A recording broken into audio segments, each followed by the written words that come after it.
I think with that, I'll just turn it over to you, Mr. Cagle, to give us an update on CATS. Yes, thank you, sir. So included with the materials that you received for this meeting is the progress report. As Mr. Driggs referenced, we have created the progress report. I would like to just move through this very quickly, allowing for questions if there are any. We have tried to identify what I'll refer to as new or updated material on the progress report. You can see that is in red. As we make updates, we'll continue, adding to this progress report and designating the new information. So on May 10th, 2023, there was a derailment of a light rail vehicle. That derailment occurred in the maintenance yard.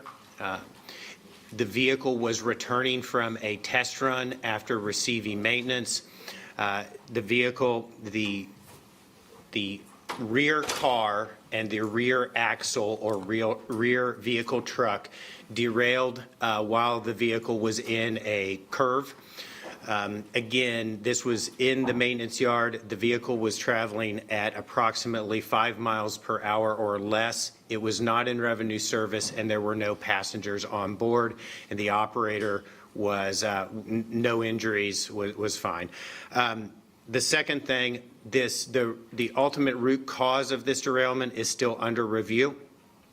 Safety and Security and the NCDOT and others are conducting that root cause analysis, and as we have more information, we will provide that. One thing that was clear or indicative of the initial review of the vehicle was this derailment was not created or caused by a bearing failure on the vehicle. That was indicative of the initial review, because when the vehicle was lifted and the initial examination of the axle occurred, the wheels spun freely, which indicates that the bearing is still functional. Second item, Mr. Cagle, it's important to stress the importance of that finding about the bearing failure. Had it been a bearing failure, we would have been concerned about whether or not other trains could suffer the same thing. It would have been more in line with what we saw on that one occasion last year. It wasn't, and therefore this event falls into the category of things that happen from time to time in the operation of a rail system, and would frankly not be newsworthy if it weren't for the context that we're in here and for an abundance of caution about disclosure. So just want to make it clear, and this is absolutely not related to a derailment in the sense that you might have heard about tragedies involving Norfolk Southern. It's the same word, it's a very different occasion. So yes, sir, about that. Agreed, and thank you for adding that context. The other thing I'll say is the vehicle, the heat tabs, which are used to monitor the bearing health, the heat tabs were checked before the vehicle left the yard and after the incident occurred. The heat tabs did not register over 130 degrees on either occasion, before or after. Moving on to the maintenance project that we have going on with Siemens. You may recall that City Council authorized CATS to enter into an agreement or a change order of an agreement with Siemens to do the truck overhaul maintenance process on the entire fleet on April 10th. That RCA was approved by City Council. We have been working with Siemens to define the scope of work, the final scope of work, in addition the calendar for the work. Negotiations have concluded, and we are working through the process to execute a new agreement with Siemens to conduct all of the necessary maintenance in as expedited a manner as possible. There will also be a contract entered into with Siemens that will outfit all of our vehicles with a new technology. This technology is a monitoring system that will allow us to monitor bearing health of the vehicles on an real-time basis. This technology is deployed across Asia and Europe. However, Charlotte will be the first rail agency to adopt this technology in North America. We are very excited about this. It is We think it's a very good thing, regardless of the current situation, but it will give us a lot more visibility on the vehicles, on the trucks, and the bearings than we have today. Moving on to the bridge and parking deck inspections. So the bridge inspections began on 3/20/2023. As of last Friday, 32 of 38 bridges or aerial structures have been inspected and complete. Those inspections are complete. In addition to all retaining walls associated with these aerial structures have been inspected. There have been no critical issues found thus far. The remaining 6 aerial structures or bridges will be inspected over the next 30 or so days. The reason that these 6 have not been inspected yet is they are in proximity to other things like other heavy rail lines. And so we have to we have to be safe as we're entering the right of way to do those inspections. And we are scheduling that now with the railroads that we share rights of way with. On the parking decks, all of our parking decks have been inspected. One parking deck, there were issues identified. The parking deck is the North Davidson parking deck. This parking deck is an employee-only parking deck. It is adjacent to our North Davidson facility. This parking deck has been the subject of legal action in the past, approximately 5 years ago, due to some construction issues that were noted about this parking deck back then. So those issues, the current inspection noted that there continue to be some issues. In an abundance of caution, at the recommendation of the inspector, we have closed all of the elevated levels of that parking structure as the engineers develop a new engineering fix. And we are working with the city attorney's office to determine what our legal options are moving forward on this deck, since it has been subject to former legal action or legal settlement. Okay. Related to leadership or staffing changes, I have a couple announcements to make. One, Miss Elizabeth Prezzuti, who is just behind me, has joined CATS. Elizabeth is our new Chief Administrative Officer. This is a new role for CATS. Elizabeth has a long career in transit, over 20 years. She actually was with CATS in the past, but most recently she served as the CEO of Des Moines, Iowa Transit Authority. So we're happy to welcome Elizabeth as she has come on board back to CATS. The second announcement is Mr. Deltran Harris, who formerly was our rail operations general manager, is no longer with the city. Mr. Harris has been replaced on an interim basis by Mr. Gary Lee. Gary has over 20 years experience with CATS. He has served as the rail operations general manager in the past. Most recently, he has been overseeing our rail car maintenance division and will now step in on an interim basis to serve as our rail operations general manager. Again, we're really excited for Gary to have this opportunity, and we will conduct a national search as a priority over the next coming months. Okay. Last couple items. The FTA review that the city manager has referenced in his memo about 30 days ago, maybe 45. We are aware that the FTA has indicated that they will do a special review this calendar year. I spoke to the FTA this morning. They have indicated that there are going to be 2 areas for this review. One will be on the financial side of CATS, and the other will be on the operational side. This morning, they indicated that the contractor who will conduct the review for the financial side has been selected, and they will be giving us a notice to proceed shortly. And then we will start working with the contractor to schedule on-site visits of that review. they are going to give us further updates. They don't believe that they're quite as far along in the process to select a contractor to do the maintenance side of the review, so they will continue giving us updates as they learn more. Mr. Cagle, are those contractors consultants, or what kind of firms are those? Yeah, so just like the city of Charlotte, many times for special reviews, the FTA will hire consulting firms to conduct these reviews. They have been going through their procurement process. That is complete for the financial consultant, but not quite complete for the maintenance consultant that they will select. So this is similar to what we might have done if we'd hired a consultant, except we're not paying for it.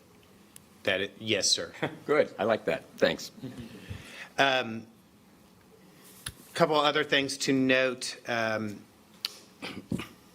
As I'm sure you are all aware, there was an incident on 518 on board one of our local buses out near the outlet malls. It was a shooting between a passenger and the bus operator. Again, it occurred 518 at around 11:30 a.m. What we saw, so to provide a very brief explanation, this argument started over a very mundane thing. The passenger wanted to get off of the bus where there wasn't a stop.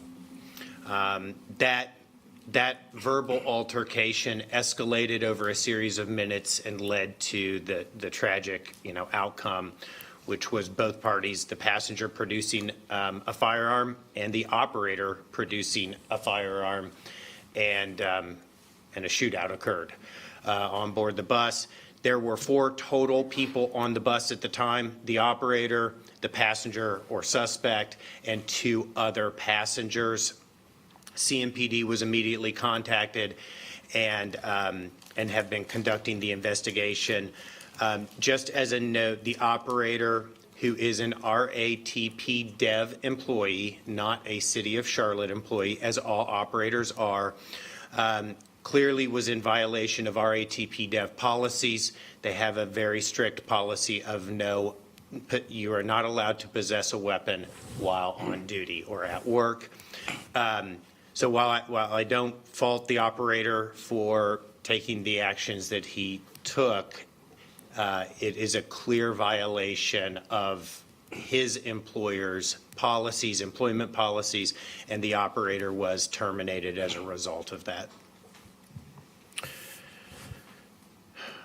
NCDOT, couple things to announce over the last 30 days. NCDOT on 5/15 and on 5/16 provided us 2 additional letters.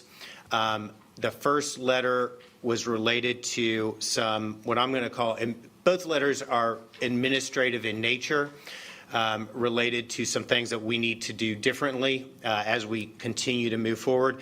The first letter on 5/15 was related to what we refer to as hours of service violations. What that means is, for certain positions that are safety related, there are certain hours of service requirements that they must meet. For example, no more than 12 hours scheduled work per day, no more than 60 hours total in a work week, etc. NCDOT noted that as we made the change to require as a minimum 2 rail operations controllers in the control room at all times, as we made that change, and given that to accommodate that because of vacancies, we had to do mandatory overtime. We have had a few hours of service violations. Again, we are now monitoring that much more closely. Now, a few of the hours of service violations, for example, I mentioned 12 hours minimum or maximum a day. 3 of the hours of service violations came because the operator clocked in a few minutes before their start of the shift and clocked out a few minutes after the end of their shift, which led to 12 hours and 14 minutes or those kinds of things. Again, the rules are the rules, and we will abide by them. But this hours of service violation was twofold. One, making sure that we always have 2 controllers at a time, and 2, administratively, just making sure that when we say 12 hours, we mean 12 hours, not 12 hours and 14 minutes, those kinds of things. The second letter was related to work orders. These were maintenance work orders on our light rail vehicles. It wasn't that we weren't completing the work timely or sufficiently. It was that after a work order was completed, our protocols say that a supervisor should close out the work order within 24 hours. That was only happening about 60% of the time. There were other times when a supervisor, because they may be busy doing something else, they were not able to close out that work order within the 24-hour time frame. Again, rules are rules, and we will follow the standard. And we have made changes to better. They were more related to what I'm going to call administrative matters than other things, but they do represent letters from NCDOT, so I wanted to make you aware. And finally, on Thursday, an article what came out from Steve Harrison on WFAE. We take exception with some of the assertions that Mr. Harrison has made in his article, and we will be providing both City Council and the MTC further information later today via email on what we believe is a more accurate representation of some of the statements that Mr. Harrison made in his article. So I did want to make you aware of that as well. That is the completion of my update. Thank you, Mr. Cagle. Wanted to acknowledge that Mayor Pro Tem Winston has joined the meeting. Welcome. Mr. Mott, welcome to an unfortunate spotlight. You have our support. I think is she online? Ms. Anderson. Yes, good morning. I'm here as well. I've been All here. right, so our Vice Chair, Donata Anderson, is also here. We are at full strength. Good. And Ms. Mayfield. There you are, online. Good morning, Ms. Mayfield. Good morning, sir. Good morning, everyone. Good morning. Good. So, Mr. Cagle, thank you for that report and for your ongoing competence in helping us to deal with these issues. I feel good about where we are. It's worth noting the bus incident was alarming and tragic. It's a manifestation of the gratuitous violence that we're seeing in Charlotte and other cities, not necessarily a reflection of a CATS issue as such. So worth noting, this violence takes place all over. This time it was on a bus. But thank you for the report. One question I did have is staffing generally. Do we have any update in terms of some of the staffing issues that have been identified? Yes, sir. So we have noted this morning as well as in the past that we have a high level of vacancies both in our bus operations division across whether it's fixed route service or our paratransit service. We also have a high number of vacancies in our rail division as well as some others. So we have seen a couple things to report on that. One, we have seen attrition start to stabilize, which is good. We also have made some pretty aggressive moves to be more competitive with compensation in our bus and rail divisions. I will tell you, we made some changes with our paratransit operator pay. And at this point, for our paratransit operators, they will be have one of the highest starting pays, if not highest starting pay in the nation, as well as on our rail division. We are making adjustments to be much more competitive for rail operators, for the ROC, for controllers, for rail car maintenance, and for our maintenance of way groups. All of those we are being very aggressive in increasing pay to, number one, stop losing people, retain our employees, and number two, to make it more attractive for recruitment. I will tell you, over last week, I spent a lot of time in the field talking to employees about this. And 5 months ago, when I started doing town hall meetings, there were a lot of concerns that were brought forward, a lot about pay. After last week, I had numerous employees say, you know what, you've listened to us, and you've made it impossible for me to leave. This is great. I told them they figured out my dastardly plan was to make sure that they couldn't leave. I also heard a lot of folks say, we're going out to find folks now to talk about coming and joining CATS because this is a great change for us as the employees. Thank you. So I believe we're moving ahead on all fronts. I'm hoping that within the span of a couple of months, there will no longer be any noteworthy news about CATS, that we will have resumed reasonably normal operations. We've got changes taking place at the top, and we will conduct a search for the CEO as soon as we have a stable situation into which to recruit. And are there any comments or questions from the committee? Yes, sir. Mr. Graham. Thank you, Mr. Chairman. Any feedback or from the FTA in terms of when they're going to start their evaluation? Yes, sir. So they have not given us an exact date, but they said that for the financial part of the review, they have the consultant selected. They've selected their consultant, and they will be letting us know. They thought it would be in the next 2 to 3 weeks on exact timeline. The consultant will reach out to us, and then we will line up schedules to conduct on-site review with the consultant. Notwithstanding the shooting was an isolated incident, crime occurs everywhere, the chairman is right, but have we taken any additional steps as related to shooting internally? Yes, so the first thing is we had already brought before council a new security contract for armed and unarmed security. That contract goes into place. It was scheduled to go into place in July. 2 contracts were scheduled to go into place in July. One of the contractors, PSS, we have brought them on early. So their staff has actually started patrolling this week in advance of that to help augment staff. What we were seeing is Allied Universal, the current contractor or the outgoing contractor, is having staffing issues, especially as the contract gets closer to the expiration.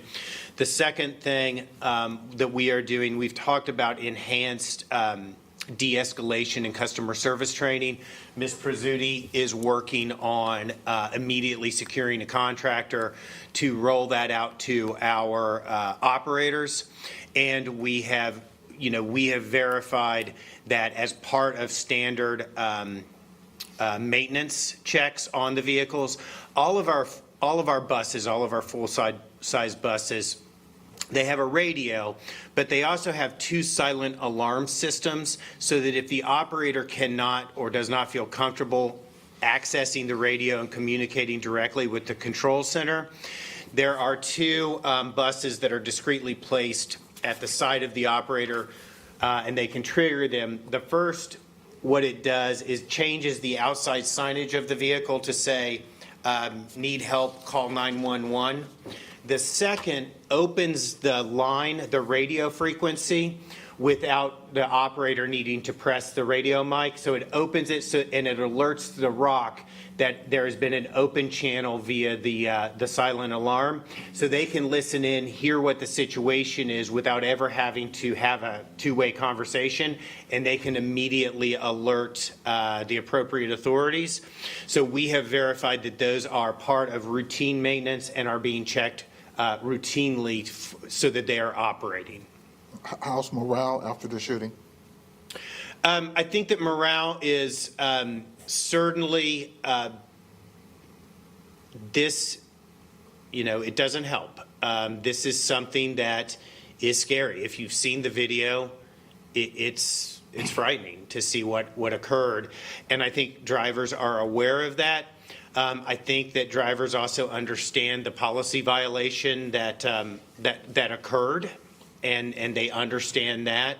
And I think that they are glad that we are taking action, but clearly this is is concerning. Now, the other thing I will say about morale is, while these incidents make the news, the national news, every channel, there are thousands of transactions between an operator and customers every single day that are positive, right? That end with a smile and a thank you.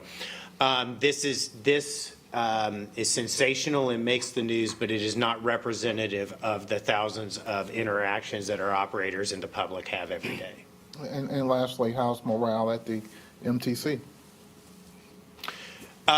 So our last meeting, I thought, was very productive. There were many important topics, but it was, I guess, in my view, returning to the normal cadence and tone of MTC meetings. There was certainly some discussion around the first work group meeting, and some requests for how we can do things a little bit differently related to the work group meetings that we're taking into account. So, Mr. Graham, if I may, at the MTC, there is a longstanding, I would call it unresolved question about the governance and the partnership, the terms of the partnership. We've been able to function without necessarily confronting that. Some of what we have seen at the MTC is more fundamental in nature, just about who has what authority and so on. Those are things that we will need to address. One mayor talked about that in particular at the meeting. I've spoken to him since then. I think we're okay, but I'm trying to maintain a distinction between the working group process, which includes representation from the MTC, and any issues that are kind of longstanding that we need to talk about as to its structure and governance. So I expect there will be more conversations about that, but I feel that we're generally in a pretty good place. I've spoken to all the members myself just to sort of make sure from the working group standpoint that we are in step, and it feels like we're in a good place. Thank you, Mr. Chair. And if I may, I think on the safety issue, it's worth emphasizing that we have made substantial allocations in the budget to increase our spending on safety on CATS. And if you want to just explain that. Yeah, the security contracts represent for next fiscal year starting in July a 50% increase of spending, or an increase of $3.5 million for a total spend of about 10.5. The next fiscal year, we will increase another $3.5 million, so that over 2 fiscal years, we have doubled our safety security contract. All good? All good. Mr. Mitchell. Mr. Chairman, thank you. So, Brent, let's talk a little bit about Siemens being a good corporate partner in the new technology. I think that's a definite plus for us. So can you talk about the schedule, implementation, and make sure that from a budget standpoint, we have allocated enough funds to cover the implementation? Yes, sir. So the new technology we are really excited about. Really, we think this is the wave of the future, right? These are the kinds of systems that that we generally have in our personal vehicles. This is predictive maintenance technology, so it allows you to predict what maintenance needs are coming down the road before something fails. So this system is to install the system on all of the light rail vehicles is about 12 to 14 months. So we will be, as soon as this contract is executed, and we estimate it should take another 2 to 3 weeks to do final execution on the contract. The work will start, and it will be scheduled in conjunction with the truck overhauls. So it will not impede that, right? The work will be done concurrently so that we can move forward. The resources are available. The system is approximately $3 million. It is a capital expense for the system, and CATS, we currently have some COVID money that we are going to allocate to that, we believe, but we certainly have sufficient resources. Now, I will also say the system, because it has a real-time reporting component, also has a ongoing technology fee. That fee has been waived for the first 5 years of the contract or of the system because we are the first adopter in North America. Fantastic. Thank you. Thank you, Mr. Chairman. Councilmember Johnson. Thank you, Mr. Chair. I just have a few questions. Thank you, Mr. Cagle, for the presentation. I wanted to ask about the May 10th, 2023 derailment that was in the field. Our chair stated that he thought that was good news. I wanted, from your perspective, to know how you felt about that. Is that good news, or does that indicate what might be another problem that might be foreseeable that we should be investigating? Well, so I will agree. It is very good news that that this does not appear to be a bearing issue, right? The wheels turned freely, so that is very good news that we did not have a bearing failure, you know, for this incident, and so I do agree with that. Related to what did happen, as we have final contributing factors or cause, then we will know what our next steps are. I will say I do believe that this was a minor incident. It was reported to NCDOT as was required, and does represent a minor incident, and it does not appear to be bearing related, but as we learn more about exactly what was related, we'll take the appropriate measures. So I wanted to clarify, I didn't think the derailment was good news. I think the fact that it wasn't I know. bearing was. And also, Right. it will be the subject of the normal investigation process, right? I mean, Correct. The investigation is ongoing. yeah, that gets thoroughly investigated. A report is generated, which is substantial. So if there is another issue, Ms. Johnson, we'll hear about it. Yes. Good, thank you. Do we know when we're going to receive that report from NCDOT? We do not. We don't receive the report from DOT. We conduct the root cause analysis and then provide it to them. I will need to provide you an update. I don't know exactly. I can't tell you dates specific when the investigation will be done, but I can reach out and provide you an estimated, an estimate of the investigation. Okay, thank you. As far as NCDOT and the two additional letters that we received, I recall, and correct me if I'm wrong, NCDOT, when we received the notice about the rock understaffing, that was pretty significant. It's my understanding in that report that if future infractions or something could lead to very significant consequences for cats. Do those letters that we received recently regarding the workers working over, or the employees working over 12 hours, are those considered significant infractions, or what's the process? Well, so there's two things.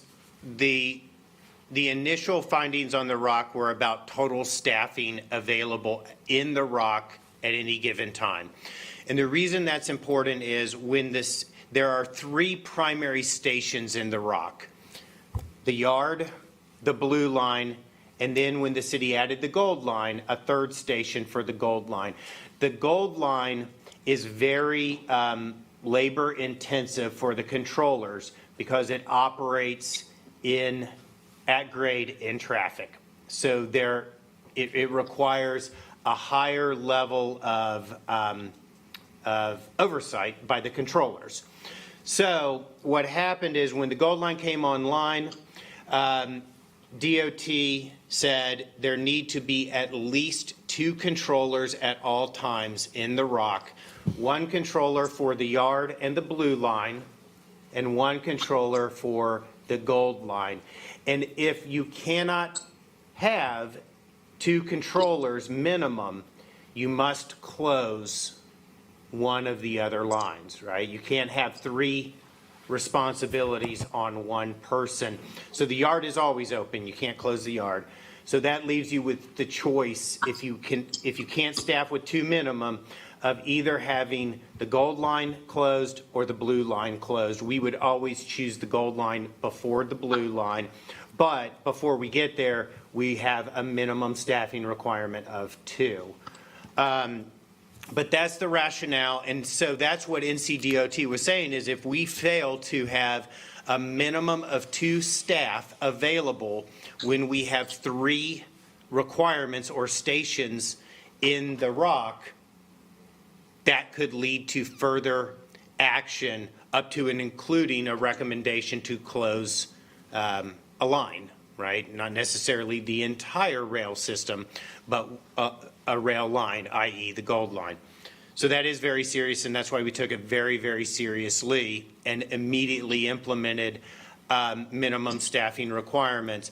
The hours of service are not the same as that. The hours of service are really about making sure that we are scheduling people in such a way that they don't work over 12 hours or 60 hours a week. And as we have in the rock, as we have made sure that we have 2 staff, we also have had some of these small instances where we have had hours of service violations. Again, I'm not minimizing those, but they are not the same as the minimum staffing requirements that we have in the rock.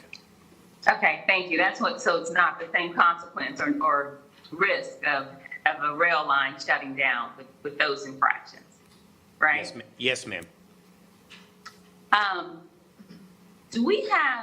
Are we receiving updates on our remediation reports that are, that go to NCDOT? I know that the CAP or the corrective action plan was submitted. Do we receive routine check-ins or checkups from NCDOT, or is there a process regarding that? Well, so there's not one answer to that question. What I would say is when we have corrective action plans or CAPs in place, those CAPs, as we mitigate the issue, whatever those CAPs are related to, they continue or they stop, right? So once an issue is mitigated, right, you've resolved the issue and the CAPs go away or are closed out. So some CAPs can stay open for a significant amount of time, and some CAPs are closed almost immediately. As an example, we have CAPs around the truck overhauls. Those CAPs will stay open until we can show that the truck overhauls are completed or we've taken mitigating action to remove those CAPs, versus the corrective action plans for the staffing of the rock. Those were immediately resolved with minimum staffing of 2 controllers. So there's not one answer to that. But yes, we work with NCDOT to review CAPs, and sometimes they're modified or we're providing updates to NCDOT. Usually those are verbal updates at our monthly safety meeting with NCDOT SSO. Okay. The hours of service infraction that we received, when we were trying to mitigate that, we allowed overtime, which, the minimal staffing resulted in an hours of service infraction, which would be foreseeable if everyone is aware of all of the compliance requirements. Is there a training that that maybe management needs to have on the standards, so that as they're developing plans, they're aware of all of these different moving parts and can take them all into account? Yes, ma'am, and we have already engaged our supervisors and managers to provide better training and awareness of hours of service violations so that we can remove those or not have any more of those. Okay. My next question is from Mr. Driggs. Mr. Driggs, will the committee or full council be receiving a progress report from the work group? As the head of the work group, I am providing that report. That's what I did at the beginning of this call. Okay, so that's the report. Will you be giving that to full council as well on the status of the work? At our report out tonight, yes. Okay. Let's see. And is there an MTC, are we getting information on MTC recommendations? Like, what's the communication or the translation, I guess, from MTC to council? Is there, with that, without all of us attending the MTC meetings, is there some type of communication the council can receive as far as MTC recommendations or updates? Again, I reported on the MTC meeting at which the mayor made those comments where I said that I thought there were MTC concerns about the terms of our relationship in general. I believe that with the involvement of the MTC in the working group, we have established a connection that then gets shared with the full council through my report out. So I don't think there are other channels. We may, at some point in time, if we reach a milestone, schedule a more formal report or update. But right now, Mr. Cagle is providing an update to the MTC, to the full council, and to this committee, and the information is being shared that way. I would, if possible, maybe every other month or something, I'd like to hear from a representative of the MTC. And it'd be a representative of the MTC, maybe with the report or an update, so that we're hearing, actual objective information instead of someone report. I think that would be appropriate, so there's no miscommunication of the intent or the information from the MTC to council. I just want to put that on the record. I think that would be moving forward in building the relationships or regaining that trust and really having a line of communication and transparency. Bear in mind, our mayor chairs the MTC, and she will be available tonight if you would like to ask for that. I'm sorry, what'd you say? Our mayor chairs the MTC. She will be available tonight if you'd like to ask her that question. Okay, and maybe I don't know, maybe something in writing for council or some report, just so we actually have information from the MTC as a whole. Thank you. All right. We really need to get to our next topic. The manager. Yes, sir. So thank you, Mr. Chair. I just wanted to say one thing, and I had this conversation with Brent late last week, so it won't be a surprise to him. There's a lot of moving parts, a lot of things that are going on, but I just want to commend Brent for what he's doing in terms of communication, having all of these multiple shifts, sometimes, in the middle of the night, going to meet with the team, and I think that helps with the culture. And that's where people are saying, I'd like to stay and I'd like to be a part of it. And you really put together a great group. And Elizabeth, thank you for being part of the team. And there is a lot of ongoing communication. I've called all of the MTC members myself and clarified our priorities and intentions. I believe I've gained general acceptance there. Again, we have a member of the MTC who participates in the working group. So I hope we're in good shape with them. And I don't want this subject of kind of a disconnect between the MTC and us to get too much prominence. It's critical that we cooperate with the MTC on those strategic issues, our connect beyond participation, and that's our main priority, and I believe theirs. But I would like to move on to our second important topic, which is the UDO referral, and our planning director, Ms. Craig, will tell us what that referral was and what she's done.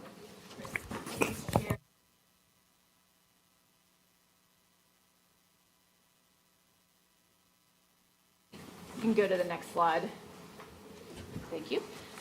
So at the May 22nd business meeting, there was council action for staff to recommend alternative options, including a schedule for potential changes to the UDO for allowing duplexes and triplexes in larger projects developing by right in residential zoning. So what I'm going to cover today is what's allowed in N1 zoning, so what uses are currently allowed, how are duplexes and triplexes treated in other cities, and a couple options for consideration. Next slide. So I'm showing here the 6 different zoning districts that are allowed in our N1 place type, and then the different uses across the top. So I'm going to start first with single family, duplex, and triplex. So 1 unit for single family, 2 for duplex, 3 for triplex, of course, are allowed in all 6 N1 place type zoning districts.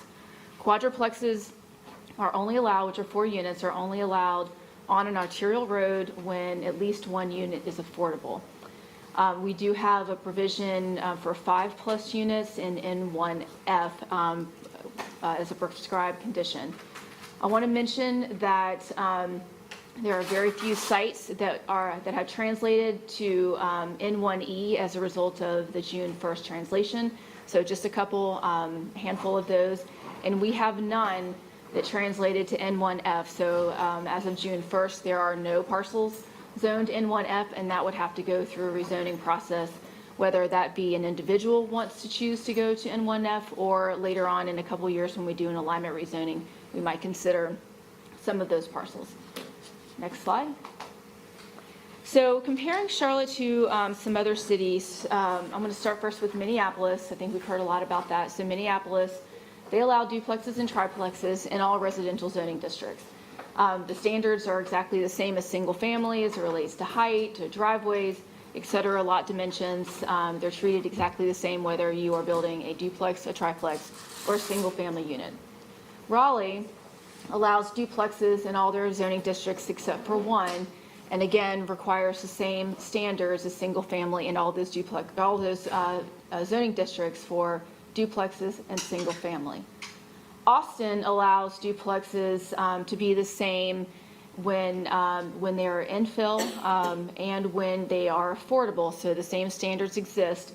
However, they require larger lot sizes when you're placing a duplex in these zoning districts when it is not part of an infill development or an affordable unit.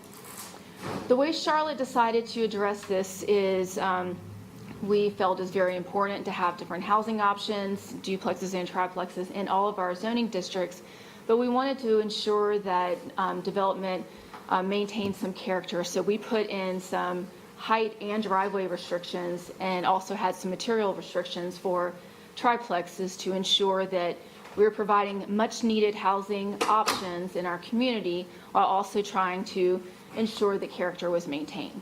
Next slide.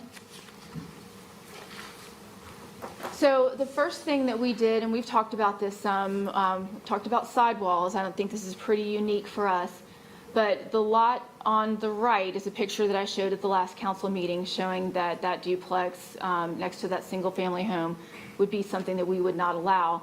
I wanted to take it a step back in time and kind of show you what this looked like before that unit was constructed.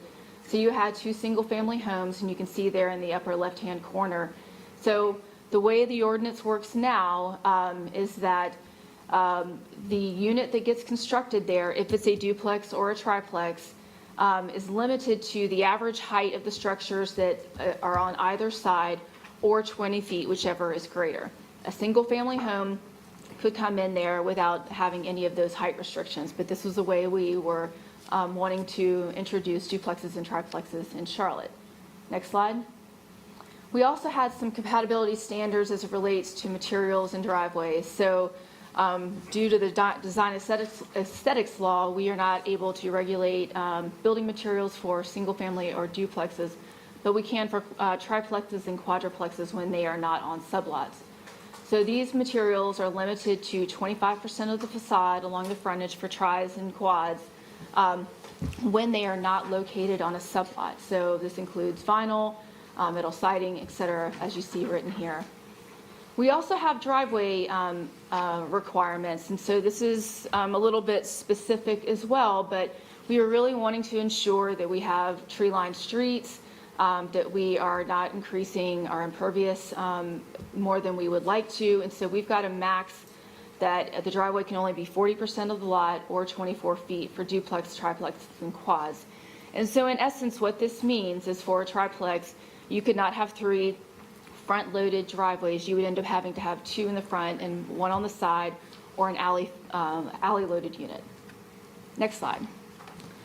So what we heard at the May 22nd meeting is, while these are great compatibility requirements, that looking at these larger projects, these larger subdivisions, could we consider some alternatives to enhance community character? Next slide. So we looked here first at parcels that are within N1A, B, and C, and looking at certain size thresholds. So in the past, we've used 5 as a threshold, and so wanted to use past practice to consider this. And so in blue, you'll see the parcels that are 5 to 10 acres, and then in yellow, you'll see ones that are 10 plus. What we've excluded in this map is subdivisions that have been recently developed, institutional uses, parks, schools, things like that.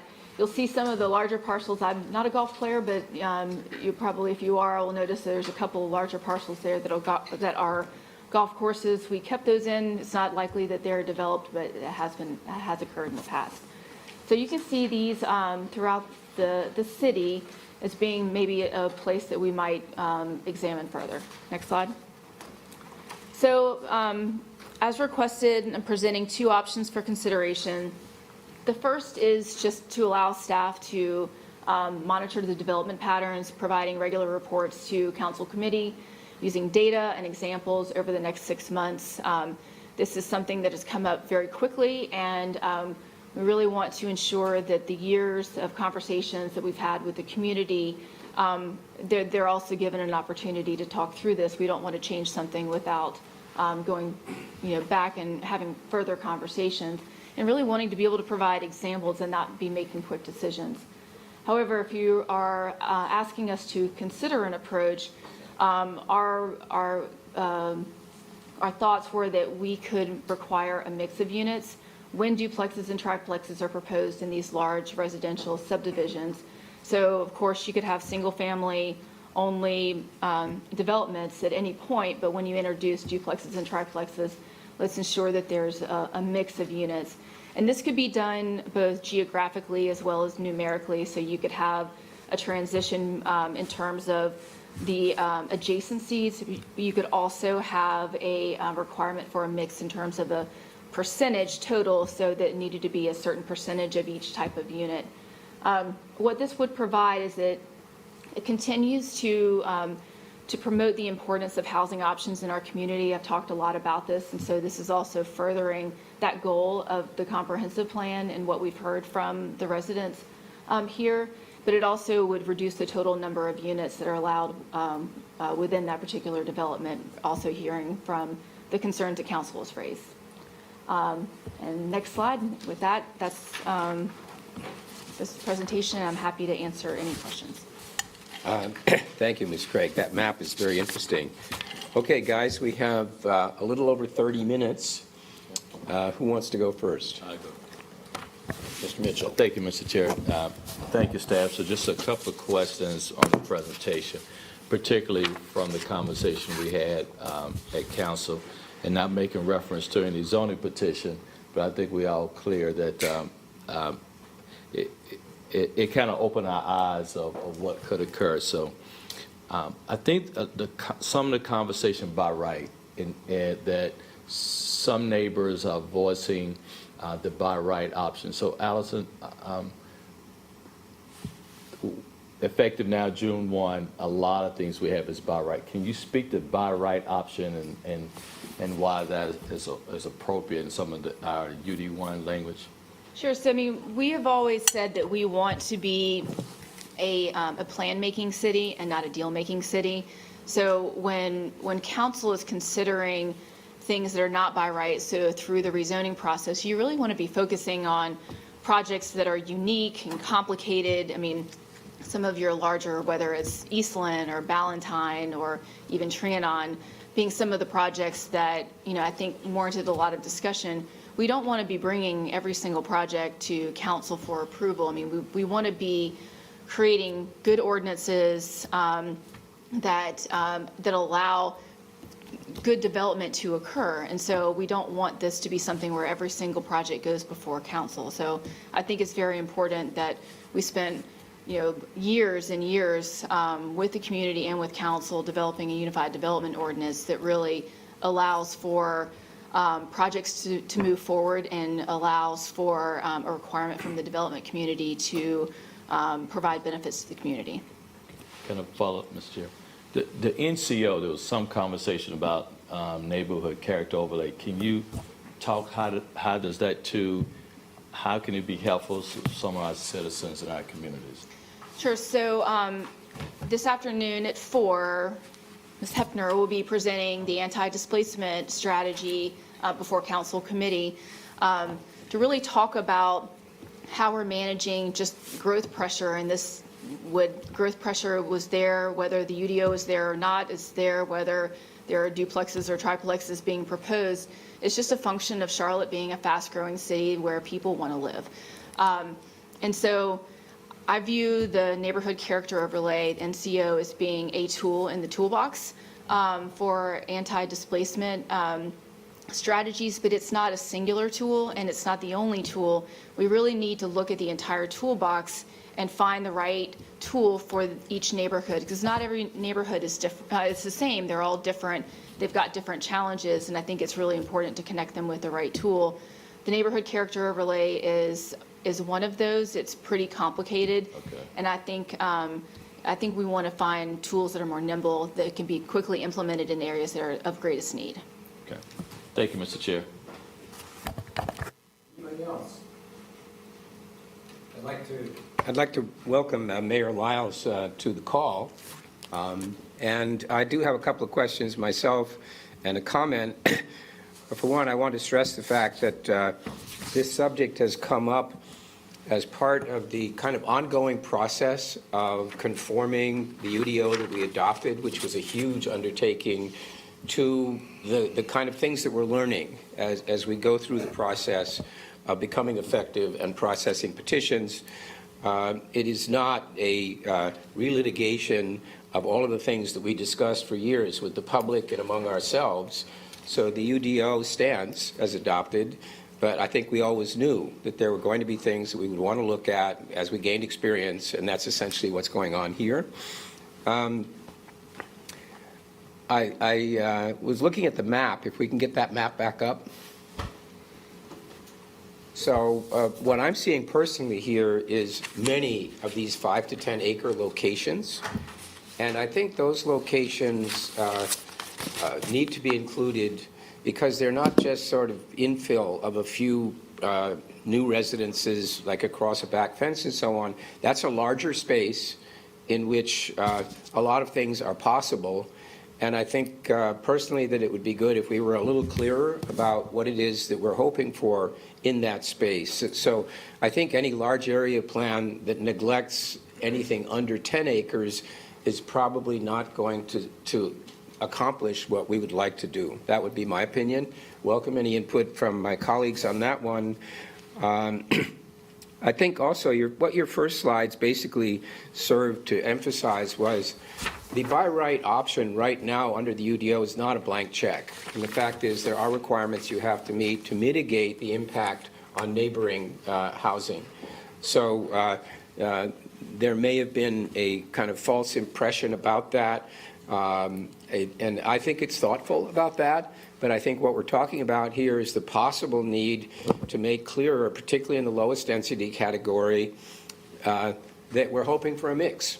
And that maybe that mix should include single-family detached, maybe. So I would like to see us pursue option 2 of the 2 options, if we can get those back up.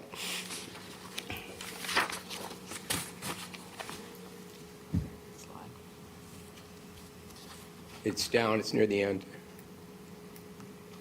Okay, so my concern about option 1 is it doesn't necessarily imply any action. That could be informational, and that could just sort of get lost. I hope that we will pursue option 2, that we will consider an approach, and that Ms. Craig, you will do the research that's necessary to make sure that any action we contemplate has been examined carefully for any side effects or unintended consequences. We've talked a little bit about what it might look like. You indicated to me that just having a density number probably wasn't the answer, and I agree with that. But, are there solutions where, for example, around the perimeter of an infill development, you might have housing that was more compatible with the neighbors, with the people on the other side of the perimeter as a possibility? In any case, I hope we can pursue option 2, and again, committee, tell me if there's a disagreement about that you would then continue to look into this with an eye towards coming back to us with a recommendation, possibly not to do anything, so whatever your conclusion is, but maybe we need to think some more about this.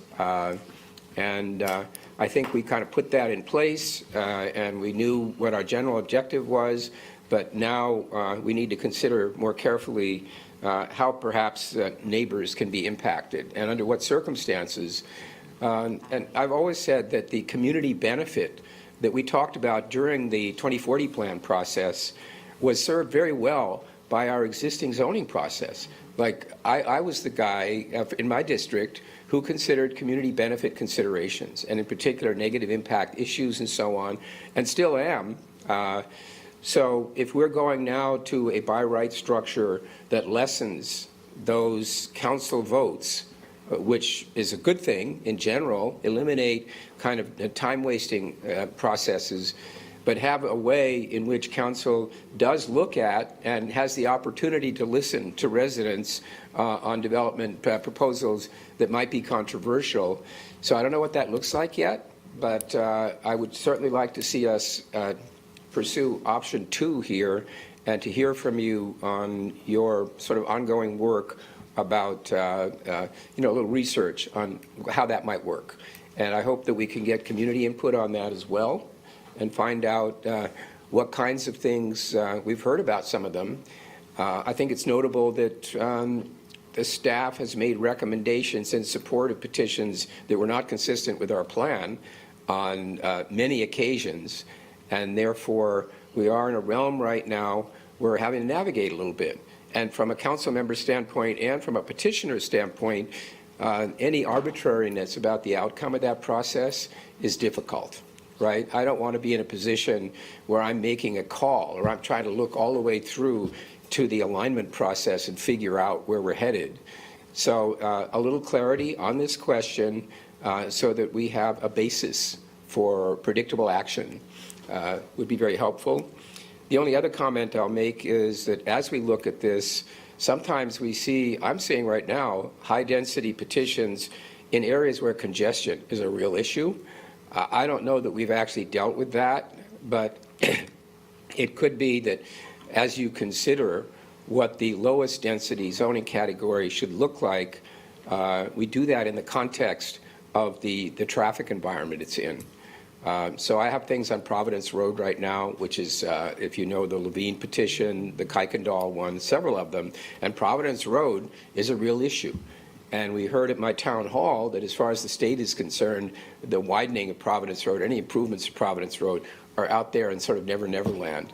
So we've got to work with what we have at Providence Road. And I don't know if that's a digression from your original purpose, but this might be an opportunity, is all I'm suggesting, to have a zoning category that contemplates lower density in part because of the fact that we have traffic problems we're just not able to solve. Yeah, so I've got Ms. Johnson and Ms. Mayfield. Ms. Johnson. Thank you, Mr. Chair. I just wanted to clarify just a few things. One of the things that you said, Mr. Chair, is this is not a relitigation of the UDO. And I want to clarify for the public, if we are indeed looking at revising some provision of the UDO, because the UDO was allowed and implemented on 6/1, but we had voted on this the previous council. My understanding, and I believe my understanding of this referral is but not for the referral by the new council, we would not be discussing this. So while it may not be a litigation of the entire UDO, we are reviewing the UDO for possible modification due to the referral. Is that correct? The way I would put it, Ms. Johnson, is we are looking at detailed refinements consistent with the UDO as it was adopted, as it resulted from our extensive interaction with the public, with stakeholders, and so on. So I don't think that what we're talking about now contradicts the UDO. I think what it does is it, as we knew we would have to do, it reflects the experience that we're gaining, situations that arise, and maybe questions that weren't fully answered because it wasn't possible to fully answer all the questions as we went to draft that very ambitious plan. So the distinction I'm trying to make is that we are not going to go back on some of the issues that were debated hotly at the time of the UDO adoption and change the outcome. So, for example, there is no 2.1. There will not be a zoning category that is limited to single family, which was a critical feature, a controversial feature. And the thing that we're talking about now would not negate that. There would still not be a single family. But I don't think it contradicts the spirit of the UDO to say that the least dense residential development should include some single family. Okay, that's kind of confusing, but okay. So and so that's what we want to take a look at. So yeah, I agree with you that we should look at the second option, but maybe even I'd have some questions on smaller subdivision, less than 5 acres. Allison, is there a reason that we're limiting it to 5 to 10 acres and not subdivisions less than 5 acres? We chose 5 because that was a threshold that we've used in the past for distinguishing between small and large subdivisions. But, and so that's where we began the conversation. That's really where I think we should focus our attention is on the 5+ acres, but we need to test some additional sites. I'd like to see some examples of subdivisions that are 5 acres or 4.9 or lake acres or less or whatever. I'd like to know what subdivisions where we're making that distinction. So if you can provide a list of smaller subdivisions, I think that would be great for future reference. And also, you mentioned subdivisions that have been recently developed. So can you define recently? Are these new, under construction? Are these, how are you defining the recently developed subdivisions? So we excluded anything in this map that had been subdivided and constructed in the last 5 years, thinking that those would not be likely redevelopment areas. Okay. And then you mentioned adjacencies, because I think that's a concern as well, not just the existing subdivision, but the properties directly adjacent to the subdivisions. What are the thoughts there for policies regarding the adjacent land, or are you still working that out? We are still looking at that. This was a pretty quick turnaround for some ideas for consideration and analysis and mapping. So recognizing that we've heard that from council, but we don't have any specific recommendations. That'd be an area that we would explore. Let me thank you and your staff. I know you all worked very hard to present this, so thank you. But I do want to reiterate that the adjacency to the subdivision is very important as well. So if you keep, if we keep that at the top of the list, I appreciate that. And also the NCO, we have received a lot of feedback on the NCO, the neighborhood character overlay. Can you define the eligibility for a neighborhood to be able to apply for an NCO? I would probably have to pull out the ordinance to be able to tell you all the details of the eligibility requirements. I believe it's a neighborhood that particular character element has been in place for 25 years. There's a certain number of lots that are interested. They all have to be mostly developed.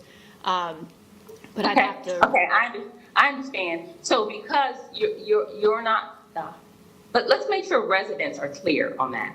So if there's something on the webpage or something that's very clear on how residents can apply, because the information is very gray right now to the public. So if we can publicize that, even if it's on the social media pages or on the website, so that it's very clear on a neighborhood, for a neighborhood, if they're eligible for the overlay. So I think that would be very helpful. We do have that information on the web now. I think it got posted last week, and it talks about neighborhood character overlay as well as some of the other overlay tools that we have in the UDO. That should be online, and I can follow back up with you all with exactly where that is on our website. That would be great. And if a link can be posted on our social media in this YouTube link or page, and also on Facebook, that would be great, so that neighbors can find that very easily. Thank you. That's all the questions I have. So I have Ms. Mayfield. Thank you, Mr. Chair. Along and staff, thank you for this really detailed presentation. Still looking at the options for consideration and staying on option 2. I want to get just a little clarification while you're in the process of bringing information back to us. When Councilmember Driggs mentioned regarding smaller subdivisions, I would like to get a little bit more information of what that can look like when we're looking at that 5+ acres, because we have a number of projects that have come before us just in the last 9 months that have been for projects on 3 acres or less. I would also like to try to see if we can have some type of research to look at creating a greater setback on the lines of what Councilmember Johnson was mentioned when we're talking about near adjacent land. So if you have a single family community and we go back and look at the pictures that were presented earlier in this presentation of what no longer can be allowed, well, the reason we have those examples is because we allow it. So when we look at future developments, that's a duplex, triplex, quadplex, can we have a conversation about creating a greater setback between that residential and this new development that almost feels like it's being jammed in between these residential homes? I understand that we're reducing the height, which will help to a certain extent, yet when we're looking at, yeah, we need density, but to be perfectly honest, as someone who moved to Charlotte back in '88, I'm not interested in Charlotte looking like DC and Seattle and Chicago, where you literally have no room to walk down between the houses, especially with the recent unfortunate events that we've had regarding fires, whether the fires were triggered by something that was happening during the development or happened later. The impact of that when it comes to our fire department to try to get there in a timely manner, and the impact of the immediate residential housing on either side of that building is something that I would like for us to really look at, because that 10 feet where you can say 5 feet on each side, one, we're seeing challenges in neighborhoods currently that are having sinkholes, that are having drainage problems because of grading and other things that were done. And of course, the residents don't necessarily look to the developer, they look at council as far as these challenges that they're having with their home, because we created the language. So if we can look at what would it look like to increase those setbacks and not stick with the current language around 10 feet, only 5 feet on each side, both from a standpoint of safety regarding police and fire, but also safety regarding that community and the displacement that happens when that development. Unfortunately, we had just another fire not too long ago within the last 48, 72 hours. So that will be helpful to understand, as well as Councilmember Driggs mentioned the congestion and the high density. we can look at Mount Holly, Huntersville Road as an example. We've approved a lot of new development from Mount Holly Road along Mount Holly, Huntersville, all the way down to the university area. That's a 2-lane road. But we've approved quite a few developments or approved the language for by right, whether it's single family, attached, detached, on a very narrow road that is creating a lot of challenges with congestion and or if police and fire need to get through. So I also like for us to look at, while we are approving these, making sure that council is receiving an update on what is the road widening plan, and we need to see if we can align that up more so that the developers, when they're looking at our language, they're knowing on the front end, okay, in order for this the development to move forward, we know that there's a road widening project. Let's try to align that better versus do the project and then have to go back in a year or two later, tear up the road to try to accommodate versus on the front end saying, okay, we know that this road widening, whether it's going to be funded through city taxes or a combination of state, if it's state maintained road, let's try to see something that will be a challenge. And I can't see any of you because unfortunately the only thing that's up is the PowerPoint. So I'm not able to see staff to direct to who this would go to. But is that something we've even talked about or considered? I mean, planning and CDOT work really closely together, and, you know, a lot of this work that we're doing is really in partnership with them. So looking at streets map with the UDO, strategic mobility plan with a comprehensive plan. So we're continuing to work together, and certainly even in the area planning process, all the city departments are really heavily involved in that. So I'll bring that back to CDOT and we can discuss further. So just for a follow-up on that, when you're having that question, and I can't remember the name of the development off the top of my head right now. I meant to bring this up to send an email last week on it, but we just had recently where we funded a project that had to be torn up within a year.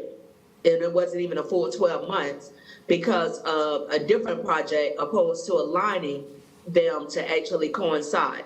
So we may have a number of cases out there where we have done a road project, we've invested in a road project, and that road project had to be torn up because of a development that was approved a couple of months later. And by the time it came up, we realized that the investment we made in that road project isn't going to assist with the new demands of capacity.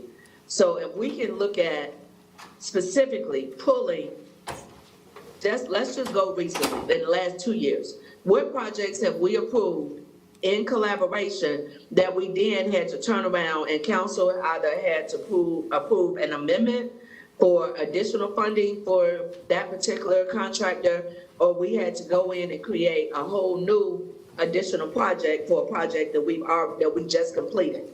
Because there seems to be some type of disconnect between what we're approving on the ground, what's being graded and being worked on, and then literally within 3 to 6 months, we're having to go back to that same area and invest hundreds of thousands of dollars to complete additional work. So that will be helpful for me when we're having these conversations, because I think it'll help the development community have a better idea in the UDO and what is getting ready to happen under by right, and it will help the community to understand, okay, here's this project that's coming into your area, here's how you're going to be impacted, and also here's alternative routes for you to consider. Because again, just looking at Mount Holly, Huntersville Road, you either going towards Brookshire to get on the 485, or you're going back towards Mount Holly to get on to 485 coming into town. There's not a lot of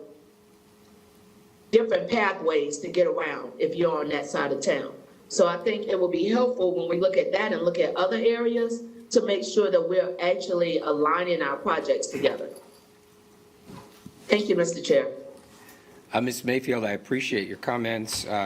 I'm kind of looking ahead and trying to imagine the language. So I think there are issues that we need to address that won't necessarily get captured in the specific project of changing the wording in N1, because those are, very general and very important concerns, and I share them. Wanted to say also, drainage during construction. We talked about stormwater. I get a lot of complaints about drainage during what can be a 2 or 3 year construction period. The setbacks point I agree with. We do not want these wall-to-wall kind of developments.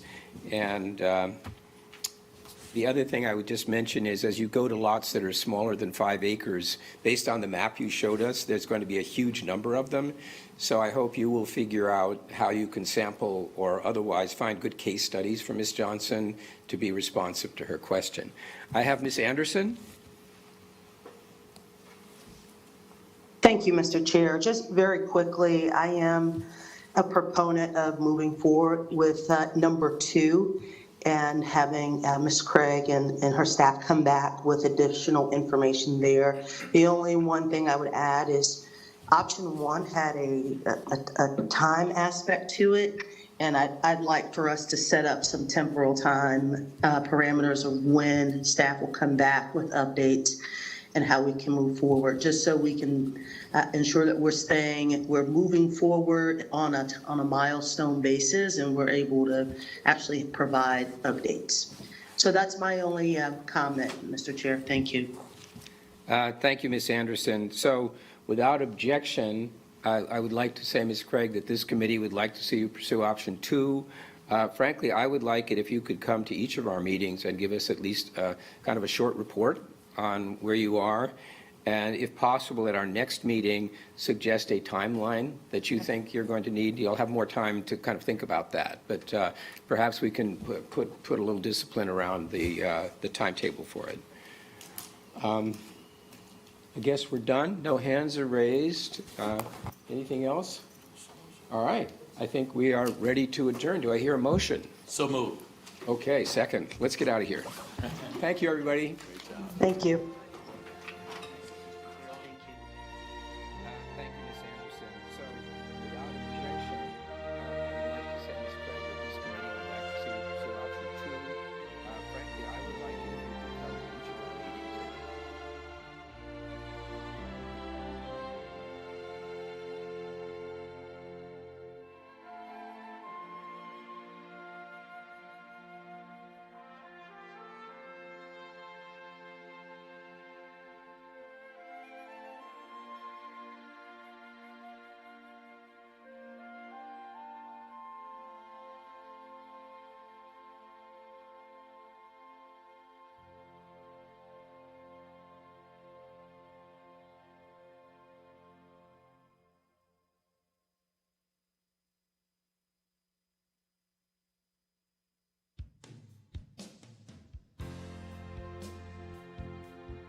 I think we're waiting for Ms. Anderson and Mr. Bakari online.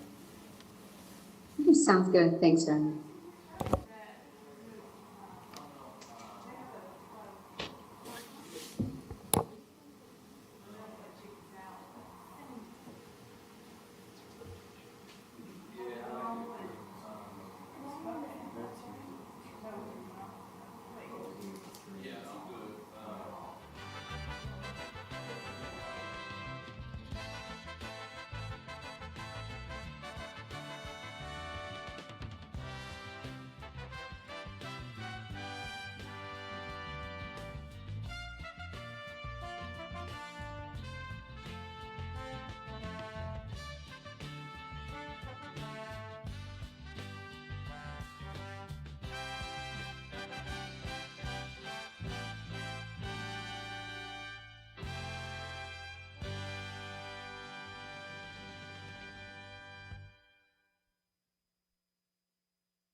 We're live, Madam Chair.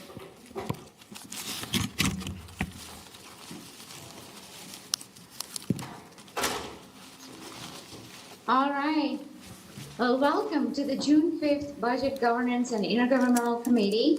We will start with introduction. I'm Dimple Ashmera, the chair of the Budget Governance and Intergovernmental Committee. Let's start with committee members and then our staff members. Okay. Hi, everyone. Vice Chair James Mitchell. Hello, everyone. Lawana Mayfield, committee member. Braxton Winston, Mayor Pro Tem. Ryan Bergman, Budget Director. Billy Tons, deputy city clerk. Kirk McSwain, Assistant City Clerk.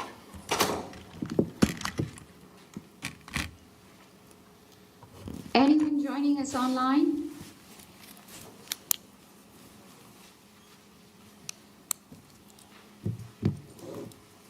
Mr. Baker. Is it ACL? I see a number of folks online. We have Mayor Lyles, city clerks. Would you all like to introduce yourselves? Hi, this is Renee Askew, Assistant City Manager. Thank you, Renee. Great seeing you. City Clerk. Hi, I'm Vi Lyles, Mayor.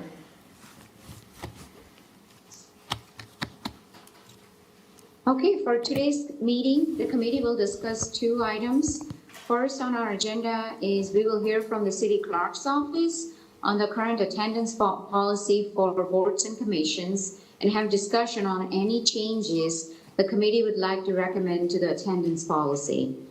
And I see our city clerk is joining us virtually. And did I hear Kirk McSwain in the meeting room with us today?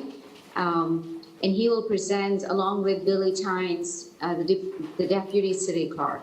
So that's our first item. The second we have is we will hear from Teresa Smith, the CFO who leads our finance department that is responsible for managing the city's debt portfolio, including funding capital projects while preserving the city's credit ratings.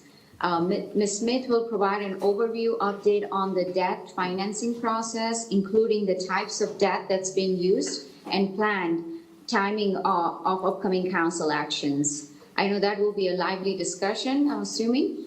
And committee will also receive an update on the hospitality revenue capital investment policy that was approved by council in 2021, which provides a general framework for hospitality revenue funded projects.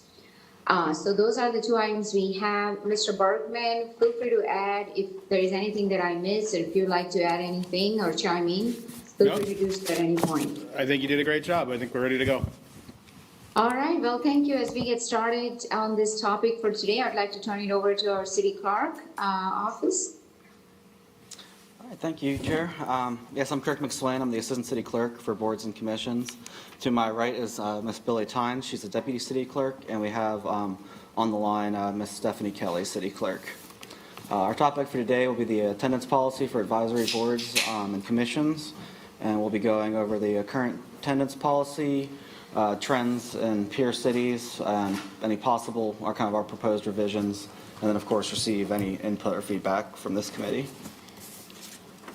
Our current attendance policy is that board members need to attend 65% of regular, special, and subcommittees over the full calendar year. If they started their term halfway through, it's just for the part of the calendar year that they've been appointed. Next slide, please. To be reappointed, they need to have 75% attendance over their entire appointed term, whether that be 2 or 3 years. There's removal from the board if they miss 3 consecutive regular meetings of the body. To be counted at a meeting, you have to attend at least 50%, and pursuant to a previous council action, remote participation does count towards the attendance requirements. Next slide. So how we currently do it is after 2 consecutive absences, we'll send a warning letter to anybody, just warning them that if they miss a 3rd one, they'll be removed from the board. After the 3rd, they're sent a removal letter, and if the removed person has any extenuating circumstances and wishes to be reinstated to the board, we'll relay that to the mayor, city council, or city manager if that person requests it, and by consent of the chair. So we looked at 9 different cities. They're all pretty much have their own way of doing things. The county is the same as us with no excused absences and with a removal policy of 3 consecutive absences or of less than 65% over the year. 3 other of the cities we looked at had a per board policy, so it's depending on the board themselves with their bylaws state whether they allow excused absences or not. 2 of the cities had no formal policy, so then it just kind of leaves it up to the board, but that wasn't really established in their rules, but they're considering implementing changes, and then 3 others allow excused absences with some variance between them. One I'll highlight is Austin, Texas. They have a pretty good fleshed out set of excuses that you could use, being illness or injury to themselves or immediate family, birth or adoption for 90 days after the birth or adoption, or for military service. I'll also note, Durham allows excuses at the discretion of the board, but they have an upward limit of 50%, and then no excused absences are considered. And one thing I thought was important is how Greensboro does it, where they require that excused absences for doctor's note or emergency be notified to their board within, they had it for 24 hours, but as we'll see on the next slide. Sorry, one more slide, please.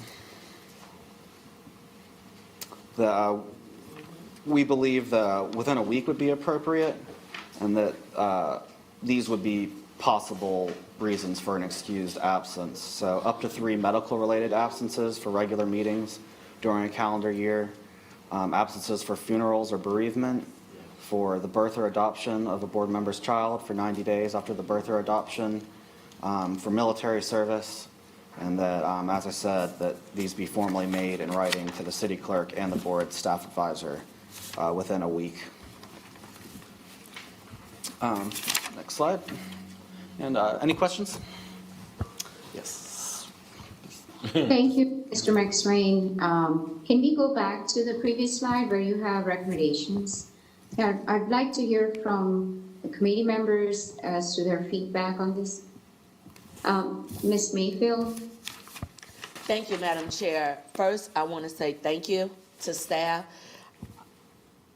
and to the committee, Madam Chair and Vice Chair, for when I asked our colleagues to refer this to committee based on conversations that I was having in the community regarding some members who wanted to be engaged, but life happened. We went through a pandemic, people bring life into this world, and the fact that you all were able to go and look at some best practices in other communities and seeing that we were a little bit more stringent than some of our counterparts regarding creating space where if there's an illness, having these revisions of allowing members 3 medical-related absences from the regular meetings. I had also asked about, do the members receive credit for the subcommittees? Because you may have members who are much more active with the subcommittees because they are not necessarily feeling like the main committee was really getting to the meat of a lot of the issues.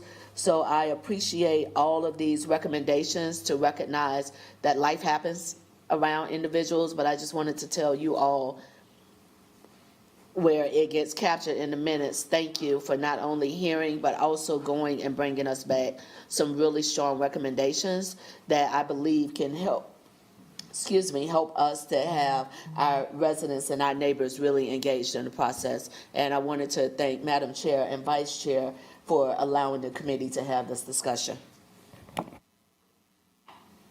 Thank you, Ms. Mayfield. I appreciate you bringing this up because I think it's about time, it's past time we look at this because I can relate to one of this as I have taken a leave, maternity leave.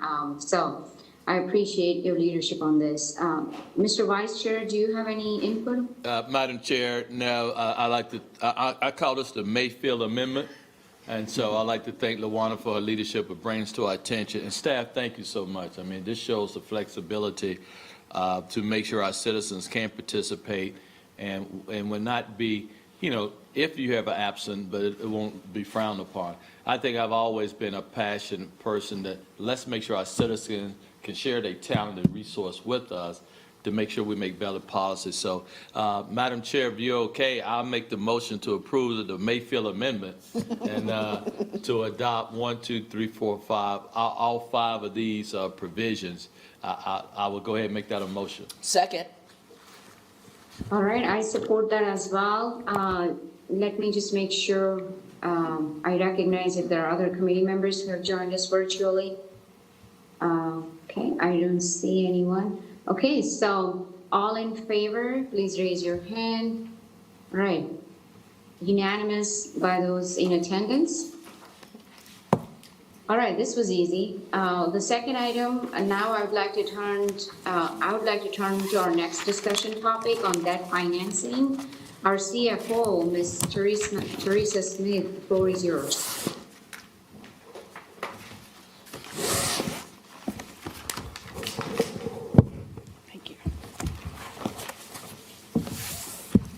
So good afternoon to the committee. Again, I'm Teresa Smith, the CFO within the Finance Department, and I have with me today Mr. Matt Hested, who is our City Treasurer. So what we would like to do today is have a general overview, or in some cases a refresher for those of you who have been around for a while, of the debt management process. We'll talk a little bit about the different types of debt and the uses that we have for those. Share with you the proposed calendar. We do have a very active calendar for the summer and early fall. And then we'll switch gears and we'll talk about the Hospitality Revenue Capital Investment Policy, which was approved by Council in 2021. We'll look at some of the parameters in that policy and then some of the required reporting that we have. So you have seen this slide before. We have talked about our comprehensive capital planning program. We use this umbrella graphic to say that, yes, while we have multiple credit entities and multiple departments, we are one city. And so we look at things particularly in the debt program from that perspective. We also use this to highlight that we do utilize many funding sources. So we're not solely focused on debt. We're using any available funding sources that we have, such as PAYGO or grants, or if we have contributions from the private sector, we're able to use those to fund our projects. Today, we're going to talk specifically about debt and the process that we go through for that. A couple of things to highlight before we go to that slide. If you could flip back one slide. So when we're talking about our debt, we do have things that we definitely want to think about, which is aiming for the lowest cost of debt, the retention of our credit ratings, making sure we're complying with any regulations that we have, and then maintaining best practices. Okay, next slide. Thank you. So these are 4 types of debt that the city uses. There are a lot of words on this slide. I'm not going to read them all to you, but I did want to highlight the differences in the 4 types. So general obligation bonds are what we use to fund the city's general capital program. So this is where we think of affordable housing, streets, and neighborhoods. This is the debt that requires voter approval, so our referendums that we have in November, and it also requires city council approval. The general obligation bonds have a pledge of the city's full faith and credit. So what that means is that we will use any available revenue source to make sure the debt is paid. Okay. Revenue bonds are what we use for our enterprise funds. These only require city council approval, and what we pledge for this debt is the revenue of that enterprise. So if we're talking about an airport revenue bond, we're talking about airport revenue. Certificates of participation is another form of debt. This is what we use to fund city facilities. This is what we use in our tourism funds and also for our transit capital. This requires city council approval. And what makes this one different is that we're not pledging a revenue, but we're pledging collateral. So very similar to a mortgage on your house or when you're financing a loan on your car, it is what you're financing is generally the collateral for that debt. And then the 4th type that we use is our bond anticipation notes. This is our short-term and interim funding. And what this is our draw program. So rather than issuing debt all up front for the total amount, we're able to draw down as we spend. And so we're only paying interest on the amount that we've drawn down. We do that generally for about 2 years, and then we take that short-term financing and turn it into a long-term financing. So that's when we're really fixing things out on the long-term basis, and that's been a very successful program for us. All right, next slide. So the next 2 slides are really summary tables. They are for your reference. This is for each of our credit entities. So you'll see the credit entities across the top, municipal, and on this slide we have the 4 enterprise credits, not enterprise, hospitality credits. So we've included here the ratings, and we utilize 3 rating agencies. We don't always get 3 ratings. Sometimes we'll only get 2, but in general, we're looking at 3 rating agencies. So the M is for Moody's, S&P is for Standard & Poor's, and then Fitch is Fitch. So we have the ratings there, and the rating that we've included, municipal credit entity there, you'll see we have GeoBonds, COPS, and the BAN. So the AAA, or the triple AAA, which we are very proud of, that applies to our general obligation bonds. The COPS have a different rating, which are not provided on this slide, and then the BANs are not rated. So just a little clarification on how to read this table. And then on the bottom is the general uses for each of the types of debt. And then the next slide is same thing. This is for the enterprise funds. Again, the ratings that you see on the top are for the predominant type of debt. So for airport, stormwater, and water, the predominant debt there is the revenue bonds. But then you'll also see the other types of debt that are utilized. Madam Chair, Yes, Mr. Vice Chair? you want us to hold our questions at the end, or could we ask them per slide? Yeah, I was thinking if we could hold our questions till then, Okay. because some of our questions might be addressed as part of her presentation. All righty. Thank you. Right, so on the next slide, this is a really high-level overview of the process. You see I've highlighted in the middle in yellow the financing approvals by council, which is what we're here to talk about today. To the left of that yellow dot is where we have the project approvals by City Council, and then where the responsible department is executing on a project. So the approval for a project is separate and different from the approval from the financing. So that's why sometimes it may feel like you're seeing something twice, or you'll see in just a second more than twice. But it's because when you approve the budget for the project, that's one approval. And then when we do the financing, we have to have a separate approval related specifically to the financing. Okay. Yeah. And if you can go back to, yes. And then to the right of the yellow dot, so the Local Government Commission also approves our financings. So we have to have City Council approval first, and then once you guys have approved, then we can move that to the Local Government Commission to get approval. And they approve just about every debt that we issue. And then after we have both of those approvals, then we can go forward into the market to issue the debt. So that's a very high-level overview of the process. Now, I mentioned the calendar, that we will have an active calendar through the summer. Right now, we have 4 planned issuances. The first that will come up is a GO bond for affordable housing. So you will see an approval related to that on the June 26th agenda. And again, this is for the financing portion of these approvals. Then we'll be looking at some tourism COPs, which will require 2 city council actions. And so we'll have those at your July meeting and your August meeting. We're also working on a revenue bond for the airport. That one will come up also at your July and your August meeting. And then the municipal GO is where we will be taking out the short-term bond anticipation note that we have in place for streets and neighborhoods, and we'll turn that into the long-term financing.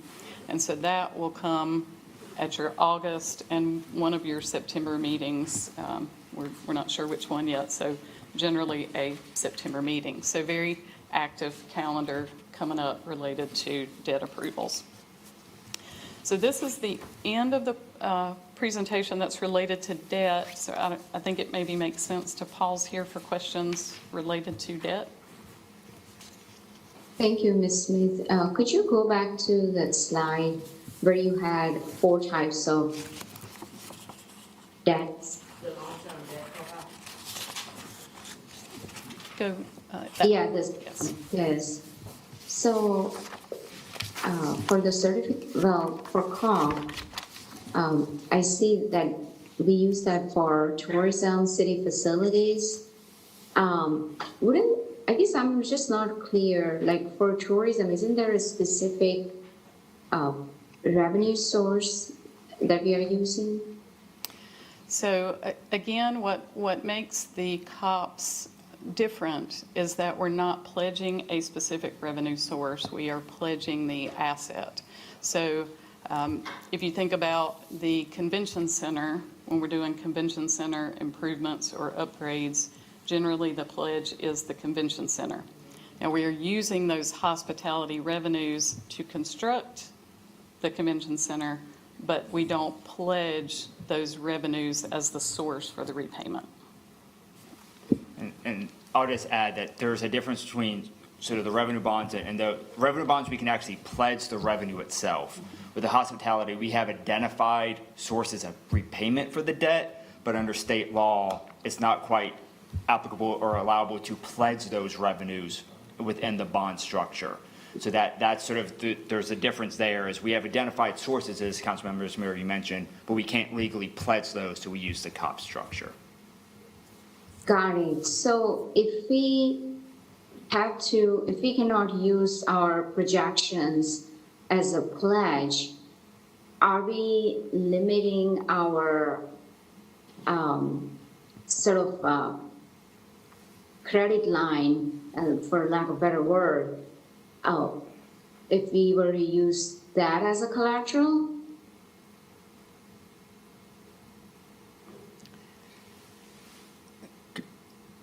So Madam Chair, can you repeat that question? Because I don't think I was following you. Okay, so what I'm asking is that state law doesn't allow us to use our future projections for tourism for any capital projects. For an example, Teresa had used Convention Center as an example. And if we are not using our future projections as the revenue source, what is the source, what is the collateral that we are using? And as a result of that collateral, are we limiting our ability to go out and get more debt because we are pledging other assets as collateral? So when we look at affordability in these funds, we are looking at those revenue sources. We have our models that, we've talked about, the steady state model in the general capital project area. We also have models related to tourism and to each of our enterprise funds. So the models take those revenues into account. So we're using the revenue, and we know what that revenue is, and that's what provides our affordability. I think where your question comes from, Ms. Hajmira, is that the other forms of debt here are really not available to us because of state law. So we can't do a revenue bond based on hospitality revenues per the state law. So we use the COPS structure instead. And the collateral really speaks to what provides assurance to both rating agencies, trustees, and the investors themselves that repayment will be made, because it provides the recourse of essentially ability to foreclose or that type of thing on an asset if a default were ever to occur, which we would not. Got it. Okay. Thank you. Mr. Vice Chair, followed by Ms. Mayfield. Okay, thank you, Madam Chair. So I'm going to follow some of the questions the chairman had on the COPS of participation. And so I see that they specified city facility, convention tourism, and transit capital. Can we expand that and say include our police station and fire station, or does state law prohibit just those funding? So city facilities does refer to police stations and fire stations. Okay, so got we it. do use COP Okay, structure for perfect. The other comment is on the general obligation bonds, and if it's in the book, I apologize, Ryan, don't beat me up, but I'd be curious to see what percentage of the voter approval referendum, the payable tax, makes up that obligation bond. Does that make sense? I'm trying to get a percentage of which each of the bullet points, what percentage makes up our obligation bonds? Is that an adequate? Let me try to address it this way. Get back to And if we can just do it as information coming back, I'm okay. But it just information, I'm just a little curious. One thing that really kind of scared me, though, if we flip over to slide number 4, debt by credit entity, or is it slide 6? I'm sorry. Right there. Our airport minus double A minus. Could you explain why is that a double A minus where CATS has a plus and stormwater has a non-rating on Fitch? So kind of a little word about the NRs and our airport having a minus. Sure. So let me start. I'm going to start from the right and work back to the left. Okay. So water, we do have the AAA. Got it. So we utilize all three rating agencies for water. Got it. As I mentioned in the beginning, we don't always utilize three ratings. Oh, that's right. You don't need three you don't need- ratings okay. all the time. So for stormwater, we have chosen to use only Moody's and S&P. Got it. We have not used Fitch. Okay.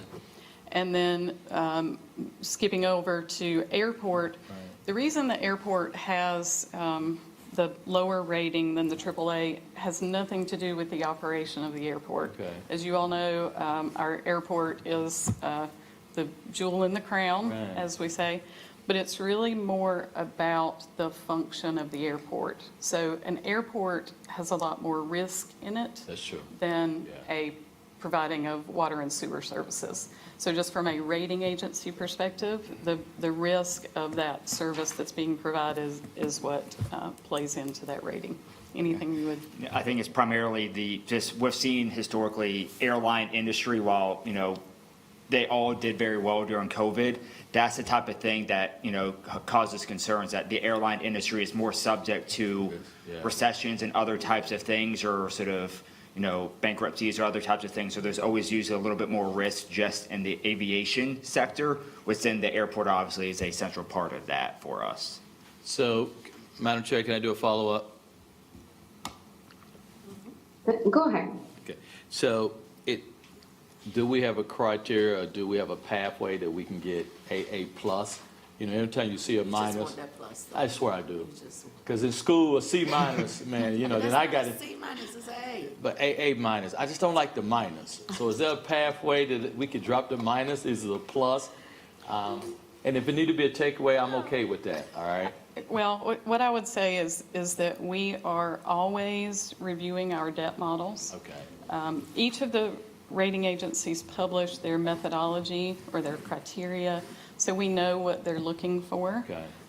We can work towards those. Okay. I will tell you that in the airport sector, in that airport space, you're probably not going to get much higher than these ratings, again, just because of the risk of the aviation sector. And so this is almost a standard. You look at other airports across the country, AA minus is the top. Okay, Yes. that makes me feel a lot better. Okay, Yes. I didn't want nobody to start saying, well, Charlotte got a double A minus. Don't fly there no more. Okay, I'm good. And Mr. Mitchell, as it relates to your first question, if you go back to slide 4, just to connect it to the budget, that upper left category, the only time we would utilize that is on what voters would approve in November of even years. Okay. So it's every other year. So this past one, it's 226 million. The other ones you could utilize throughout the year, typically in a budget, but theoretically you could do it at other times. For context of like percentage, enterprise funds and hospitality funds aside, general obligation bonds have traditionally been between like 190 and 230 million. Okay. Certificates of participation, we would typically do every year for the general COPS, and those would typically be between like 25 and 50 million each year. Okay. Thank you, sir. Thank you, Madam Chair.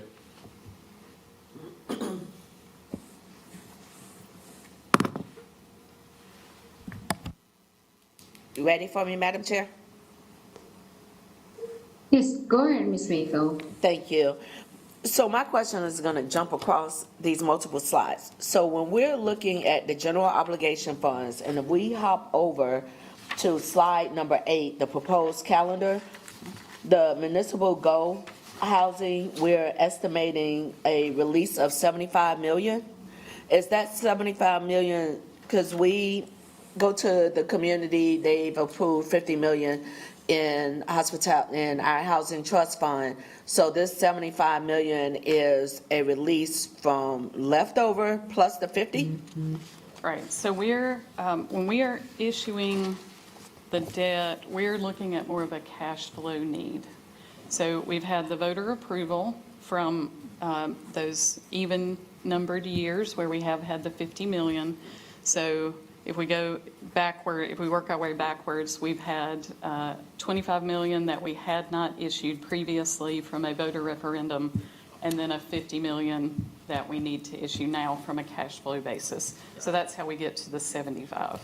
And so what I would say is that there's kind of a wall between budget and finance a little bit. Budget is working with housing, the funds are available, they work with you guys on a plan on how to spend the funds, and then finance is going to handle when to actually go issue the debt based on what you guys decide how to spend it. So that's all funds that have been appropriated in the budget and are available for spending already and have been.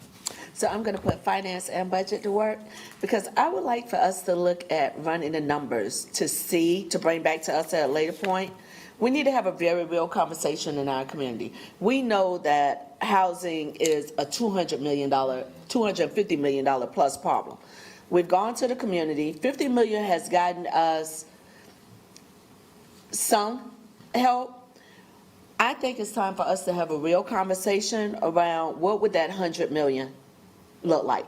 I don't think we're necessarily ready to jump to the 250, but I believe that the community sees the need, and the community will understand if we can present it in a way where they can see how we would be able to utilize, especially when the cost of everything has gone up. Supplies, staffing, the construction itself, the cost of land, and we have limited land because we've had investors that have come in and purchased so much. That 50 million, which I'm thankful we got the 25, we got to explain to the community why we still had 25, but that gives us 75 to work with. But I think we're at the place where we can start bringing back, at least to committee, if it's okay with Madam Chair and Vice Chair, give us what it would look like if we were to propose 100 million to go on the bond, and what we can do with that, both from finance and budget, to address the needs that we have. Does that sound reasonable? Yes, Madam Chair. So, I just want to make sure Mr. Berkman, would that be part of our budget request, or is this something that could be addressed as part of this agenda?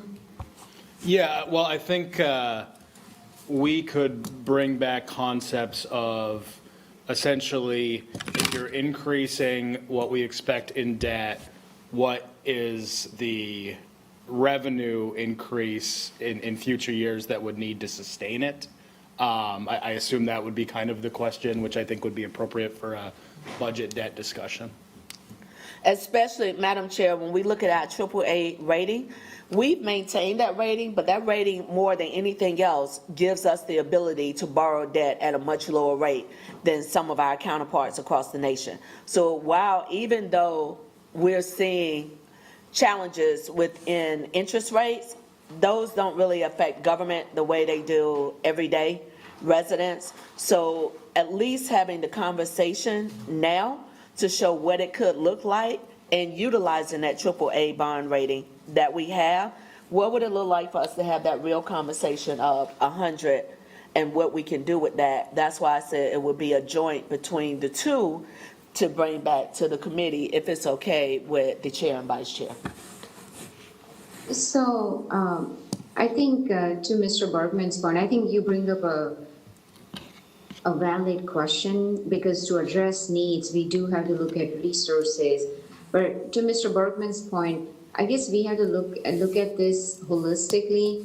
If we were to increase, let's say, housing bond to 100 million, what does that mean for our other responsibilities, such as infrastructure, especially our CIP and neighborhood bonds? If we can just sort of look at that high-level picture and see what does that mean? Because I think every other year we have $214 million in bond issuance capacity. Is that right, or affordability?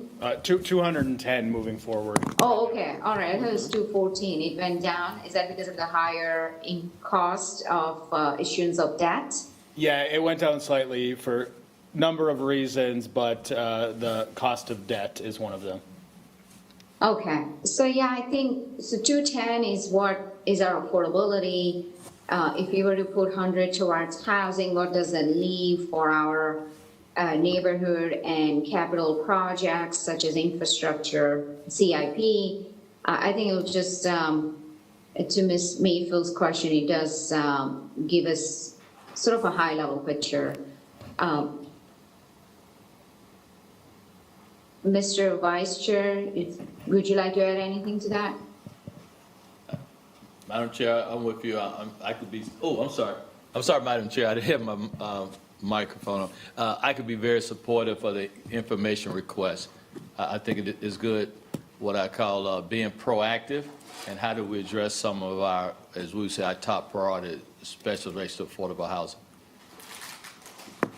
Absolutely. Thank you, Madam Chair.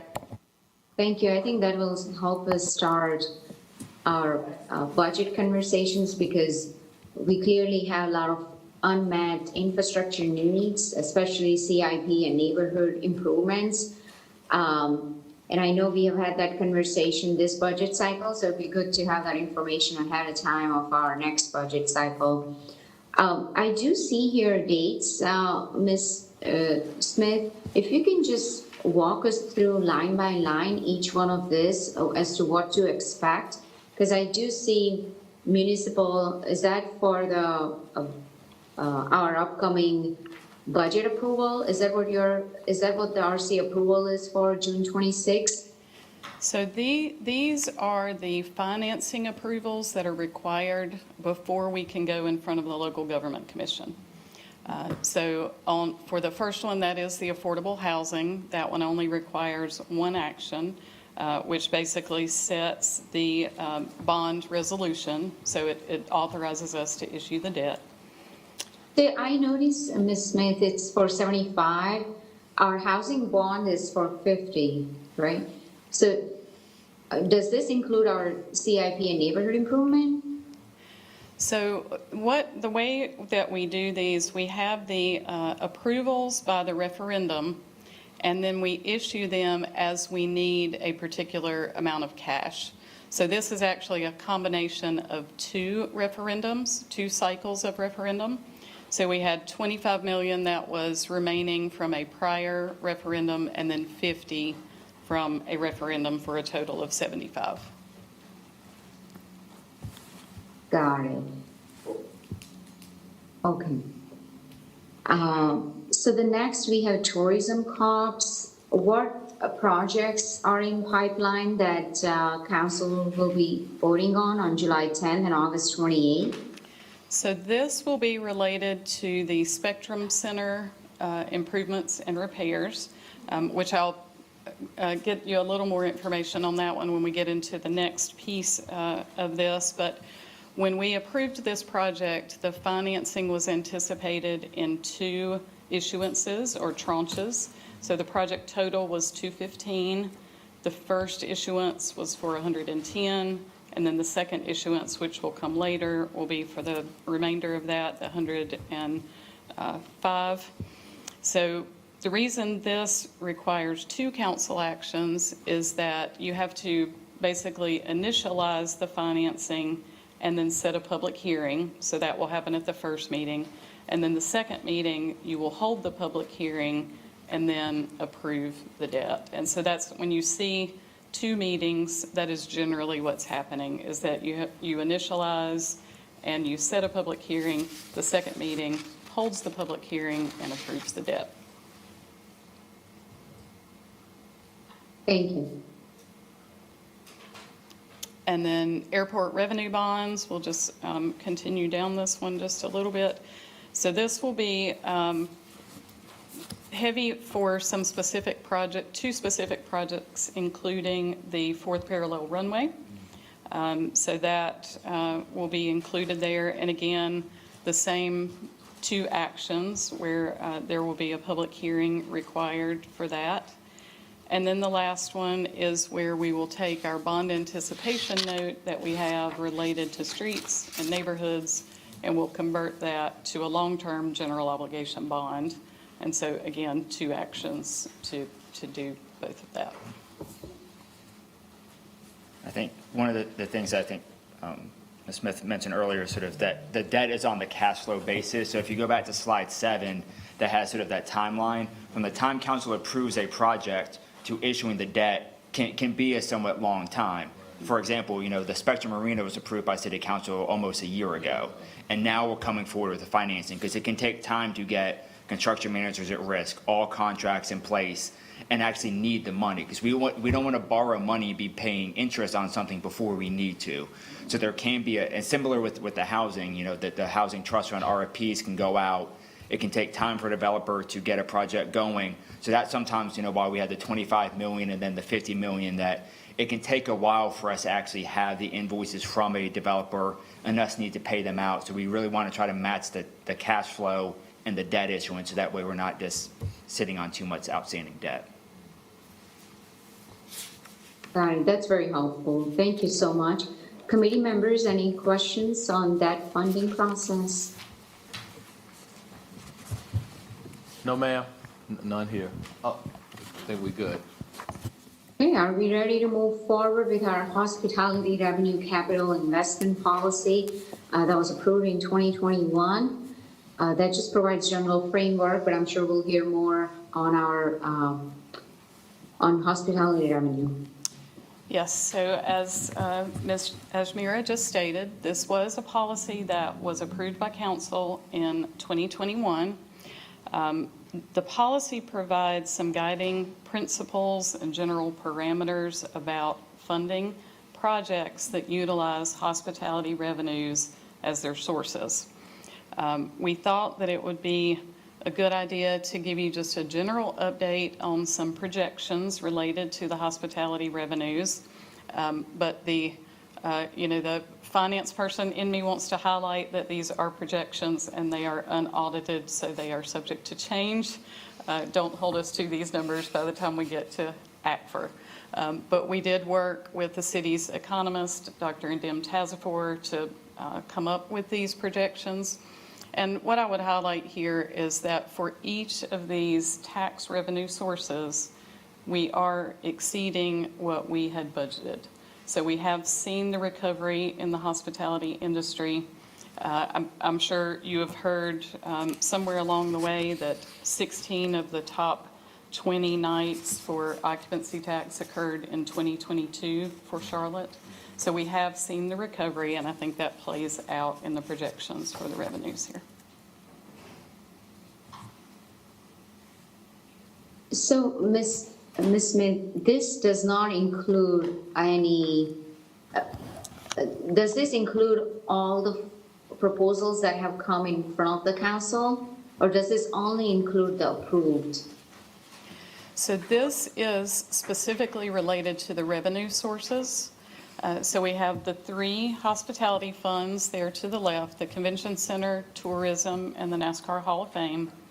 And then we have the tax revenue source that is associated with that fund. We have the amount that we budgeted for that revenue, and then what we project those revenues to be. So this is strictly on the revenue projection side. Got it. So this does not take into account any potential ask that would come in front of the council?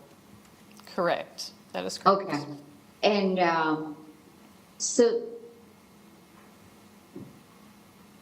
okay, I'll come back. I have more questions. I'll come back to those. Mr. Vice Chair, Ms. Mayfield, any questions on this revenue projections? I don't have any, but Mayor Pro Tem, Madam Chair, has a question. Mr. Winston? Thank you. Welcome. Thank you. I guess it's a less question about financing of this. I guess this would probably be more for Mr. Bergman. So I would like for us to take a look, some type of a dive into who is paying this revenue. I think there were some assumptions made about these taxes when they were first granted by the General Assembly and requested by the city, right? That these were taxes that were largely paid by visitors, people that would come into our community and not necessarily people that live everyday life. This was not a tax that your common Charlatan would actually be paying into, but as a way to capture that money from people who are, benefiting from the growth of our city. Well, I think that hypothesis would probably be found true in a large part. I would also hypothesize that balance is much different now than it once was. For instance, from an occupancy standpoint, we know that because of the affordable housing crisis, we have a lot more people staying in hotels and motels to the point that where CMS bus stops, pull up and take off in the morning and the evening from hotels and motels. Thinking about rental cars, there's an industry where you don't have as many taxi cabs anymore. You have a lot of Ubers, Lyfts, and other ride shares. Oftentimes, those folks, those cars are being rented from rental agencies. The prepared food and beverage, if we didn't know it before the pandemic, we know now that a lot more people, a lot more families across the spectrum rely on the prepared food and beverage, are paying into the prepared food and beverage tax, whereas it might have been thought that families, buy their groceries and cook. That's not necessarily the case increasingly. So while it might be a boon to revenues, I wonder if from a policymaking standpoint, if we would consider different things, as we're considering overall tax policy and requests and decisions that burden, our constituents. So I don't really know if how you put a timeline on that, or how you kind of visualize that to be helpful for us. But I certainly think it's worthwhile for us to dig into that, if that makes sense. Yeah, so I think there are some sources available that we can try to get information. I know that it's not directly related, but with mobility last year, we did do some preliminary estimates of sales tax, which showed just that around 40% is paid by commuters and tourists. I would assume that occupancy and rental car would be much higher than that. Food and beverage might track pretty similarly, actually. But let us try to find the sources out there, work with the economists, and try to get some more context around that. Thank you. I also think it would be good to kind of, if we're able to, give some type of comparison, right? Whenever these taxes started, not even before 2021, because we know they came online before that. What is the comparative analysis, and again, how that might affect the way we look at our tax policies moving forward? Okay. Thank you. That's it. Yeah, Mr. Winston, thank you. I think that's I would like to know that as well. And that will help us drive some of our tax policy decisions. So thank you, Mr. Winston, for bringing that up. Mr. Bergman, I don't know if I had asked about this earlier, but as part of this presentation, we did look at potentially addressing affordable housing crisis, $200 million ask, and what would that leave? If we can also look at, if we were to address our neighborhood improvements and raise, almost double it, especially our sidewalks, and addressing our high injury networks, what would our capacity look like? So if you could also include that as part of your follow, that would be great. Of course. Hey, Madam Chair? Yes, Mr. Vice Chair? Yeah, and then Councilman Mayfield has a question. So let me make sure I got the language correct on this slide. So I always thought that we had 3 buckets. And so, Teresa, please correct me. So when we kept talking about, from a tourism standpoint, bucket 1, bucket 2, and bucket 3, are we saying that's referring to the tourism, occupancy, rental car, pay-go, or are we talking about bucket 1 is convention, bucket 2 is tourism, bucket 3 is NASCAR? we make reference, help me understand what are we referring to? Sure.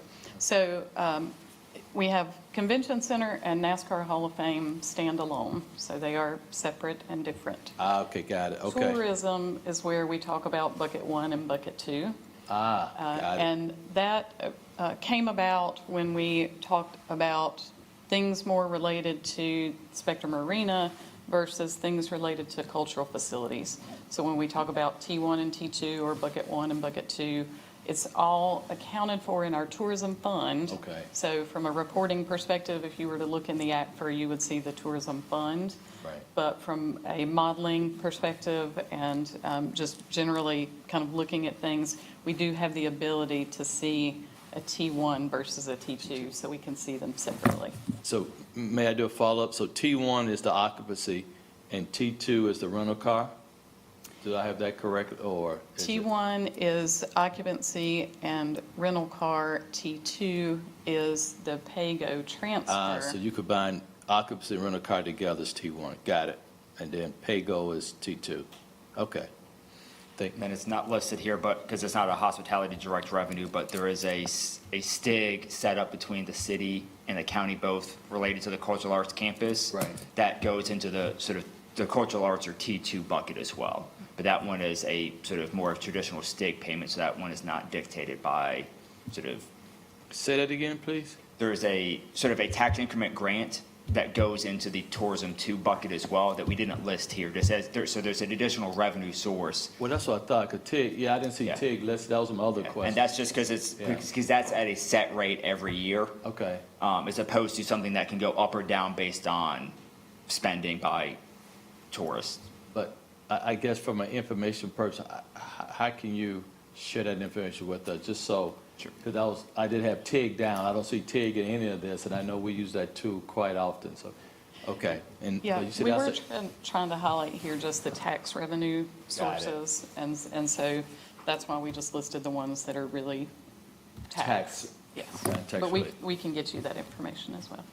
And so when we talk about then our great work to continue using the buckets, we got this sunset provision. Which buckets are we referring to that could be sunset? Right, so the Convention Center on the prepared food and beverage, the current sunset for that is July 1 of 2034. July 1, 2034? Thank you. And then the NASCAR Hall of Fame on the occupancy tax, the current sunset is July 1 of 2038. Okay. Thank you, staff. Thank you, Madam Chair. Thank you, Mr. Vice Chair. Ms. Mayfield? Thank you, Madam Chair. So it's somewhat on the lines, but probably a lot more in the weeds as Mayor Pro Tem. Because when we think about what we have sold to the community regarding the tax is that it's from people that's coming from outside.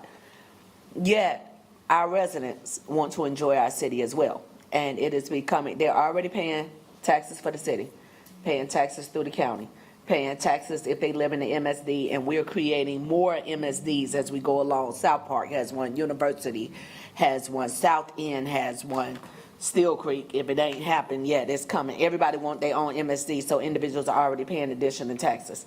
So just if there's an event. So Janelle Monáe coming in October. Gonna be at Skylar.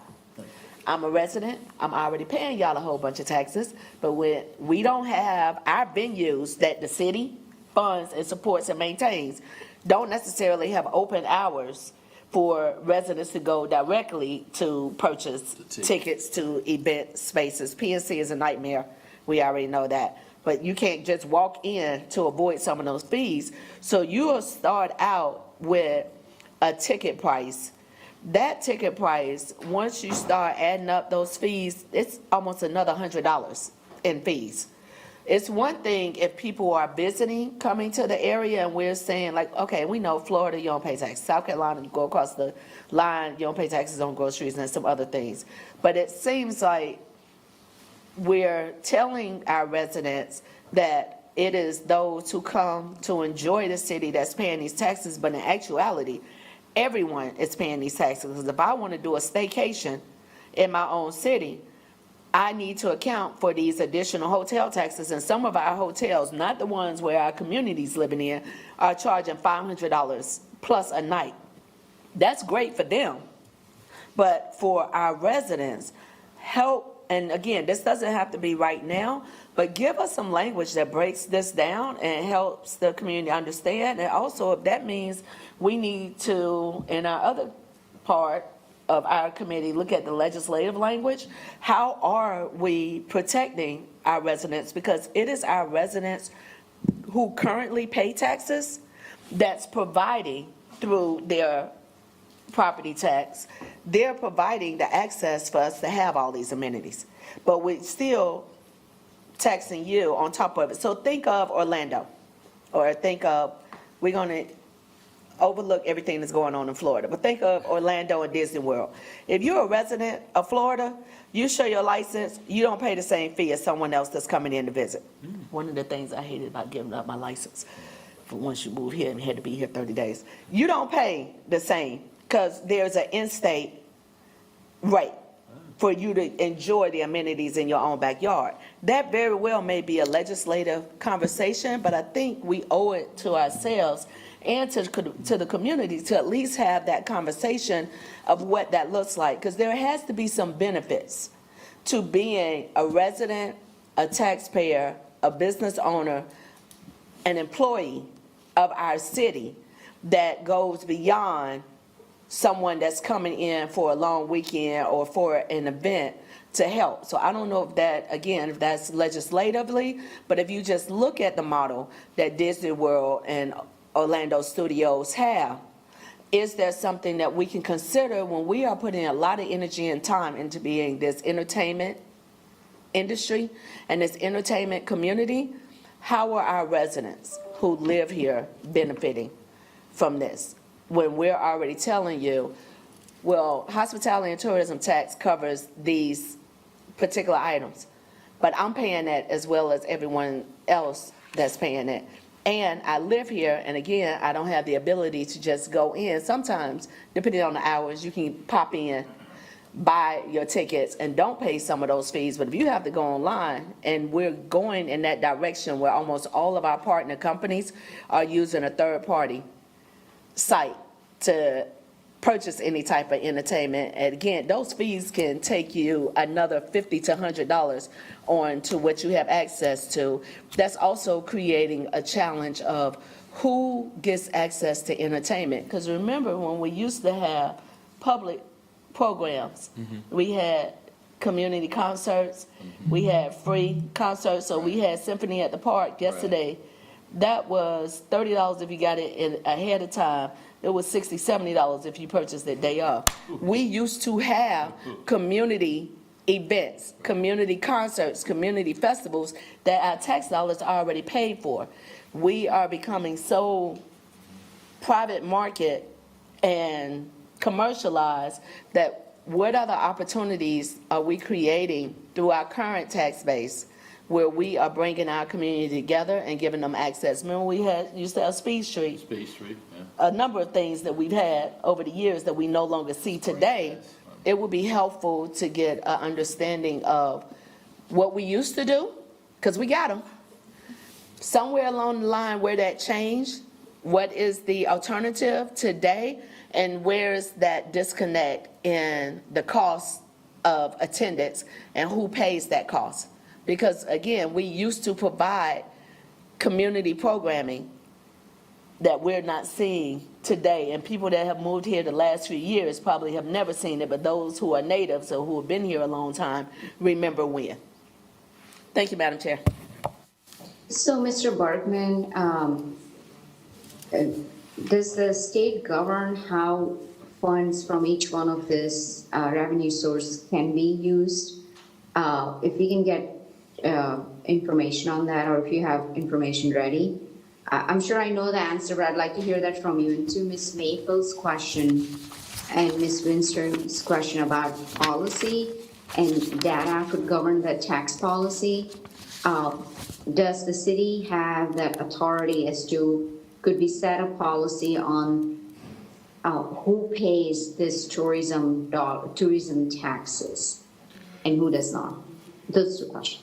Yeah, so if you look actually on slide 5 and 6, it talks a little bit about the uses, which is what the revenue can be used for, which I think is a different question than what are the restrictions that we could put on who pays it. So I think we'd probably have to look into that unless you have more, Matt.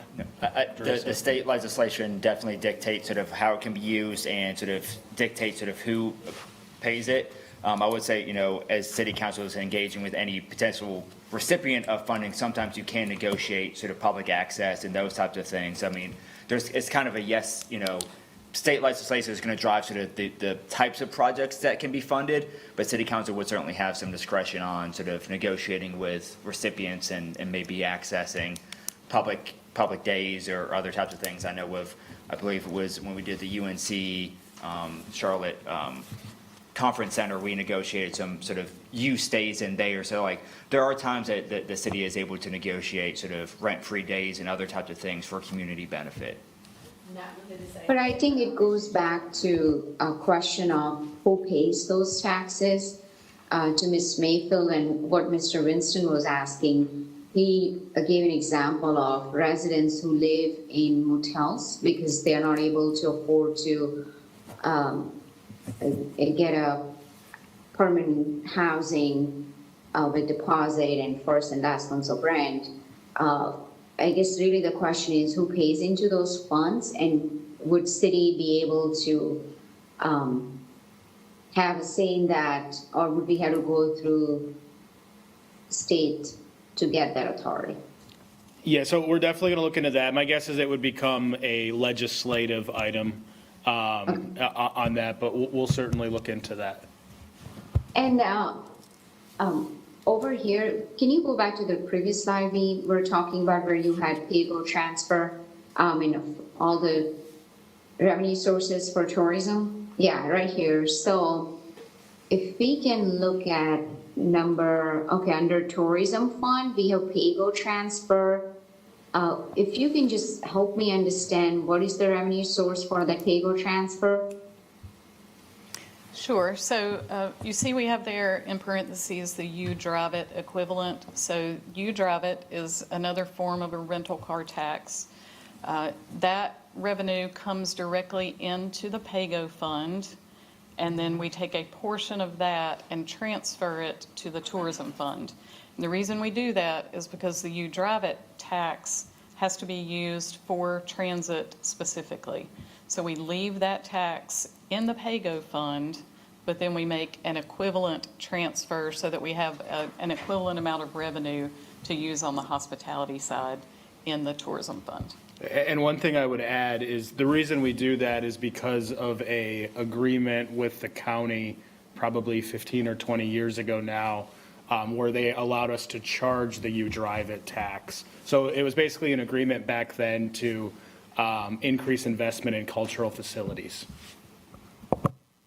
So is there, I guess as a result of this additional You Drive It tax revenue source, was the policy set by the city and county to use those funds specifically for cultural facilities, or was that an authority given by the state? So the You Drive It tax by the state has to be used for transit. We do use it for transit. But in order, the county was who approved us using it way back then. And the reason they did is so then we would take normal pay-go sales tax dollars and send it to cultural facilities for the 7 cultural facilities we own and maintain.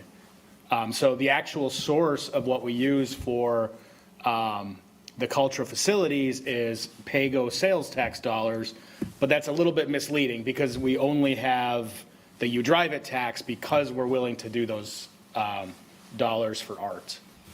And just to add, it was a part of the funding plan when we did the cultural art campus, including the Mint, the Beckler, the Gantt Harvey Center. It was a part of that entire sort of funding plan that was all put together at the same time with the county. So it was a city-county partnership. At the same time, Councilman Mercer, we did the tax increment grant. That was the entire sort of funding plan sort of all coming together and agreed upon as a part of that interlocal agreement. So, but in order for us to even do that interlocal agreement, we were provided a specific authority from the state for that? Well, the You Drive It tax was provided by the state. Oh, okay. And Madam Chair, the Mayor Pro Tem has a question when you're ready. Okay, Mr. Winston, go ahead. Just a quick question. Do short-term rentals like Airbnb pay the occupancy tax? They do. We're spoken with the Mecklenburg County tax collector previously, and those are collected. And based on those prior conversations, they don't have any reason to believe that they're not collecting everything that they expect. So just as a hotel, somebody Yes. rents a hotel, okay. Thank you. Okay. Any other questions on this hospitality revenue? If you can just help me understand, was there, I know 2021, it's only been 2 years, but can you just provide a refresher? Were there any policy changes that were made in 2021 for hospitality revenue? So this was actually a new policy that did not exist previously. So the new policy was created in 2021.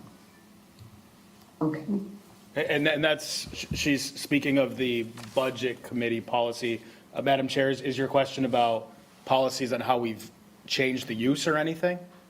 Because I don't believe we have there. Well, I guess from what I understand that in order for us to change the use, we have to go to the state.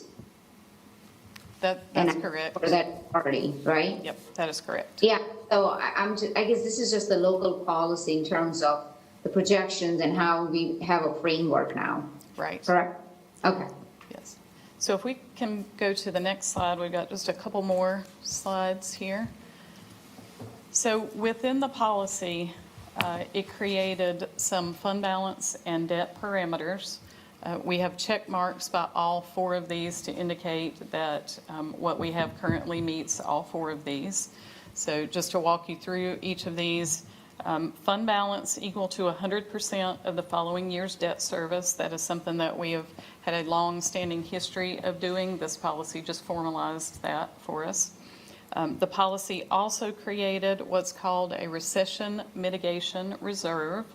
So what we do is we take a look at those tax revenue sources. We look backwards for 5 years, take an average of the revenues that we've collected, and then take 25% of that and hold it in reserve. So that's just some additional protection for a downside when the revenues aren't coming in. The policy formalized that we make sure we are looking out for our existing assets. So we need to contribute at least $250,000 a year towards maintenance, and we are definitely doing that for all of our hospitality-funded facilities. And then the final one is related to the structure of the debt to make sure that we are paying for what we can afford now and not pushing out debt payments into the future. So we make sure that 50% of the principal is paid within the first 15 years of any financing. Madam Chair, just one question on the third bullet, if I may. Yes, go ahead. So when you say the hospitality revenue support, I want to make sure, in my mind, those are the culture facility, the Beckler, Harvey Gantt Center, Mint Museum, Discovery Place, okay? Yep, so all of those are included. Convention Center, NASCAR Hall of Fame, Spectrum, Bojangles, Evans Auditorium. Got it. So any of the hospitality-funded facilities would be included, that we're ensuring that we have maintenance covered on those facilities. What about the Charlotte Knights Stadium? We do not own that. We have Okay. contributed Okay. to help as part of that, but we don't own that, so we don't have any maintenance on that. I forgot about Bojangles and, oh, wow, okay. And I will say, we do, for each of these, we work with either general services, so if it's a facility that general services handles. We work with them on any maintenance needs that would be included in the budget, so they would be included in the budget request, or where we have an external partner like the CRVA. So in the case of the convention center, we're working with them to see what are the maintenance needs that they have, and then those get included in the budget. Thank you. Thank you, Madam Chair. Councilmember Mayfield has a question. Yes, I just wanted to follow up on Mr. Mitchell's question here on 250,000. So are we taking into an account bigger facilities versus smaller cultural facilities? Or is this 250,000 across the board? This is what the policy requires is a minimum of 250. That's the language within the policy. The amount of maintenance definitely depends on the facility. So I can tell you that we are including more than 250,000 annually. So that's why I say we are definitely meeting that one because it is based on the facility and what those maintenance needs are. Mr. Mitchell, would you like to get maintenance and repair requests, and are you looking? Yes. I guess I'm trying to figure out, would you like us to dig deeper into this, or you just wanted more for information? Well, Madam Chair, excellent point. I didn't know which facilities were covered. I forgot the convention center in Bojangles. So I'm okay with staff answer that which one are being covered. I kept thinking of just the cultural facilities, and I forgot about those two sports entities. And Madam Chair, my question is a follow-up to Councilmember Mitchell's, and it is a request for an update. Give us that list of all of our facilities, and I think it will also be helpful to know what our current financial support is. So we know, you mentioned Discovery Place.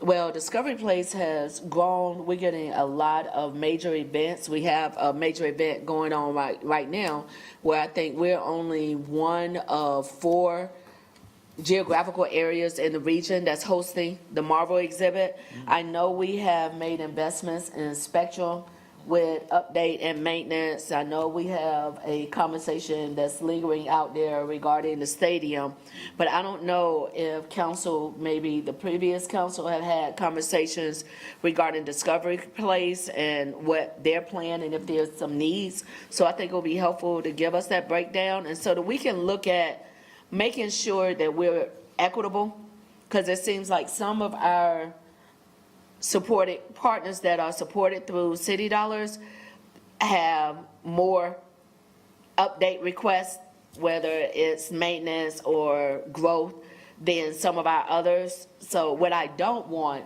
is what happened, unfortunately, with Polk Park.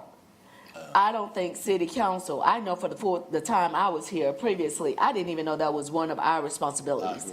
And then we fast forward a decade later, we're having a conversation about something that we allowed to go into disrepair with not maintaining the water fountain and other things. So I'm thinking about how do we avoid that as much as possible. So bringing back an update to committee of who are all of our partners and where are we on support for those partners, because if we have a partner out there that we haven't made an investment in for 3, 5, 7 years, but in that same period of time we have made 2 or 3 or more investments in one of our other partners, we need to make sure that we're being responsible, because again, these are tax dollars and these amenities that we want our citizens as well as our visitors to take advantage of. Thank you, Madam Chair. So, Ms. Teresa, as part of the follow-up report, if we can take a look at all the facilities that Ms. Mayfield has asked about and look at what has been the request and what has been the request for repairs and maintenance and what has been actually funded and what's outstanding, I think that would help to see if we need to revise this policy. Sure. Any policy changes, any recommendations, information, updates? Looks like we have none. I just want to make sure we do have 2 college students who are shadowing our Deputy City Attorney, Lena James, and I'm sorry if I did not introduce you all, Leah and Kunal.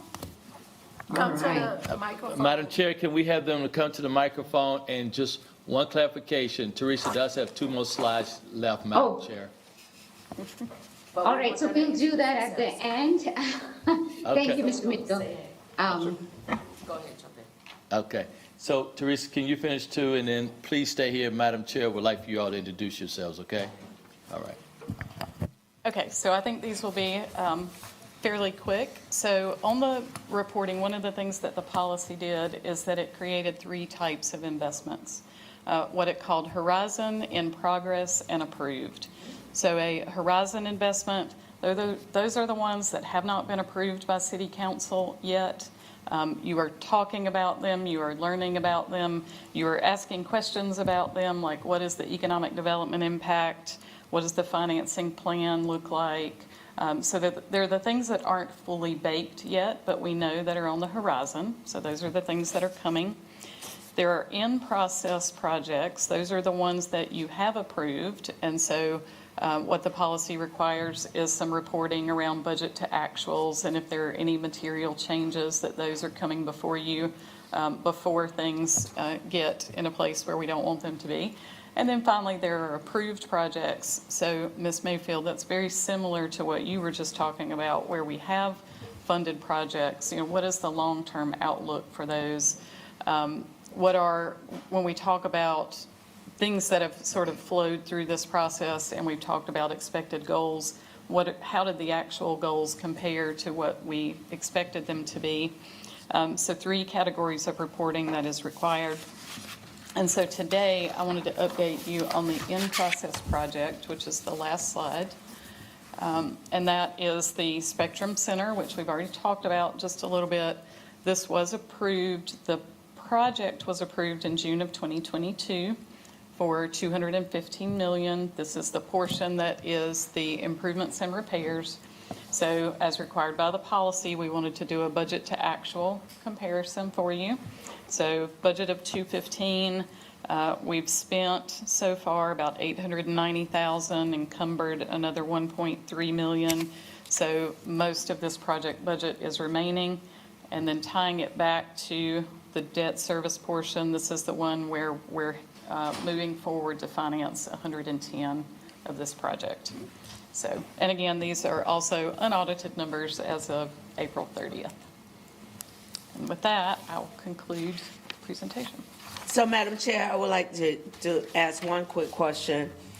So when we look at specifically this Spectrum Center, we have a whole separate conversation that's happening out there regarding the potential sale.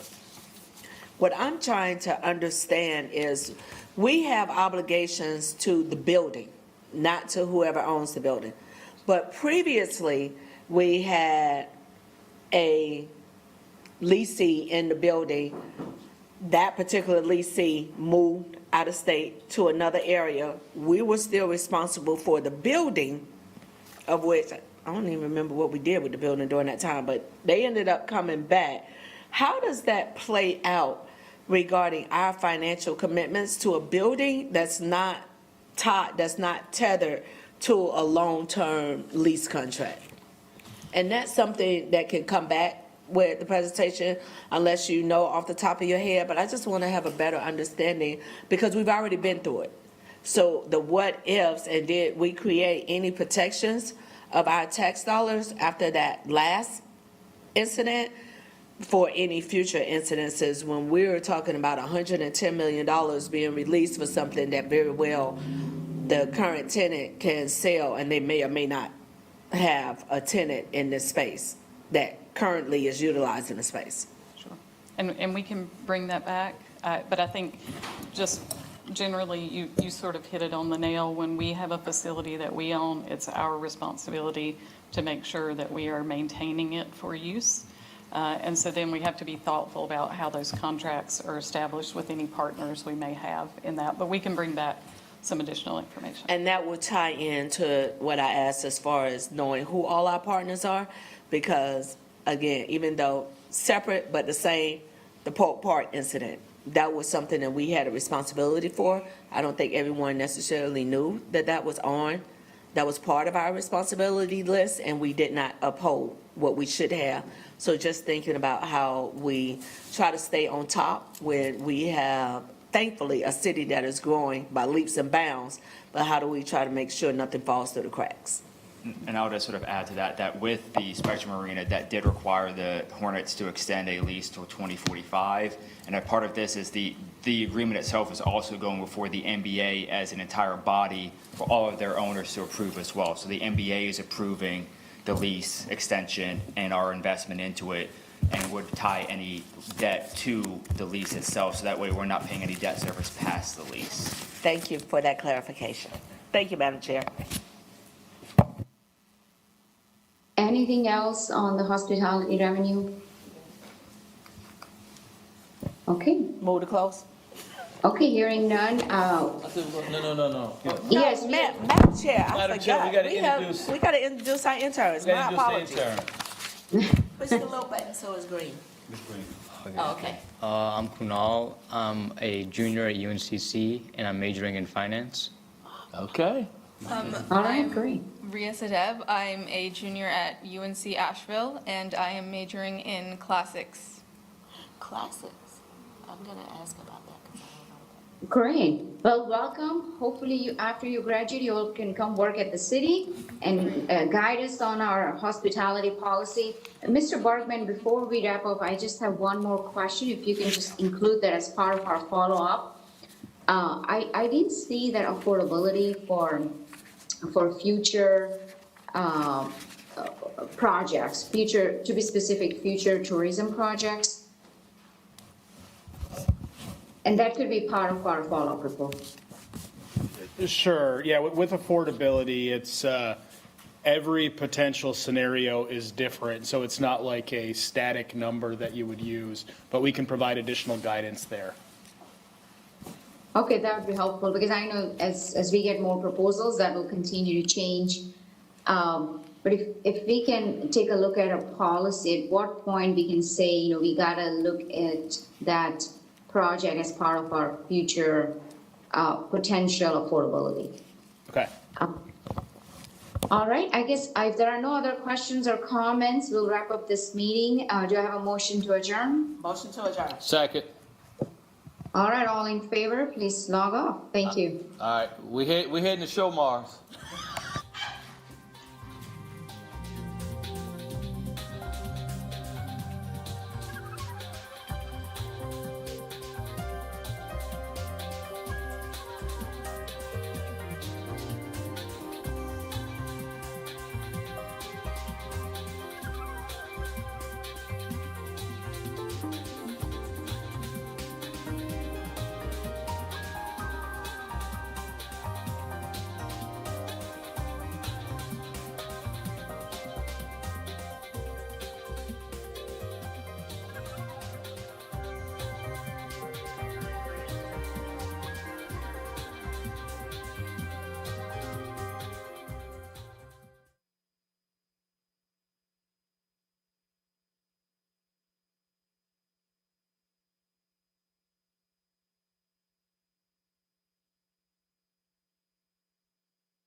shortly.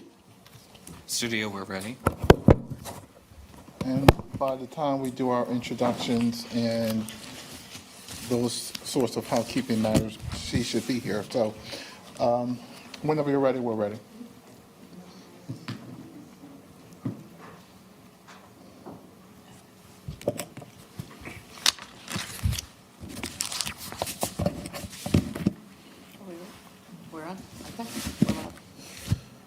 Good afternoon, everyone. My name is Malcolm Graham. I serve as chairman of the city's Job and Economic Development Council Committee meeting. And I'd like to take this opportunity to welcome you to the Monday, June 5th, 2023 committee meeting. Before we get started, let's take the opportunity to introduce everyone in the room so we can know who's among us. And we'll start with the back wall over there. I can't see. Ms. Weber. I'm Nancy Weber.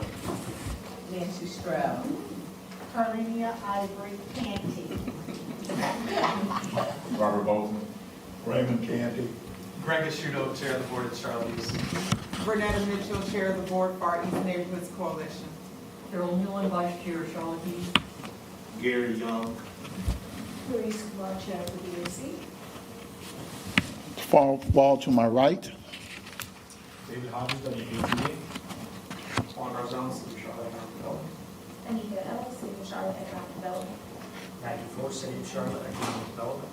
Kathy Buckley, Charlotte East Board Secretary. Julian Lopez, Eastland neighbor, or Eastland resident in Charlotte East Board. Stormy Scott. Bob Durkin, East. Anna Schlenis, City Attorney's Office.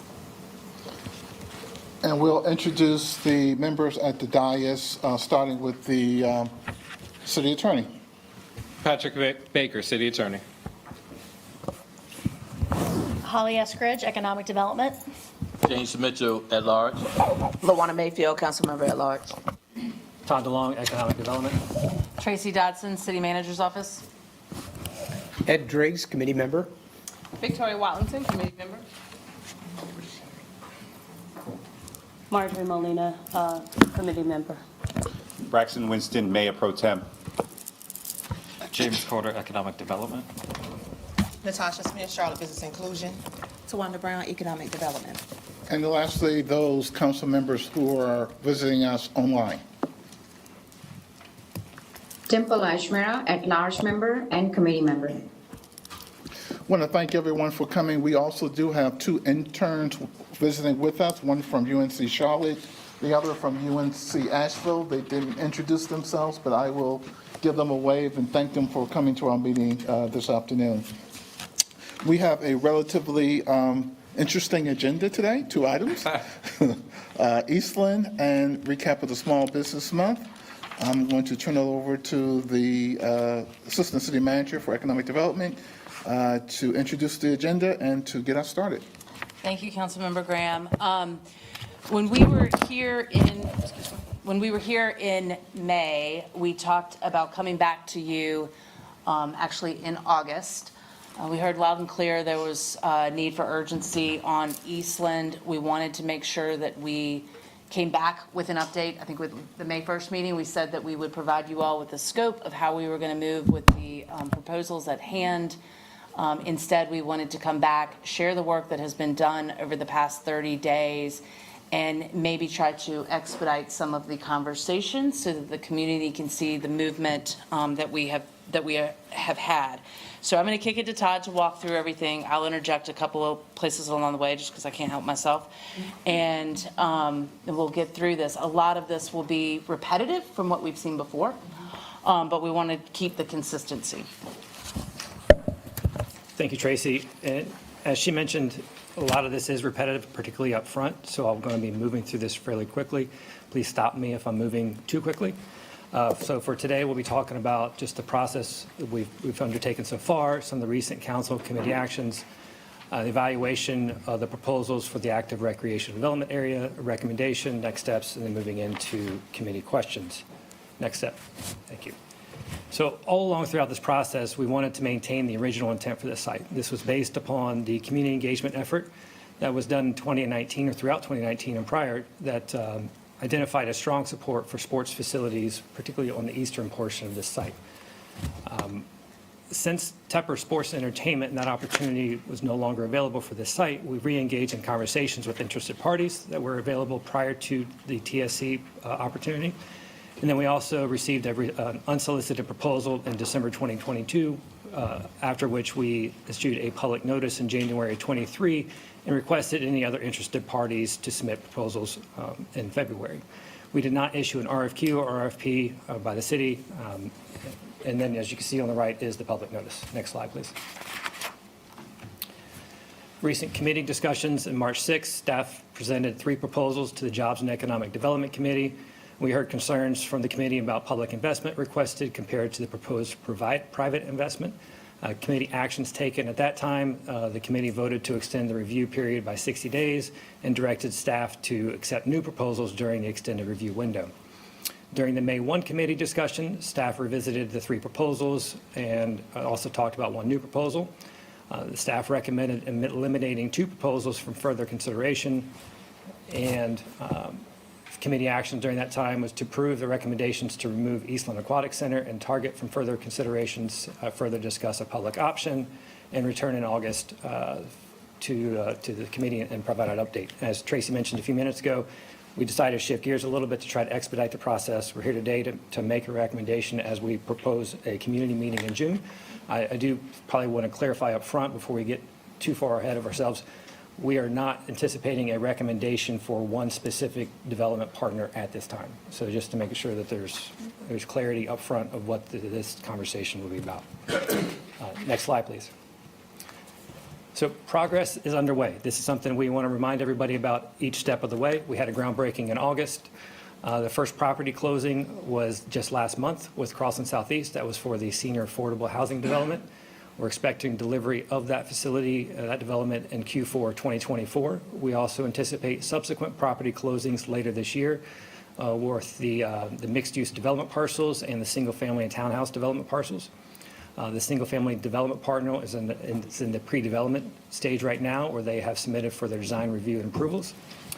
You may also know that Mecklenburg County is currently conducting community engagement for the 4.5 to 5 acre park. The website is noted below for community engagement and feedback on that park.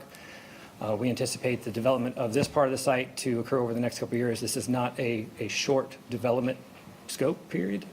We have a long way to go, and we're on the way. And I think that's something that we want to make sure that we reiterate over and over and over again. Progress is being made on this site every step of the way. Yeah, can I just interject? Again, want to reiterate that we are making progress and highlight some of what Todd said. We had closings last month. The single-family component is in pre-development. Councilman Molina, I think you mentioned to me that there were zoning changes. That's just a pre-development step that is currently underway.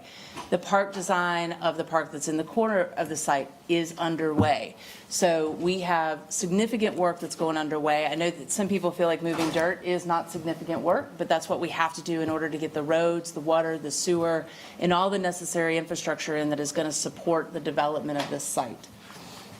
And I just want to remind everyone again that we're talking about 160 single-family homes, 260 apartments, 90 senior housing, 17,500 square feet of retail and office, the 4 to 5 acre county park. The council months ago approved the TIG, which takes into consideration $11 million for roads, parking, streets, sidewalk, and traffic control. And so there's a lot of work being done, and a lot of this work has been done in the last 11 months. Just to remind the public again that the Eastland Mall development project was finalized last year this time. We're reacting to a vendor pulling out. And so while I understand the 10-year history of Eastland, we're talking about managing the last 11 months. Go ahead, Todd. Yeah, thanks, Mr. Chair, I'd just like to acknowledge that Mayor Lyles has joined the meeting. Welcome. Welcome. Continue, Todd. Thank you. And just one last reminder on that last slide. We don't close on properties with Crossland until they are actually ready to go vertical in the development, and that is one thing that protects the city's interest as well as helps Crossland with cost sharing and cost savings and other aspects. So once we close on properties, they're ready to develop on those properties, and they're not just sitting around and waiting until the time is right. Next slide, please. As with other presentations, we always like to bring in the principles for redevelopment that were established in 2012 by the community. A lot of these are our guiding star as we go through this development process and redevelopment process. We like to stay true to these along the way. And these are some things that continuously come up as we are reviewing every aspect of this development opportunity. Next slide, please. Mentioned earlier about the community engagement. In 2019, we took a new approach to community engagement, and that was to ensure the voice of the East Side community is heard and reflected in the development plans. We did a series of small focus group meetings, larger community meetings, digital platforms with email campaigns, surveys, website. This lasted about almost an entire calendar year. And we wanted to make sure that there was a full representation from the East Side. One of the things we found through previous engagement opportunities, there was a lot of meeting fatigue in the community and tired of hearing the same approach without any action. We also found that many of the immigrant and minority populations were traditionally underrepresented by more traditional outreach campaigns. So this is something we wanted to do a little bit more differently and make sure that we have accurately reflected the demographic makeup of the entire area. Next slide, please. Some of the key results of some of that engagement, as you see about what are the aspirations for the new Eastland destination. Overwhelming has sparked growth for the East Side, and we get into a family-oriented place to live, work, and play, honoring Eastland's history and the East Side history. So there's a lot of things here. What's most noticeable out here, obviously, is the bar graph that shows that sparking growth is the foremost goal we have for this redevelopment. Next slide, please. Another question that is particularly concerning with today's conversation was what should we include in the active spaces that are planned. Soccer fields was overwhelming the largest response at almost 50%. And we get into aquatics, basketball courts, amateur sports is right up there at 36%. So you can see that there's a heavy sports-related focus on the active on the active spaces for the site. Next slide, please. This is another chart that we like to show every time we have a presentation, just to make sure that we're staying true to what the community goals were and the areas that we are still making progress in as we continue the conversations such as the one we're having today. For example, the sports fields, active recreation, spur tourism, that's something that is on the docket today and something that we hope to be able to move that check mark a little further to the left. Next slide, please. As a quick reminder, there's already a significant amount of public investment that has been committed to the site already. There is roughly 51 to 55 million in total public investment, of which the city makes up about 36 to 39 million, comprising of CIP and tax increment grant and other, which current estimates are 8 to 10 million and maybe a little higher by the time it's done. This really shows, as we talked about in the past, there's a lot of public investment that's already been committed. This does not include any additional public investment that's being talked about towards the end of the conversation today. Next slide, please. Move into the evaluation of the proposals for the site. Proposals focus on the eastern portion of the site. It's about 29 acres, as you see there in the green. That is east of what we call the Spine Road or Hollyfield Drive, once that road is complete. The focus on this part of the site has remained on an active recreation use that brings people to the site and to East Charlotte, a use that activates the site and complements the redevelopment effort that's going on in the western portion of the site that's being underway by Crossland Southeast. Next slide, please. You've heard the summary of the Racket Sports Entertainment District a few times. I'll quickly go over this. As a program overview, they are proposing a 67-court racket facility. 24 green clay courts, 6 hard courts, 4 red clay courts, 3 indoor courts, 24 pickleball courts, 6 padel courts, a learning and education center, and have surface parking for about 350 spaces. They're looking at ground leasing almost 24 acres for the facility, with remaining 5 acres available for future development that could align with the entertainment complex. Next slide, please. As part of their proposal, the estimated project cost is $32 million, of which the private investment comes to the table with $4 million, with public investment requested at $28.3. Of that $28.3 million, $17 million would go towards the racket facility, and $11.3 million would go towards infrastructure improvements required to make the racket facility work. Public investment comes out to about 88% of the total capital cost. other private investment that's been proposed in their submittal, $2 million in operating reserves, $3 million for youth grants and scholarships for the Carolina Serves programming. Again, they're looking at $1 per year ground lease for 99 years for the 24 acres. Next is the QC Eastland Yards. This is basically 3 different concepts on 29 acres. We have athletic fields and the Charlotte Soccer Academy. And we have 6 multi-sport artificial turf fields that are comprised about 8 acres. Entertainment complex with an outdoor amphitheater, an indoor-outdoor venue, which is the hub.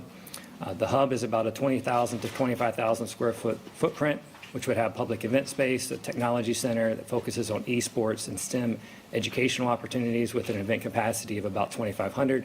They would host professional and amateur esports events, music concerts, and a digital entertainment area.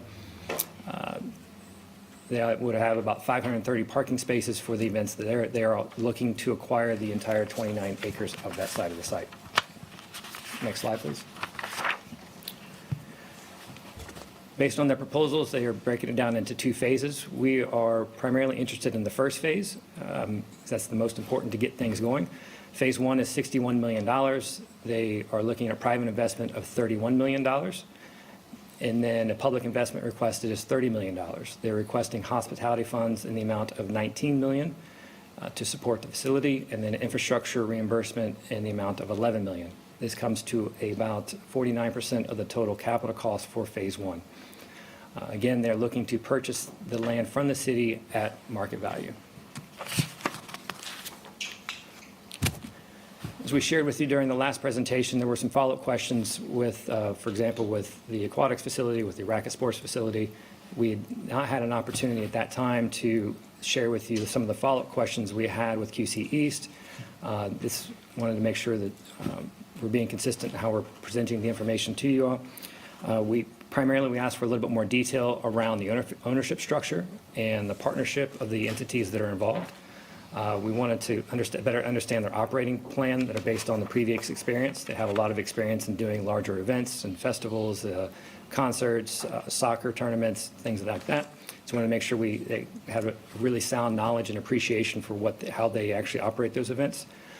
We wanted to see the full economic impact analysis, including some of the major assumptions that they incorporated into that analysis, as well as provide additional information on the esports market in Charlotte, and understand better how that fits into the larger tourism market and how we fit into the esports world, not only in North Carolina, but also in the United States.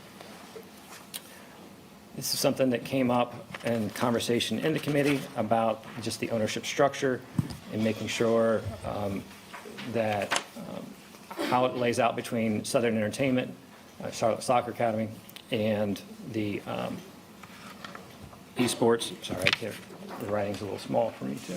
Esports property partners. Next slide, please. We also talked last time about the idea of a public concept. This was, given the reliance on the public funding that was requested to support a lot of these facilities, we started thinking about the idea of the public sector taking on a larger role. Is it better for us to maintain a dual focus on the community and the economic impact?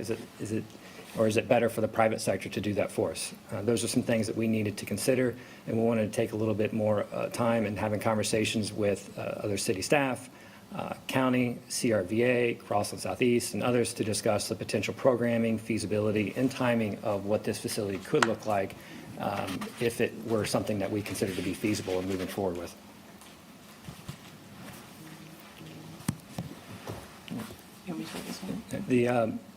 So on the public solution side of things, what we saw was we looked at a multi-sport facility that was equally focused on sports, tourism, and community amenities.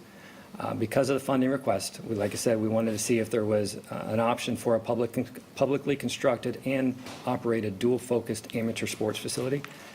After reviewing this with a lot of the partners that I mentioned in the previous slide, this option was not as attractive due to remaining uncertainties around timeline, budgets, and partnership structure. So after multiple conversations we had, we did not consider to be this to be the most viable option for the site at this time. And a lot of this was, it comes down to timing. I think there's still something here for this type of facility.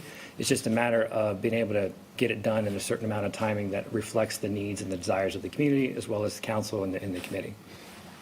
Yeah, and I'll add to that, because since all of these discussions have started, from the county's perspective, the Eastway Rec Center has opened, so their need for indoor facilities isn't as strong as it might have been several years ago.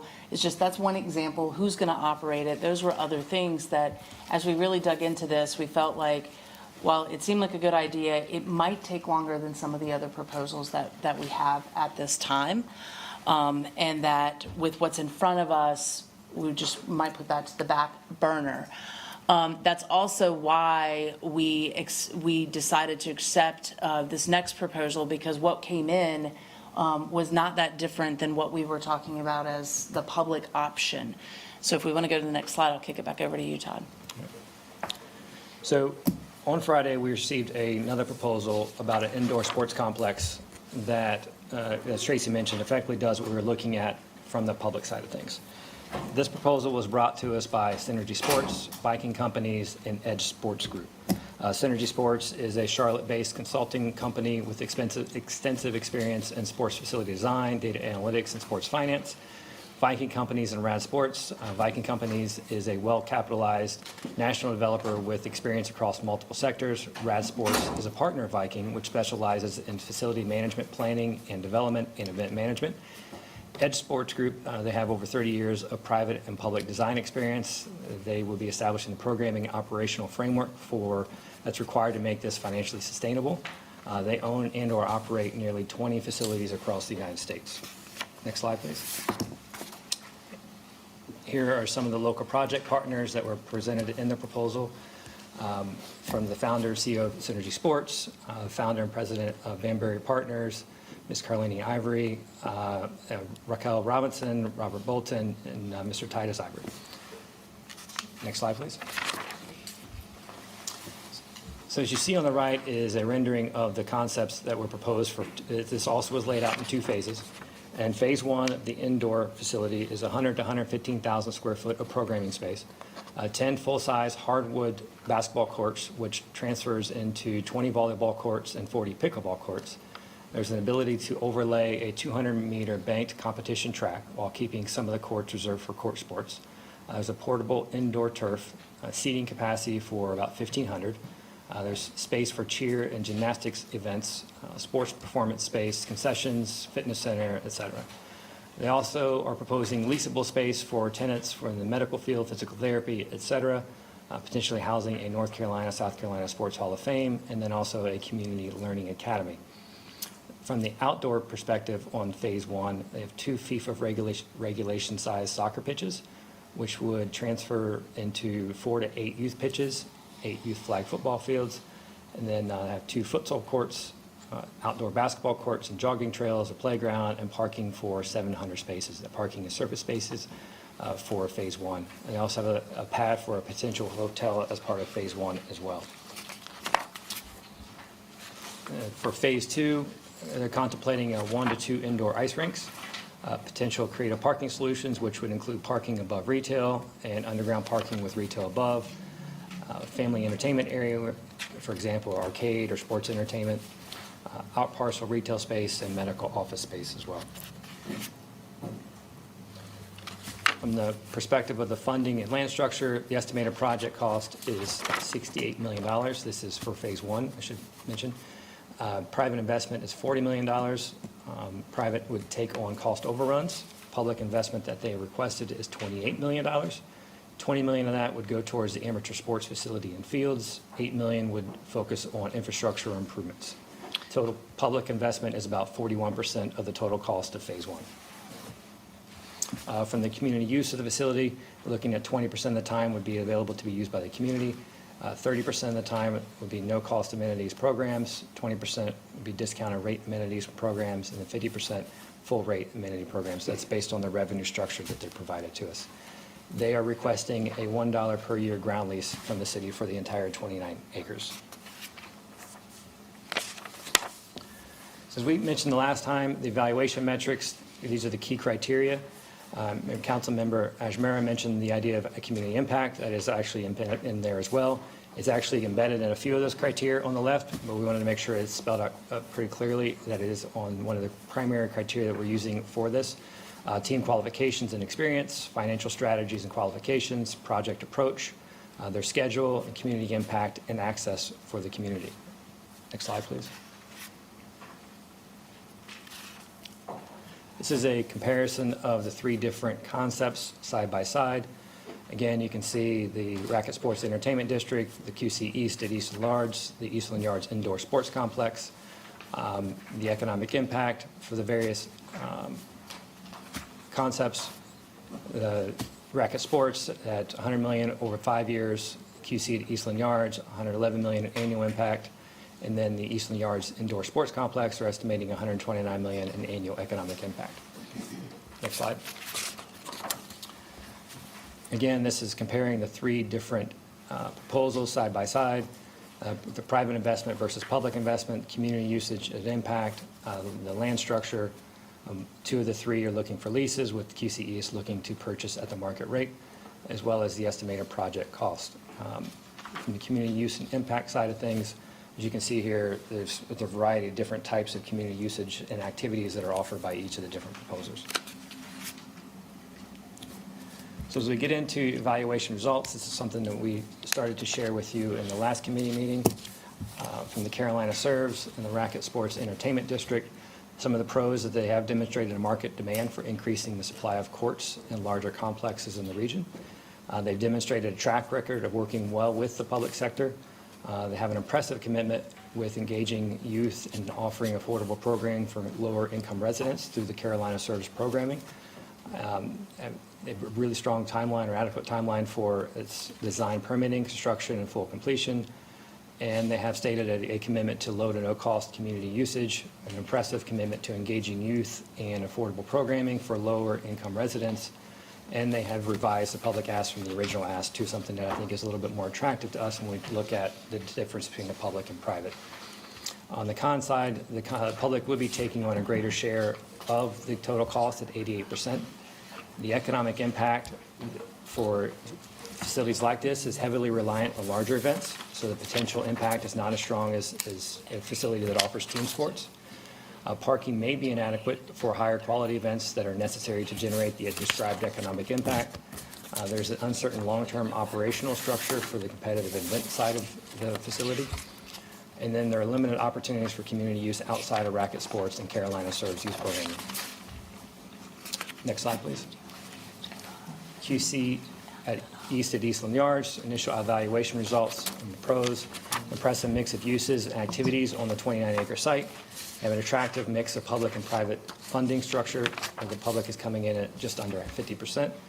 They demonstrated the ability to manage a variety of events, entertainment, sports, local and tech. I mean, there's just a diversity of uses and activities that would be occurring on the site to activate at different times and different types of events. Development team brings relevant complementary skill sets and experiences, the economic impact and initiatives to support local job growth, local business expansion, and development of tech-oriented skill sets. The concepts align well with community feedback and preferences for job creation, soccer fields, and creating a destination in East Charlotte. This is where the sparks, the economic growth come into play. The potential for significant catalytic impact for nearby businesses and job opportunities for residents of East Charlotte. The initial cons we're looking at is the larger events may place burdens on surrounding communities with respect to traffic and parking demands. This is something that came about in a couple previous meetings about the potential conflict of interest with the ownership structure of the Carolina Esports Hub. After conferring with the attorney's office, we want to make sure, as you can see in yellow, this is mostly to help me to see it from this far away. As such, the conflict laws under NCGS 14-234 are not implicated, and the city has full legal authority to enter into a contract with QC East OpCo if the council so chooses. And just so for a little bit more clarity from some information we received from Carolina Esports Hub, Councilmember Bakari owns a minority interest in Carolina Esports Hub, which is less than 10%. He has no ownership interest in Esports Property Partners, which is the entity that would be an ownership group or an ownership partner of the QC East team. Esports Property Partners will own 1/3 interest in the development rights of the project, of which, again, Councilmember Bakari is not an owner. Carolina Esports Hub does not have an ownership interest in the QC East project. Carolina Esports Hub plans to conduct esports-related competitions in this venue based upon short-term use agreements, approximately 5 to 10 times a year at a standard market rate. This would be similar to any third-party short-term rental deal at any public or private venue designed for this purpose.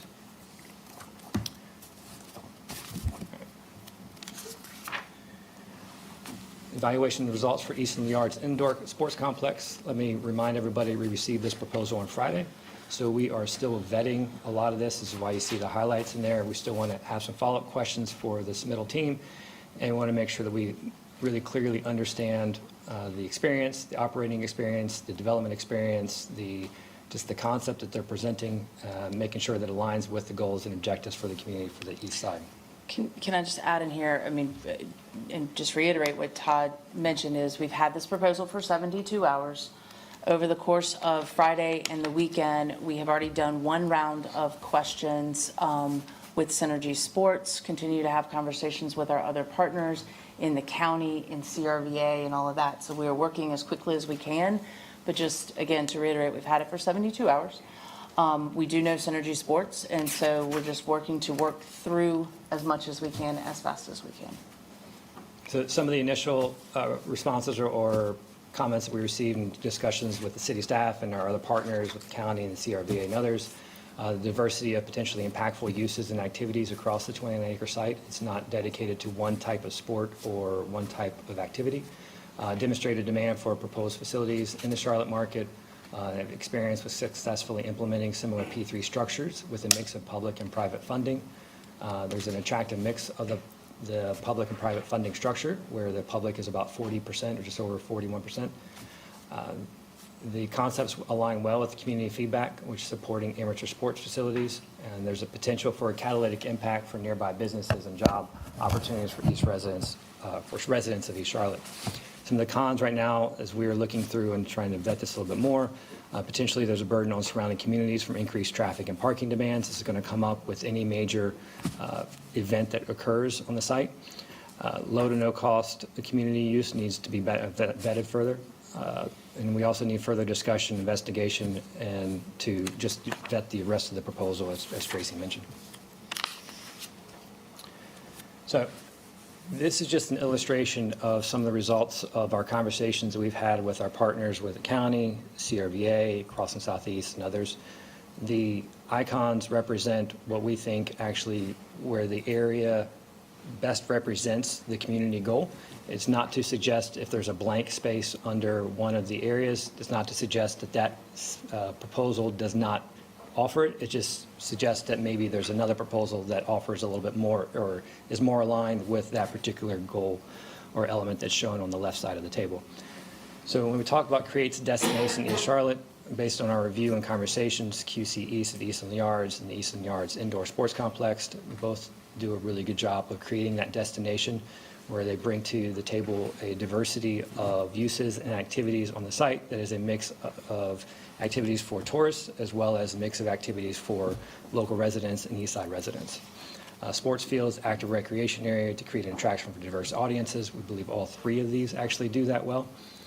Low to no cost for community use of fields and facilities. At this point in time, based on today's evaluation, the Racket Sports Entertainment District does a better job of explaining how they will incorporate the low to no cost for community use of the facility. The other two do provide some guidance of how that shakes out, but we believe that Racket Sports actually does a better job, particularly on the low to no cost side of things. In terms of generating significant sports tourism impact activity and hotel room night demand, QC East and the Eastland Yards at Indoor Sports Complex do a really strong job of creating opportunities for room night demand, visitation, economic impact, not just for Charlotte area, but also for the immediate area surrounding the Eastland site. Activating the site year-round, all three actually have indoor facilities as well as outdoor facilities, so they do a good job of actually bringing to the table a mix of activities throughout the year. creating jobs. This is something that we heard loud and clear throughout the engagement. This is a big aspect to what we can bring to the table in terms of the redevelopment of the site. That's both direct and indirect. QC East at Eastland Yards and the indoor sports complex do a really good job in terms of describing how not only will they create indirect jobs and induce jobs coming from the tourism activities, but also direct jobs on the site itself, from a mix of the uses that are there, from F&B to other tenants that could take place there, from medical office space to hosting larger events that require full-time equivalent positions. There's just a range of job creation activities that come out of those two proposals. The workforce and talent development opportunities. The QC East at Eastland Yards is particularly strong with respect to the apprenticeships that are being offered, as well as the indoor sports complex, the community learning academy that they proposed. There's a lot of strong opportunities there that we need to vet a little bit more to better understand how that actually comes into place and how that can support the economic mobility on East Charlotte. Not quite yet. From the youth non-sports programming that targets low-income households, all three have programming and operation plans in place to do that. Increasing opportunities for small local businesses. We believe the QC East at Eastland Yards is slightly above the other two, particularly with respect to their experience of engaging local and small businesses to be part of their larger festivals. Opportunities for business development and creation as part of the hub. Apprenticeship opportunities again, so there's just a lot of economic drivers that come out of the QC at Eastland Yards proposal. Next slide, please. So just to reiterate, the goals for this evaluation is to determine what is the best long-term solution for East Charlotte. We have a strong commitment to continued investment in East Charlotte and facilitate a transformative redevelopment that's been talked about for this site for the last several years. There's already a commitment of about 50 to 55 million from the public sector. We're looking to commit additional funds into this particular side of the site over the next several months. At this time, we are making a staff recommendation to eliminate Carolina Serves from further consideration, and we recommend a June community meeting to solicit further feedback into responses from the community on the QC East at Eastland Yards proposal, as well as potentially the Eastland Yards indoor sports complex. We'd like to begin community input on viable solutions. We're looking to launch an online website for feedback this week, and then we were looking for dates in the June community meeting. Next slide, please. So as part of the community meeting, the purpose, we want to gather community feedback on one or two of viable proposals. The tentative dates right now are June 24th or the 28th. We are looking at earlier dates if feasible, according to schedules and availability. The agenda right now that we're looking at for the meeting is that the proposal teams would have an opportunity to present their vision and their concept to the community. And we want to make sure that we're gathering the appropriate feedback from community stakeholders. For example, these are some of the questions that I think that we would like to get from the community as we're further vetting some of these other proposals. Is the community vision from 2019 and before still the desired vision? Is that still accurate, still in place? Is the community's priority, is the priority community use, economic catalyst for Eastland, which one really is a higher priority for the community? Does the proposals deliver the appropriate community use, and does the proposal serve as an activator for Eastland and East Charlotte? And what are the areas of concern that we need to address? Are there small business opportunities, traffic, adequate parking, et cetera? These are some of the things that we'd like to get in terms of feedback from the community meeting in June. So next steps, we're continuing to support Cross and Southeast and what they're doing on the side of the site. Again, we are not pausing anything. Progress is continuing today and will be underway. Community engagement, again, we have the online website this week for feedback and public meeting in June. Beginning in July, we want to further refine the terms of the proposals from the community feedback that we receive. And then, if necessary, we would determine a lead proposal, develop an MOU based on the proposal and the community feedback, and then bring forward to council for a vote and/or further evaluation, likely in August. Next slide, please. And any questions? Thank you, Todd, for that thorough presentation. And if you can go back to the staff recommendation, kind of put that slide up first. Again, this is a committee conversation discussion. Obviously, the mayor can chime in anytime she desires to do so, and as well as the other council members if there are some questions. But for the most part, it's a committee conversation, including the mayor when she wants to jump in. So the staff recommendation is properly in front of the committee. I recognize Councilmember Driggs. Thank you, Mr. Chair. So if we could go to slide 8, please.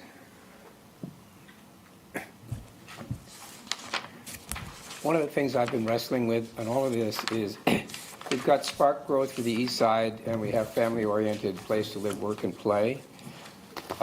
Those are not identical, all right? So I've been trying to look at these proposals, assess them in terms of each of these criteria, and decide what mix is most responsive to the priorities of the people who live on the east. I'll just offer that as a general thing.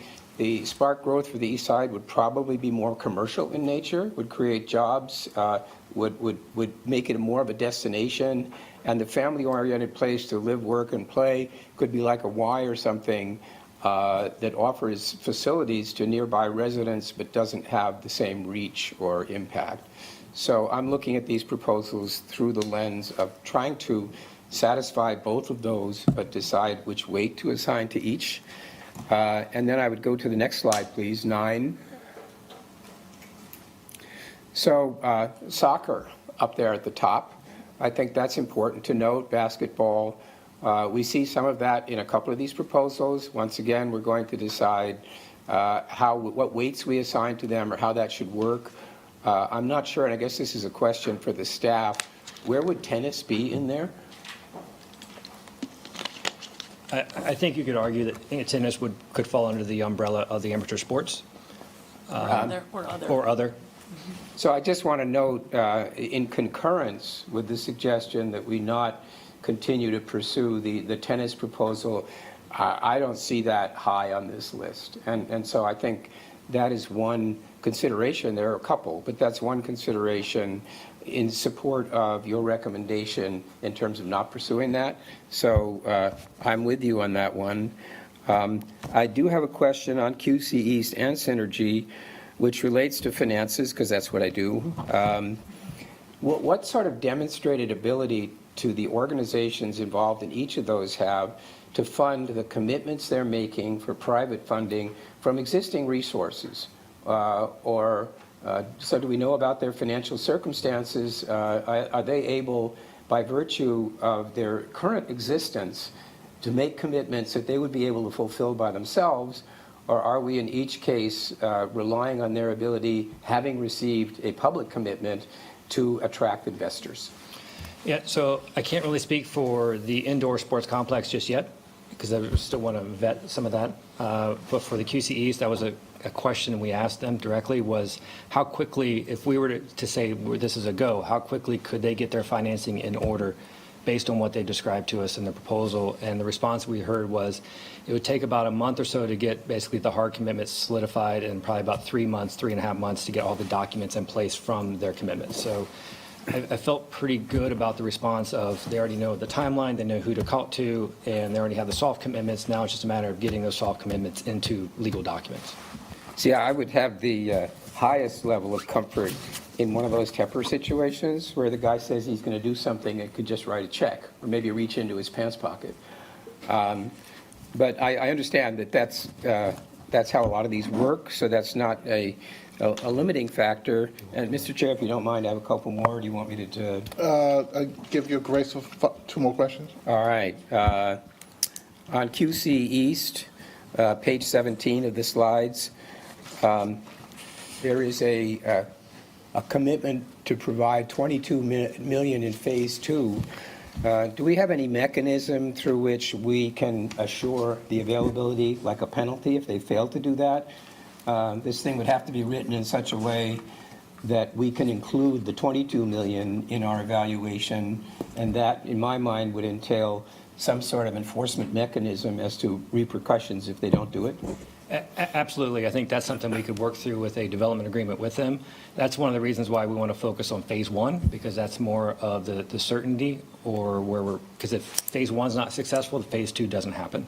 So we would have things in place in the agreement that if phase two doesn't happen, or there would be triggers for them that would get into phase two.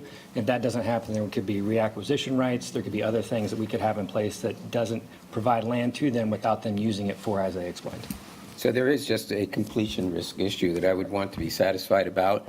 And so, Mr. Chair, for my second, it's really just an observation. We heard from the city attorney about the conflict question. And the city attorney has explained to us that in legal terms, based on state law, no conflict issue is triggered that would mandatorily exclude that proposal by virtue of the involvement of one of our council colleagues. We still have to be thoughtful about perception, or about the fact that he does have a role in it. And I would just express a personal opinion about that. Mr. Bakari has disclosed that he has a 10% interest in one of the would-be tenants in that proposal. I think it's 8%. 8? Less than 10%. Less than 10%, okay. And so I don't personally feel that that is totally exclusionary, i.e. I would like to be able to look at that on its merits and not feel that by virtue of that involvement by one of our colleagues, we shouldn't even consider it. The one thing I will point out, though, is that since he has an interest in one of the tenants, in order to be completely clean on that, we would have to satisfy ourselves that that lease was totally at arm's length. So, right, Mr. Attorney, the only way in which there might be a conflict basis would be if there was some sort of preferred terms on the lease. But if we're satisfied that the lease is at arm's length, and Mr. Bakari has already indicated that he intends to ask to be excused, and to be clear, there's a recusal requirement under certain circumstances. In this case, the requirement is that the person in question notify all of us that he has a concern about a perception, and he will then ask to be excused from the vote, and therefore will not have an influence on any decision we make about that. So I'm not pointing to any conclusion on my part about the QC East thing, but I would just not want to see the association with one of our colleagues be a reason that we didn't give it the benefit of a full examination. Thank you, Mr. Chair. Thank you, Mr. Trey. Councilmember Ashmere.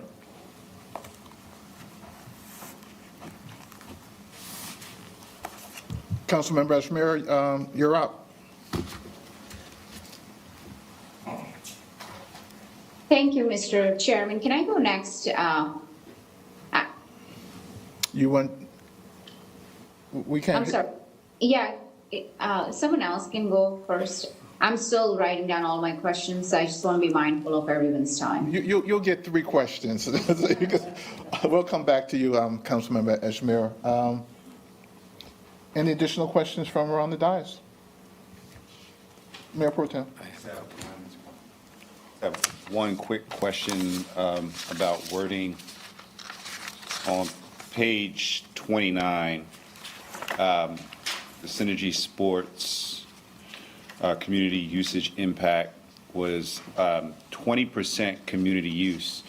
How do we think about percentage, and how does that kind of equate to everyday language? I don't know what 20% community use means.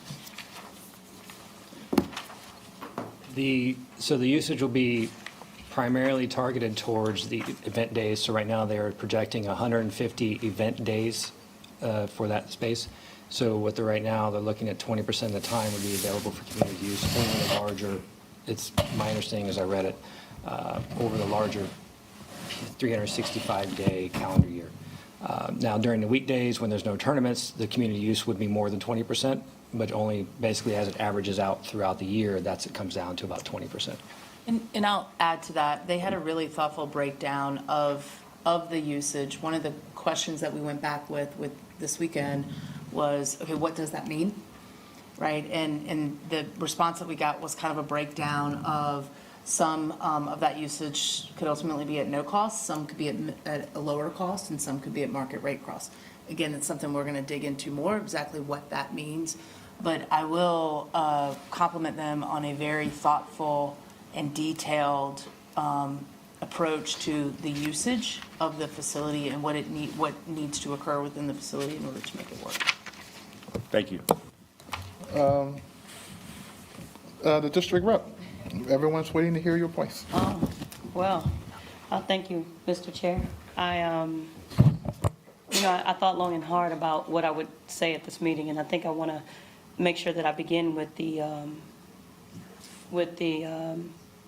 sentiment of what I feel concerning this. I thought long and hard, and I've had a conversation with quite a few of you about what it means to have something in East Charlotte. I can think of all 7 of our districts in our great city, and I can think of at least one economic driver that is associated with every last one of them. But when I think of District 5, where I represent people, and I feel the sentiment of disappointment all the time. We don't have one. And so I beg you all to make sure that we put the most important piece of this out front, and that is the 128,000 people that live in the represented district of where I serve. And I say that because, politics aside, this job has not been done. When you think of where you want to go in East Charlotte, when you think of what was once a very vibrant piece of our community, that question has not been answered. And this is not a blame game. It hadn't been done for many, many reasons that are far beyond the control of this council, and I realize that, and I think everyone else does too. But I return to the fact that now what we have in front of us is a big question, a very important one to answer. And I really hope that we keep the most important part of that out front and center, is what I'm asking, I'm begging. I'll start with what stands out to me with reference to this proposal. I see the evaluation results, but I'm curious to know about the community engagement around Which proposal? the evaluation results that evaluated all 3 of them side by side is the page that I'm looking at. So I'm looking at slide number 34 on page 17 of what I have. So it's slide 34, that one. And so I'm wondering, I'm also looking at the community. I'm kind of overlaying, I guess is what I'm saying. We collected what looks like qualitative information on the active spaces, and I want to know, will we associate what these results were with the evaluation results? And why I'm saying that, it's actually adjacent to what you were saying, Councilmember Driggs, because I'm looking at what the community actually said they would like, and I'm looking at these evaluation results, and actually they don't line up. There's no direct alignment with what the evaluation results are as opposed to the community engagement piece. And so I'm wondering how we can kind of overlay that for the best decision that we can make around what is best for the community at large. And I guess we keep going back to what the vision was, the, I guess, original vision, what's active, what's in progress. I remember writing down, when was the information for the active spaces collected? Can someone tell me that? Was it at the same time that the vision piece was collected? So yes, it was all part of the community engagement effort that was done in 2019. This was before Tepper Sports came to us as an opportunity later in that year. So amateur sports or some type of sports activity was always was put out in the original proposal that was selected. And then it was discussed during the engagement effort of really honing in on what is it about that sports piece? What kind of activations do you want to see here? Where does the community, how they get the most use out of it, job creation, so that those kinds of things were discussed throughout the 29 engagement piece of it. Okay.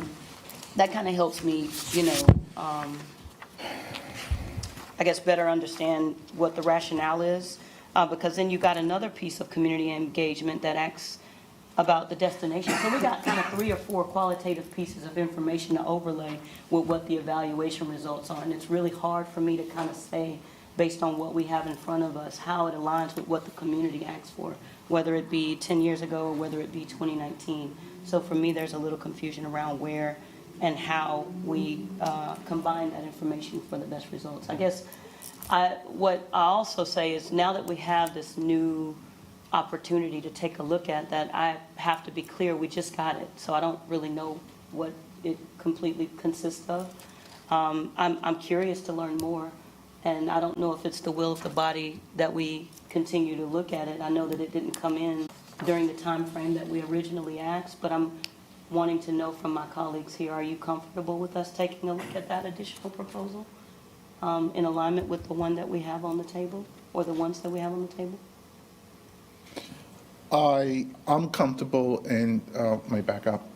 I'm very ready to make a decision.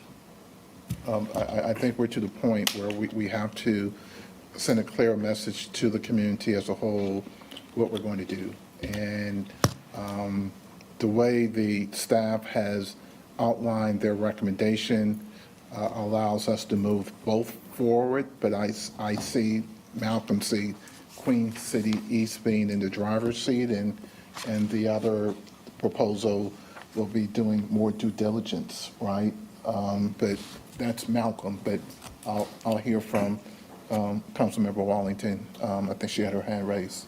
Sure, did you have more? Well, yeah, well, that was just to make sure that you guys were comfortable with exactly what you're saying, to say, there is another proposal on the table. It's outside of the window that was originally designed by us as a body, just to, make sure that we're all comfortable with having whatever we decide go forward, that one actually having a fair chance of being considered by us, the body, and I'm glad to hear you say that. That's just Malcolm, though, so there might be other opinions that differ from that. Councilmember Drakes. Oh, I was ready to go, I just didn't. Oh, I'm sorry, Councilmember Wallington, then Councilmember Drakes. And then we'll come back to you, Councilmember Ashmere, so. Oh, I didn't want to jump. No, you go ahead, let's answer that question first. That's an important question. So, sure, so I had a couple of things. First, I'll answer the question on the table, and I'll tell you why. The last time we got together, I was very interested in a public option, given the amount of money that was being requested, or the percent of the funds required for an overall project. It felt like if this is going to be such a large public investment, then we needed to have a public option, frankly. And from what I'm hearing, what I see here with Eastland Yards Indoor Sports Complex, that is what the public option very much would have looked like. So in my mind, I'm looking at the public option. I do have questions around what that means in terms of ownership. I see the $1 ground lease, so we being the city, retain ownership of the land. It looks like 41% of the funding is being requested, which is the least of all the options that I see in this booklet. I have two questions, because I too am ready to make a decision. I think that the community feedback does tell a story. I think I heard at the beginning that there's a bit of community engagement fatigue with the community, and I feel like I've got a pretty good idea of what it is that people are looking for based on what's at hand. My two questions are both for Eastland Yards Indoor Sports Complex. So if I'm able to pose the question to Stormy.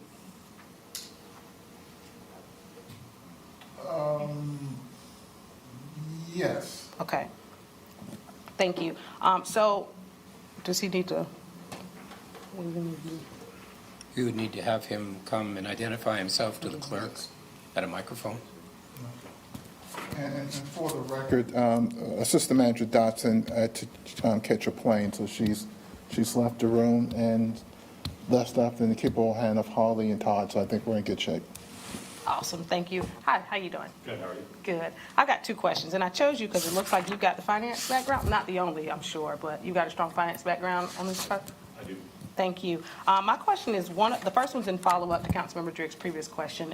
I share some of his sentiments around wanting to understand the risk associated with putting up the public dollars, or at least committing them. Can you give a little color around how you all intend to fund this on the private side? Where are you in that? Sure. And so Viking, one of the. Can you they have to know your name, Sure. your position, and so that we don't have them worried about recognizing the right. Yeah, absolutely. So I'm Stormy Scott. I'm part of the group that's trying to put together this sports complex. I don't work for Synergy, nor do I work for Viking. I'm part of a local community group who has worked to put this together and is engaged with Synergy and Viking and Edge. And so I have, no direct connection to those, nor would I personally have, an ownership stake, unless, I decided to invest my own private capital. But the financing, and this is my understanding, would be, I'd say, better to get this from Jason, the CEO of Synergy, than directly from me. So I apologize if I don't get this 100% correct. But both Viking and Edge finance projects like these all over the country, and have done so successfully many times.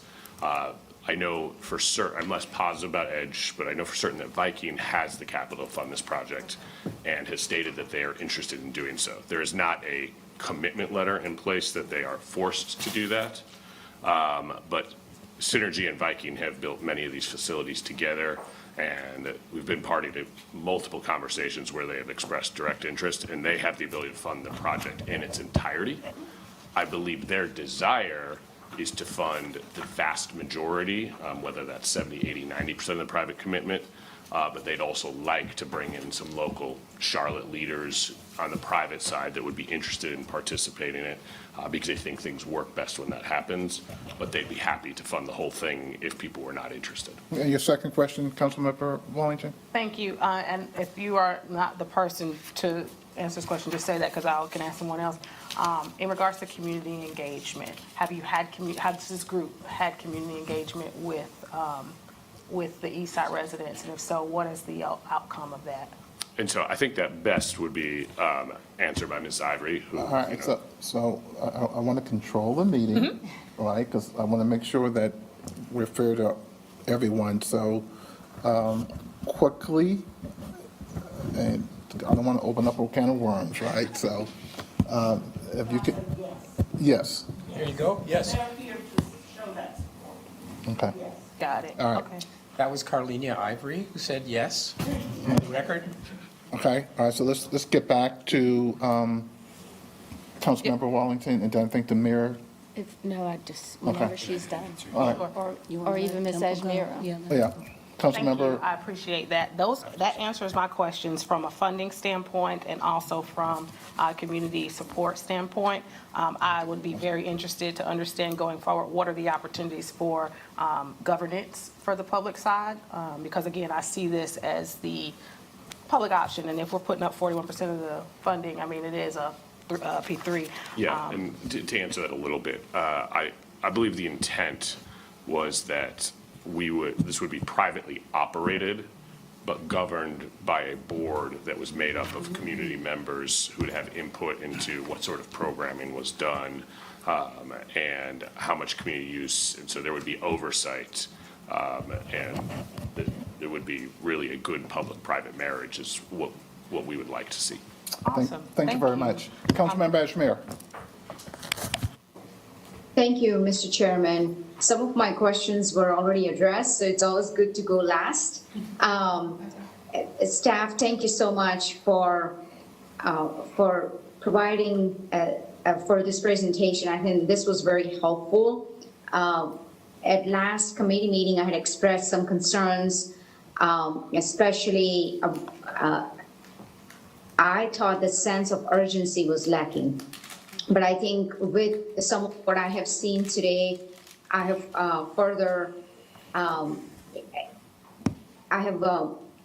more confidence that we are moving forward in the right direction. I just have a couple of questions. I know I had to limit to 3, so what I did, I went ahead and combined a couple. If we can just go back to the community impact slide, where there is, I guess the next steps, yes, right here.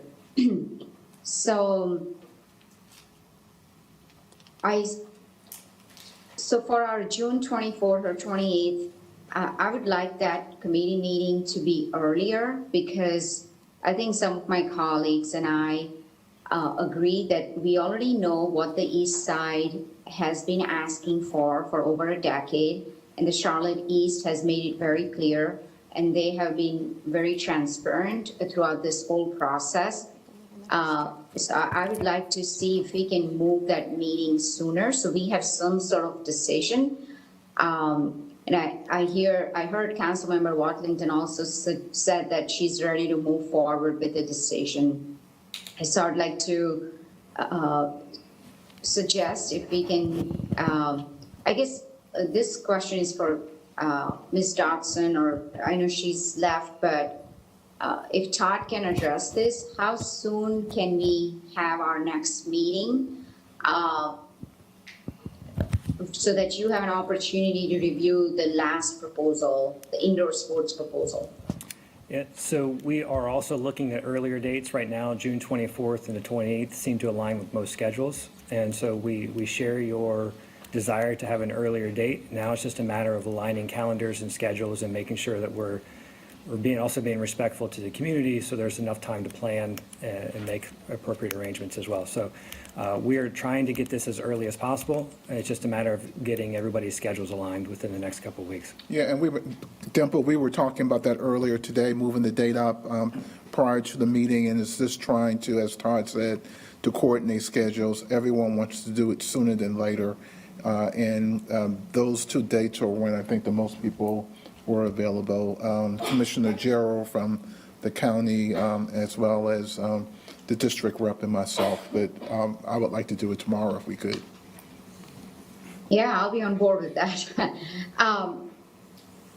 Second question I have is about purchasing land versus lease option. I know one of the proposal is where they will buy property at the market value versus the recent proposal where they will lease a building, or they'll lease the space from the city. In terms of the control and ensuring that all of our criterias are being met and we have some sort of control over what's being built, and what option would be a better fit to ensure that we still have some sort of control over what's being built, to ensure that it aligns with community's community's vision? From my perspective, I think they're basically the same. A long-term lease effectively acts as a transfer or a fee simple transfer, so it acts like a sale. So I don't think one option puts us in a disadvantage over the other option with respect to how we negotiate an agreement with the respective party in terms of the desires of what we want to see on that property and the desires they want to see on the property, they want to do on the property. So it really comes down to the development agreement. And there's a lot of different ways that we can approach that to make sure that our interests are protected with certain triggers along the way, performance milestones, and other things that we can embed into the agreement to make sure that, again, what our goals are and what we are setting out to do are actually get implemented and get accomplished. Thank you. So I think that pretty much addresses some of my concerns that I had about all three proposals. But I know I forgot the name of the gentleman who talked about how majority of 80 or 90% of the private funds, private contribution will come from one of those entities versus going out and raising in 30 days. How do you feel about that, where there is a party that's ready to go ahead and put their own capital versus another proposal that will have to go out and raise and will need 30 days? So from our perspective, we're definitely looking at the bigger picture, and again, maintaining that goal of the long-term sustainability and success for East Charlotte. With respect to the funding, obviously, as Councilmember Driggs mentioned, it's great to have somebody who can just pull the checkbook out of the pocket and write a check on day one.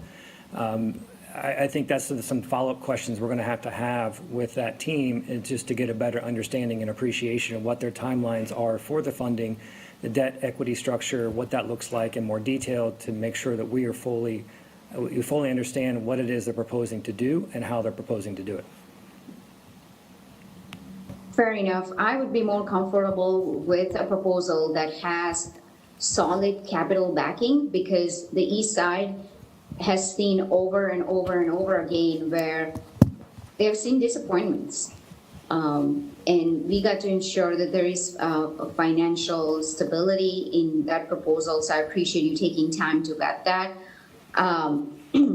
And lastly, I do agree with Mr. Driggs on perception issue where we have to be mindful about it may not be a legal issue, but a perception issue could lead to where we have to do more due diligence. But I appreciate the work that's being done, and I look forward to having an earlier meeting in June so that we can proceed with this. I mean, this has been a dream of mine, and I hope to see that. I mean, it's been 7 years since I've been on council, and this is the first thing that I had started working on, and I know Councilmember Molina has put a lot of time and energy into this, so we would really like to see this come through, and hopefully we can have some sort of groundbreaking in that remaining eastern part of the site. But that's all I have. Thank you, Mr. Chairman. Thank you, Councilmember Ajmer. Recognize the Mayor of the City of Charlotte. Thank you, Mr. Chair. I already have seen. Okay. I think Councilmember Watlington addressed one of the issues that I had, which is governance. We need to actually have some understanding of who is operating and how it will operate, and that needs to be something that's very clear, because I think that who operates actually will impact how the community recognizes those organizations and sees it as a part of it. I also follow up with both Councilmember Ajmira and Mr. Driggs. It's time to now put together the actual financial documents that are required in this kind of proposal, and both of those need to be done so that we can have further vetting. I think that maybe Ms. Ajmira and I were around when we vetted a big proposal and they had no money. And it was just a heartbreak for all of us that it's followed down this path. So getting those commitments early and the banking credentials and financing and capital commitments is absolutely essential for both proposals. And then the other thing that I had a couple more to add, and I think that Ms. Ajmira addressed, we need something about these land options. And maybe Ms. Watlington and Ms. Ajmira addressed this, because this is a really important part of this deal. Who owns the land and how is it managed and operated in that regard? The thing that I really believe is most important, though, is going back to the community. I would really like to have Ms. Molina and Commissioner Durrell to figure out a way to get some feedback. And why do I say that? We had a lot of feedback, but there are 128,000 people now in that district. That's very different than what we were dealing with when we were talking about a sound stage that never happened. But that idea of having more people in this, and I think it's an opportunity for us to use data management. It doesn't have to be an in-person meeting. It could be something where we send out a survey to households. It doesn't have to, I don't want it to be one of those things that takes it away from the urgency, because there is a sense of urgency. But I do believe that if we look at what's there now as opposed to what was there years ago, I think this project has been, I want to make a really important decision. And I live in the community. And the community is bigger, many people in the population, and different levels of demographics all the way across. So I would really like to see if we can figure out some way with some data in terms of using this that identifies these two proposals and ask people what works well with either one of them. I think about the idea of family space, and I think the new retail, I mean, maybe I should ask Ms. Our home expert, our council expert, about how we say this word. And, you know, in the real estate industry now, the gathering place. That's all I hear. It's the gathering place. Well, you know, South Park has a gathering place. Valentine has a gathering place. I haven't seen a gathering place in either of these proposals in the sense of where would I have the family time And I say that to say we need to talk to the county about what they're going to put on the site. If they're going to provide a park, we need to make sure that the county Park and Rec has created those things that we couldn't do because we were doing something differently, which is fine. It doesn't matter. But I think that all of our communities that we're seeing now talk about being outdoors and being a place where you have a place to play, not just indoor sports and things that are inside buildings. So, as I said, we ought to coordinate with the county and make sure that we create a gathering place that's outdoors and allows for that. I think we really need to look at the demographics of how many people in that community see this as providing their best dream, and we can go ahead and move forward. But the biggest thing, I think, is to actually look at the governance and the financial issues as we move forward. So thank you for allowing me to say those things. Thank you, Madam Mayor, and I'll make a brief comments, and then I'll open the floor for any motions that anyone would want to give. Mr. Chair, could I comment again, please? Councilmember Drake. I would like to acknowledge the question that was put to us by the district rep. She did ask, I think, for a nod from this committee as to whether we should consider a late arriving proposal. Do I get that right? Yes, you did. And I just want to comment on that. For quite some time now, this whole situation has been basically a tension between the soon and the good. And we've tried to make sure that we act urgently, but that what comes out of that is good. And we've been challenged because of the withdrawal of Mr. Tepper and for reasons like that, and we are still struggling. I think all of us, I think I've been on council for 10 years. I can feel personally, I've gotten a lot older since the first time I heard about the Eastland conversation, so nobody is more aware of how much time has gone by, but I don't think the east side is served by us rushing into a solution. So when I look at synergy in particular, I think that's a critical question. It would take a little longer for us to take something that we just got and consider it, and we would have to ask ourselves whether if we did so, there's the possibility that someone else comes along and says, well, you talk to them, you should talk to us. I am seeing the particulars of the synergy proposal for the first time, so I guess my response to your question would be, for one, it depends a little bit on what input. I'd like to know what your constituents say about it. I would keep open the possibility, if there is support of us on this expedited timeline, taking that on board, because I see the potential there, but I haven't had the chance to look at it, and unfortunately I'm going to be away for a couple of weeks, so I may find it difficult. But I guess what I would suggest to you, and others can then tell me, we should not shut the door on it now because of the timing. That would be my recommendation, without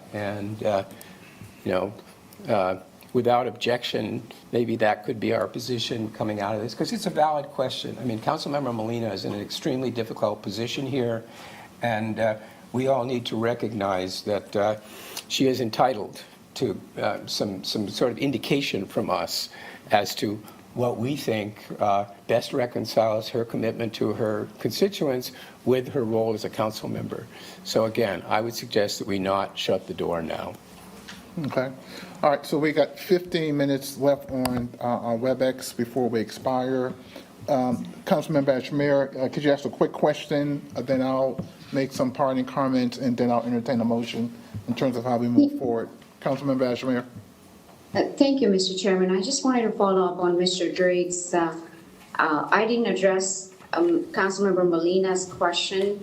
I do agree with Mr. Drake that she is in a difficult situation, and I'm one of her constituents, and I have asked her all the time about Eastland every time we have talked.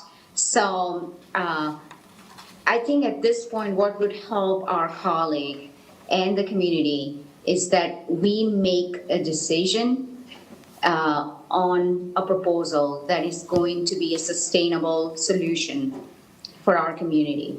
And that will also help Councilmember Molina. But I'm open to hearing what motion that she has on the floor that she'd like for us to consider. I'm open to that. but I think we got to vet the proposal that we just received, because I have received community feedback over the weekend supporting this proposal. So I think it's just fair, it would be fair for us to consider that and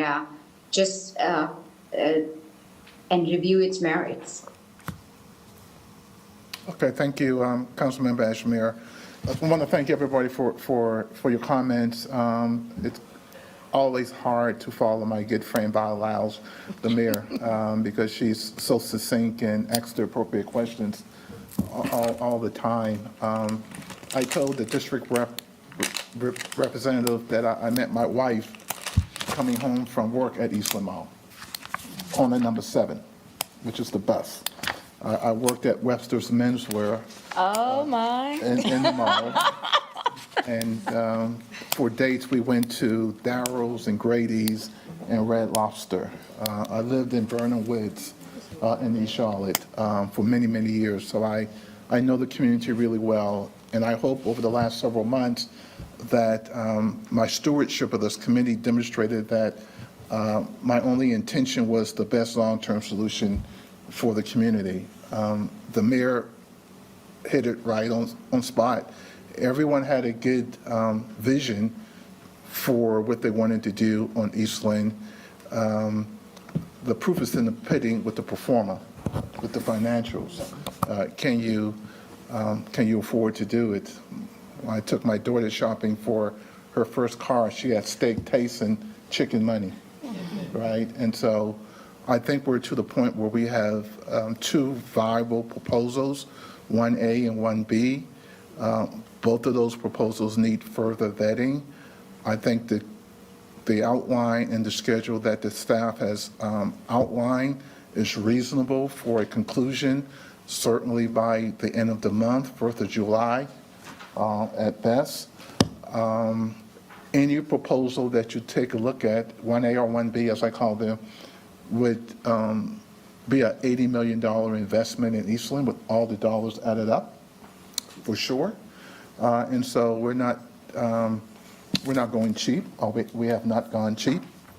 I think it's worth reiterating again that we have construction on the ground right now on the western part of the site, that this has not been a 10-year proposal for the committee, but an 11-month outline of trying to respond to circumstances that was not in this council and on this committee's control. A partner dropped out. And for the last 11 months, we've been trying diligently to find a solution in a public process that was an unsolicited bid that really had no parameters, where individuals and entities went shopping their proposals to the community, showing their best side, but never showing all of it. And the committee's responsibility is to uncover all of it, not just the inception of tennis, swimming, whatever. We get that, but then it's the performance, then it's the day-to-day operation and management, then it's land leases versus buying the property. All those are very appropriate questions. I think there is a sense of urgency, Councilmember Ashmere, and I think we can get there by the end of the month. We did have that conversation this morning, going back with me, Ms. Milano, and Mr. Gerald, managing our calendars to do it sooner than later. I think the mayor is absolutely right that we need to talk to a broader audience of people, with all due respect to the various community organizations who have been very attentive to the work of the committee for the last several months. And there's a number of ways we can do that, both in public, but also using surveys that we can get quick response. And so I am happy that we're to a point that we can tell the community that we have 2 very viable options. They both need a lot of furniture polish and Windex to make sure that it shines and that is long lasting. And so with that, I open the floor for anyone who wants to make a motion.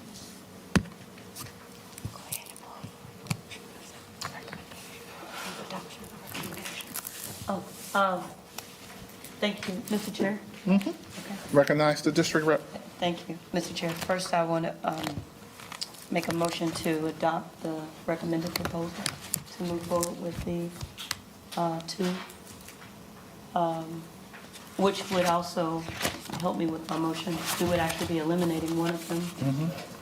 Staff recommendation. Staff recommendation. So just for staff recommendation, I'd like to move forward with. Okay, a motion's been properly made. Can I get a second? Second.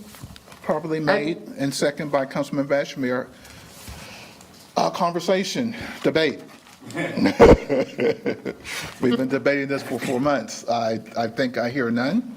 Mr. Chair, I just want to clarify, does the staff recommendation include answering the question about whether to continue to pursue synergy? So is it clear then that the motion would include? Could we pull up the staff recommendation? I think that's embedded in the recommendation. So that is assumed in the recommendation that we would look at Eastland Yards Indoor Sports Complex as well. So I'll second that, if no one has yet. Councilmember Ashmere beat you to it. She's been working on it, I think, a little longer than you have, so she seconded it. And the district rep made the motion. All those in favor, can I get an aye? Aye. All those Can't vote, sorry. All those opposed? Thank you for coming. I voted yes. right. Yeah, so It's unanimous. It's unanimous. We have a clear path forward. We have a timeline. We have 2 proposals that we're going to vet. The devil's in the details, and it's all about the financials and the ownership and the land and the day-to-day operations. Those questions will be asked very publicly. And then I think by the end of this month, going into July, we will have a proposal for Eastland. I'll take another motion. Oh, we're not done yet. Holly? Well, if you would like to, we were actually going to go over a larger, just kind of what we do as a team, because you guys are huge advocates of ours, to make sure that you knew what we were doing. So we can actually delay that to another meeting as well, because I know we've only got about Yeah, 10 so minutes, we're it's going to fine. delay We're not in a that, rush. which is the small business portion of it. We do want to acknowledge Small Business Month. Sure, for absolutely. I can give you a quick highlight about Quick what highlight, happened for 30 Small Business seconds. Month. Okay, Okay. 30 seconds, don't worry, I'll be really fast. So we did our annual kickoff event. Thank you so much for attending and supporting it. So there were over 170 small businesses that attended that. That's our record, biggest one we've had yet. It was a lot of fun. Everybody had a great time. It's just a celebration of the amazing work that they're doing. We did our 31 Days of Biz campaign. A lot of you reposted those different stories, but those were all Amp Up Charlotte alumni, which we'll talk to you a little bit more about the success we've had there. And then there are other programs like MICA and the Crowns of Enterprise Awards from our fabulous partners at CBI that celebrated small businesses. So we had a great month. It was a lot of fun, a lot of work. There's actually Charlotte Innovation Week as well that Juan Garzon will introduce the team to you next time we meet. But it was really very successful. We'll tee it up at our next meeting, give you a lot more time to talk Great, about it. no problem. The committee gets a lot of headlines based on projects that we do, rightly so, but it's the small business work, the CBI work, the workforce development work really is the heart and bones of the committee, and we want to acknowledge all those things that don't get the headlines every day. Well, thank you. I appreciate that. Thanks for your support. Move for adjourn. Move for adjourn. We're adjourned. Done.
Welcome, welcome to our Housing, Safety, and Community Council meeting this June 5th afternoon. I'm Victoria Watlington. I am your chair, and I'm joined here by two of the committee members. I will let them introduce themselves, starting with my vice chair to my left. Thank you very much. I am Lawana Mayfield, serving as vice chair. Good afternoon. I am Marjorie Molina. I represent District 5, and I'm a member of the committee. Thank you so much. Also, we are joined here today by our staff members and support. I'll let them begin introducing themselves with Assistant City Manager. Renee Askew, Assistant City Manager. Harold Thompson, Housing and Neighborhood Services. Gail Whitcomb, Housing and Neighborhood Services. Sean Heath, Director, Housing and Neighborhood Services. Jumping back, around. Hey there, Justin Harlow, Chair, Nest Commission. Rebecca Hefner, Housing and Neighborhood Services. Judy Taylor, HR&A Advisors. Sarah Kirk, HR&A Advisors. Thank you so much. And on our back wall, we've got an assortment of cast members who I will ask to introduce themselves. Okay. Nadia Anderson, I'm a Nest Commission member. Alicia Osborne, Planning. Warren Wood from Housing and Neighborhood Services. Marta Vitale with the Nest Commission. Anna Schlein, City Attorney's Office. Reagan Metzger, City Attorney's Office. Megan Hernandez, intern at City Attorney's Office. Allison Craig, Planning. Thank you so much. We've got two items on the agenda today. We'll begin with our anti-displacement strategy. As you all know, that part of the 2040 Comprehensive Plan strategy included the creation of this Nest Commission, and they've been working diligently for the last year and a half, and today we are afforded the wonderful opportunity to hear their anti-displacement strategy recommendations. So I will turn it on over to Sean Heath, and we'll get started. Thanks, Chair Watlington. I'll be exceptionally brief. I think you've already set it up quite well. So you're going to hear today from the Nest Commission co-chairs. You'll also hear from our consultants that have helped develop the strategy, and then from Deputy Director Hefner, who's really been the conductor across this entire work stream. And this is really a culmination of a lot of work over the past year or so. And this is really step one in a two-step process, where today you'll receive an anti-displacement strategy update and discussion, and then in August the Nest Commission will be back with a full slate, first wave of recommendations. So with that, I believe I'm turning it over to Nest Co-Chair Kim Graham. Is that correct? Awesome. Thank you, Ms. Graham. Apologies, I didn't recognize that you were online, so if you'll introduce yourself as you begin. Thank you, Chair Watlington. This is Kim Graham. I'm co-chair with Justin Harlow of the Nest Commission. And I do thank you for recognizing me. I wish I could be there, but I'm in the hottest of cities in the Southeast, hot Atlanta. It's very hot here. But just really excited to have you all here today, from both myself, from Justin, from staff, but also from our consultants with HR&A. I'm just going to do a little bit of context and probably a little bit of speaking from the heart on this, just because it's been a very busy year and a half for the Neighborhood Equity and Stabilization Commission. We often use Nest, and we say Nest, and it's easy to say Nest, but it's important for us to say out the words of our commission, because our charge is truly to look at neighborhoods, to work with neighborhoods and the city leadership and community members to provide strategies to promote equity and to stabilize neighborhoods. And so when we were created in January of 2022, our charge from City Council was to serve a 3-year term. And during that term, we would review and recommend specific anti-displacement strategies and tools to protect the residents of moderate to high vulnerability neighborhoods from displacement. And I think in the last 18 months, that's the work we've done, or at least we tried to do that. Next slide, please. So before you have our timeline since last January. We've been really busy. You may know that our commission meets as a full commission in person every other month. And in the in-between times, we have work stream meetings. We have 3 work streams that consist of understanding the impacts of the UDO. I have the pleasure of leading that work stream. We have the policies, if you will, work stream. I believe that's led by my co-chair, Justin Harlow. And then we have the lay of the land work stream that's led by another commissioner, Angela Amboise. We really had to break up our work because it's a lot of work between the Charlotte 2040 plan, which is what our commission emanated out of, and the UDO. It was just a lot of work for our commission to take on. We had the pleasure of having people from all walks of life serve on our commission, but that doesn't make the work any less. We started out with a full cast of characters, and so, this timeline that you have before you seems really reasonable and realistic. What we found over the course of the last 18 months was that we really had to dig in. And so we've been way down the rabbit hole, right? Starting with a UDO summit or workshop, if you will, back in October of 2022. Honestly, that was we called it affectionately UDO for Dummies because, we had lots of different understandings of the UDO. It was a fresh document, 700 pages. And so we all really needed to understand what was in there. And we were fortunate that between housing and planning, your staff came in and they really got us up to speed with what's in there, with the changes that are in there, with just the ins and outs of the UDO. And so I think we really felt confident that we could approach this work with a level of understanding and knowledge that we wouldn't mess it up. And so I feel really confident about what we're going to present to you by way of the consultants. Last summer, when City Council gave us the charge, sitting around the dais, I think we talked at our meeting after that and said, we heard our Nest Commission mentioned 20 some odd times. And so we really have to be serious about this work.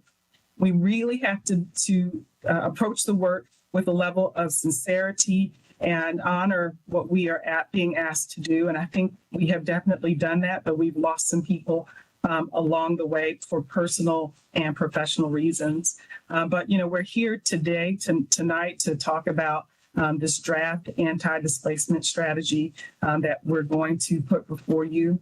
And we ask, I think, that you receive it in the spirit in which it's being presented, which is one, that it is a draft plan, but that we hope that what's in it is acceptable to this committee and also to the full council. We ask that you agree to be partners with us in this work. We don't have all the answers. We don't expect City Council to have all the answers. We don't expect staff to have all the answers. But I think that, we can come together with the help of neighborhood leaders and figure out the best way to ensure that households and neighbors and homeowners and long-term renters don't get pushed out of their homes because of no fault of their own, but because of just what's happening to the built environment and policies that come to pass. So with that, I'm going to ask the next slide, please. Our commission, you see on the screen the names of our current commission members. We lost 2 or 3 early on. We have 3 more that we've lost recently in these last few months, and we have some open seats. But the picture on the screen, that's from our most recent community engagement activity at the Batesford Road Library. You were there, Chair Watlington. I apologize that you were cropped out of this picture. Y'all diddy crop me, it's fine.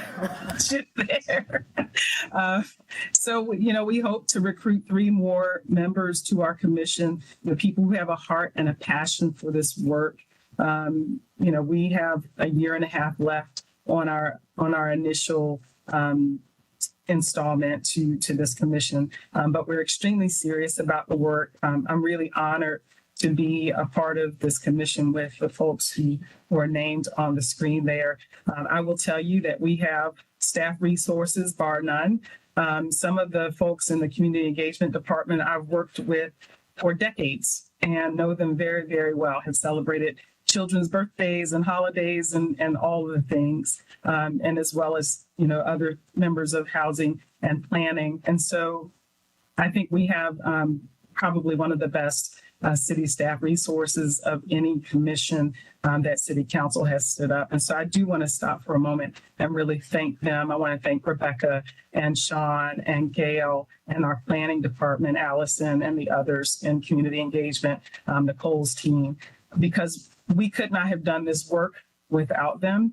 This has not been easy at all by any stretch of the imagination. And so I take my hat off to them and I give them the utmost respect. And I just ask that you all would help me thank them for the time and the effort that they've put into this work. And so with that, next slide, please. I'm going to turn it over to Rebecca so that she can take the baton. And Rebecca, I just appreciate you so much as both friend and professional colleague. Right back at you, Kim. It's been a pleasure working with you all and the full Nest Commission. And Chair Watlington, I will say, to be fair, I was also cropped out of that picture. So we're trying to really hone in on the Nest members there. I mean, part of her made it. So we're really excited to be here today to share this body of work. Again, this is the first presentation of really a two-part presentation. As Sean likes to say, this is a two-step tango. So today, first, we will be talking about the anti-displacement strategy, and then at your next meeting in August, we will be back for the Nest Commission to share a suite of programmatic and investment recommendations, so that you won't hear much of those specific recommendations today, but that is the next step once we get some feedback from you all on how the strategy itself is shaping up. The Nest Commission will be back again in August. So this slide would be very familiar to all of you by now. These are the strategic priorities and key initiatives that you all amended and affirmed at your annual strategy meeting in January. And we show this here because we really want to underscore that anti-displacement, while we're sharing a specific anti-displacement strategy today, it's not a standalone body of work. Anti-displacement is really an integral component of these priorities and key initiatives. So it dovetails with affordable housing. Of course, it's coming out of the Charlotte 2040 plan. It's an important piece of corridors of opportunity and mobility. And then you'll also see other components within the strategy that relate to workforce development and business development, and then even the digital divide. And so you'll see these priorities reflected throughout today's presentation. Next slide, please. So I think the only team that didn't get a shout out was our communications team. So our communications team turned out this graphic, which is our attempt to show how anti-displacement really is part of an ecosystem. So you all should feel very lucky, because when I presented this to staff, I presented this graphic as an interpretive dance. But now we have a graphic, so I'll spare you all that. So what we're really trying to show here is that this work exists within an ecosystem. So think about a Rubik's Cube. You can move, and it's too bad Bakari's not here, because he would really like this analogy, right? But think about that Rubik's Cube. You can align the different symbols, the different initiatives, so they all show up on one face. You can align great neighborhoods, for example, or you can align all of the anti-displacement components in one place. So, okay. Also, Powerball. Okay, we'll see if that manifests into existence.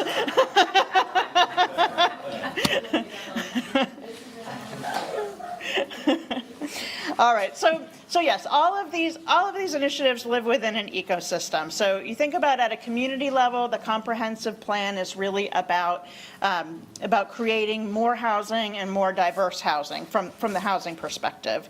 The House Charlotte framework provides a roadmap for making more of that housing affordable. And then this is the anti-displacement strategy, and it really offers next steps for helping to stabilize households as change continues to alter their surroundings. So one thing we know in a vibrant, growing, thriving city is that neighborhoods will inevitably change. And change can bring many benefits, but it's important that these benefits are ushered into the community equitably. The other component that's a little hard to see on the slide here, and we want to make mention of as part of this ecosystem, is a home for all and community partnerships. So the city cannot do this work alone. You heard from United Way in your last committee meeting about the Home for All strategy, and you'll see that there's alignment between the anti-displacement strategy and a Home for All. But a Home for All is really that community-wide strategy to reduce homelessness and it is another part of that ecosystem.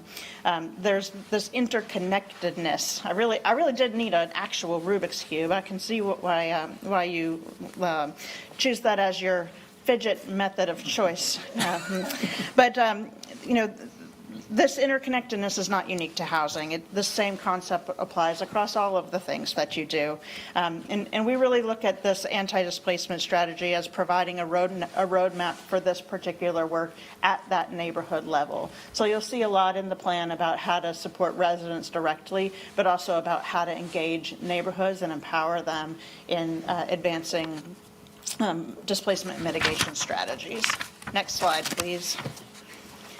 And this is a slide that you've seen a couple of times in committee as we geared up towards today. So the goals of the anti-displacement strategy, partly this is what we charged our fabulous consultants from HRNA with, is to really analyze the current approach, identify gaps, and prioritize recommendations. But also we wanted to make sure we were building from the existing policies and plans. So building from the housing framework, Council's policies and priorities, and also be inclusive of recommendations from the 2040 Comp Plan, Silver Line TOD study, and the Nest Commission as a whole. And really what we asked for from HRNA was organize this into an actionable anti-displacement strategy with specific objectives and measurable goals. And then as a cooperative, we worked together over a couple of months to obtain community input in partnership with Nest Commission. So next slide, please. This is my other analogy for you today. So when we think about this, organizing what we're doing into an actionable strategy, maybe because we kicked off in February and it was just that time of year, but I kept thinking about spring cleaning. So we have all of these great tools at the city, programs and strategies and tools that you all have helped to advance. But in some ways, they had all been, over the years, just thrown into the garage. And anyone who has tried to take a wrench and beat a nail into a board knows that you need the right tool for the right job. And so part of this work was take everything out of the garage, take a good look at it. What is it best used for? Put it back in, get it organized, and figure out what's missing. Next slide, please. In addition to getting organized, the other thing that a strategy will really enable us to do is accelerate, scale, pivot, and tailor. So first, accelerate. We want to be able to respond more quickly when things change and move faster just in general. The pace of growth in our community continues, the pace of changes in the housing market continues, and the pace of displacement pressure continues. So we want to be able to move faster. Secondly, the strategy helps us to scale. So right now we have a staying in place pilot program that's in 3 specific neighborhoods, but we want to take that concept of how we do business and provide services in a more holistic way and scale that out beyond those 3 neighborhoods and into other neighborhoods of vulnerability to displacement. The strategy also allows us to pivot. So first of all, is everything that we're doing, are we always in the right direction? No. We need to be able to pivot, identify where there are gaps and fill them in, and then move as the market shifts. As interest rates rose last year, as the cost of construction went up, these are things that we need a little bit more flexibility to be able to pivot quickly when things change. So having an overall framework and a strategy helps us to do that.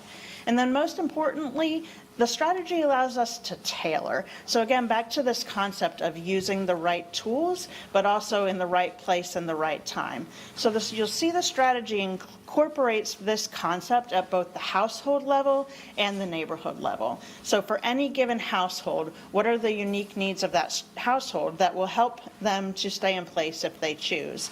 So you will recall that as part of the Staying in Place pilot, we initiated an intake form that included questions about household stability, in addition to just questions about what they're seeking in terms of housing, help with housing.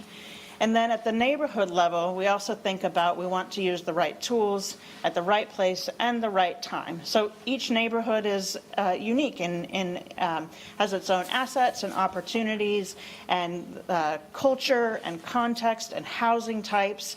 And then neighborhood change also moves along a continuum. So you might have early stages of neighborhood change and later stages of displacement. And so the strategy helps us to work with neighborhoods and sit down and do planning and say, okay, what are the tools out of these variety of tools that work best for your neighborhood in your context right now? So I think that's one of the most important components of having a strategy is that ability to tailor. And with that, I'm going to pass the mic on to co-chair Justin Harlow to set up the strategy itself. Awesome. So this is like being in between, you all and a meal. The meat is in the strategy, so I won't take too much of your time. But and my co-chair, Kim, already mentioned a lot of the things. I do want to thank again our two of our members who are in person, Nadia and Marta. Thank you for availing your time in person today. Come on down here.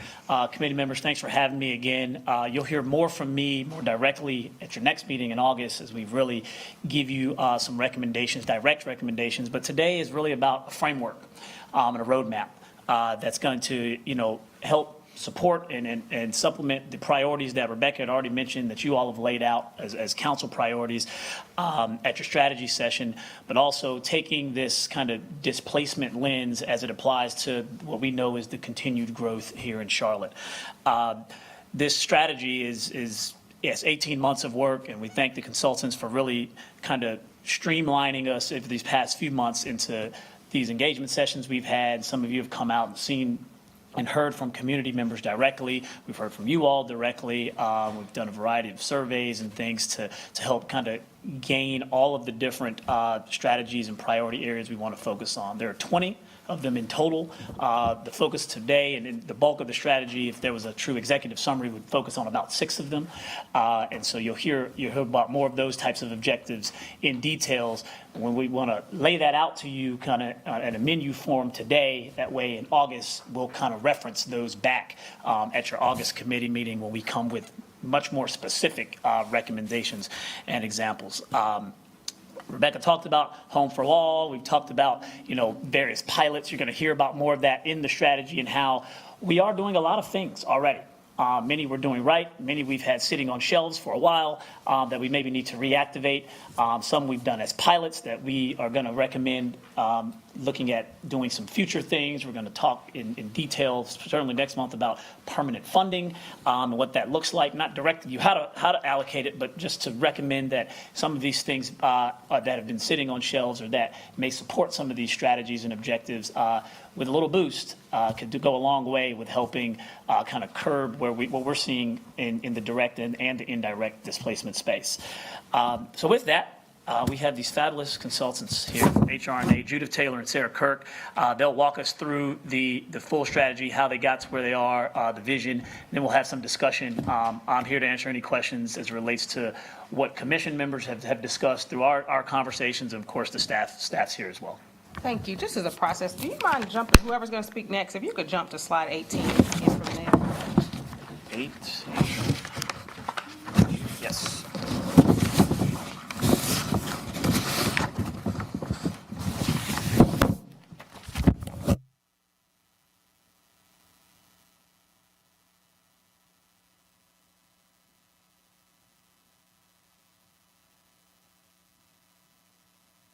Councilmember Watlington, you want them to just pick up on the presentation from their board? Got it, okay. All right. So you'd like us to just skip the slides here? Okay, great. So my name's Judith Taylor. I'm a partner with HR&A Advisors. And just to give a little bit of background, HR&A Advisors is a real estate and economic advisory firm that we work across the nation. We really focus at the intersection of the public and private sector, so really understanding public objectives and how those impact private markets. We have a significant housing practice that does a lot of housing policy work across the country. And I have recently done a lot of anti-displacement studies, doing an anti-displacement assessment in Hayward, California, an anti-displacement toolkit in Wilkinsburg, Pennsylvania, and currently working also in St. Paul on a more comprehensive study that included an engagement focus, as well as assessment and toolkit. And that's just to lay out that we've been working in the anti-displacement space and looking to understand what tools can be effective. So jumping to this slide, we want to share with you today highlights of our displacement strategy. And we really want to provide some context, and that's where this slide starts off, some context around displacement and what we've seen. The focus of our work was really on building out a toolkit and aligning tools for the city of Charlotte. So we really relied on the equity framework and the work that was done there to understand how displacement has been coming up and showing itself in Charlotte. So there was a lot of good work done there. And as part of that equity framework, these are the definitions of displacement. And we wanted to share this with you so that we're all working from a common nomenclature around displacement. So we can start by doing this quick overview of context around displacement, and then we'll jump into our vision and framework for anti-displacement. So starting here, we've laid out 3 definitions for displacement. We're looking at direct displacement, and here that means that residents can no longer afford to live in their homes due to rising housing costs, lease non-renewals, evictions, or other causes. And examples of this are when landlords increase rent during a lease renewal and a household is unable to absorb this new cost, so they're forced to move. Indirect displacement really is changes in who's moving into a neighborhood. And so this is where a unit was once occupied by a low-income household, and they may leave voluntarily, perhaps moving to another part of the city for a new job, but then that unit becomes occupied by a high-income household after there's a rent increase. So basically, low-income folks can't come back to that unit. And then there's also cultural displacement, which is really looking at businesses and how businesses and services shift to focus on new residents. And here are examples how neighborhood church moves because its congregation is no longer based in the community, and that really isolates remaining members. You see this a lot also in businesses where perhaps the businesses may change in a community as residents change, where new businesses are coming in that are offering things at a price point that existing residents can't afford. So these are the kinds of displacement that we are considering as we do our work. Next slide. So as mentioned, the equity framework really laid out and identified areas with high and low vulnerability risk to displacement in Charlotte. And we want to acknowledge, as the city of Charlotte has in the equity framework, that systemic racism, supported by both the government and the private sector, in historic policies such as racial covenants and redlining and urban renewal, have contributed to much of the inequities in communities, and this equity lives on today. And you can kind of see this in this example. So on the right-hand side, this is from the Charlotte dashboard, and The Charlotte dashboard really identifies, the Charlotte displacement dashboard identifies those areas of high vulnerability. And you can see that many of those areas are in the central Charlotte area. And if you look at the map on the left-hand side, this is a redlining map from 1935. The red areas represent the areas that were defined as D. And these were, by definition, areas that had significant amount of Black and non-white white people living in them. So just by definition of Black people and non-white people living in these areas, they got this D rating, and that D rating made it challenging for them to get mortgages and consequently to build wealth for generations to come. And that inequity really still impacts us today, which is what you can see on this slide here. Next slide. So we really want to acknowledge that the city of Charlotte has been doing great work and putting a lot of policies in place around displacement.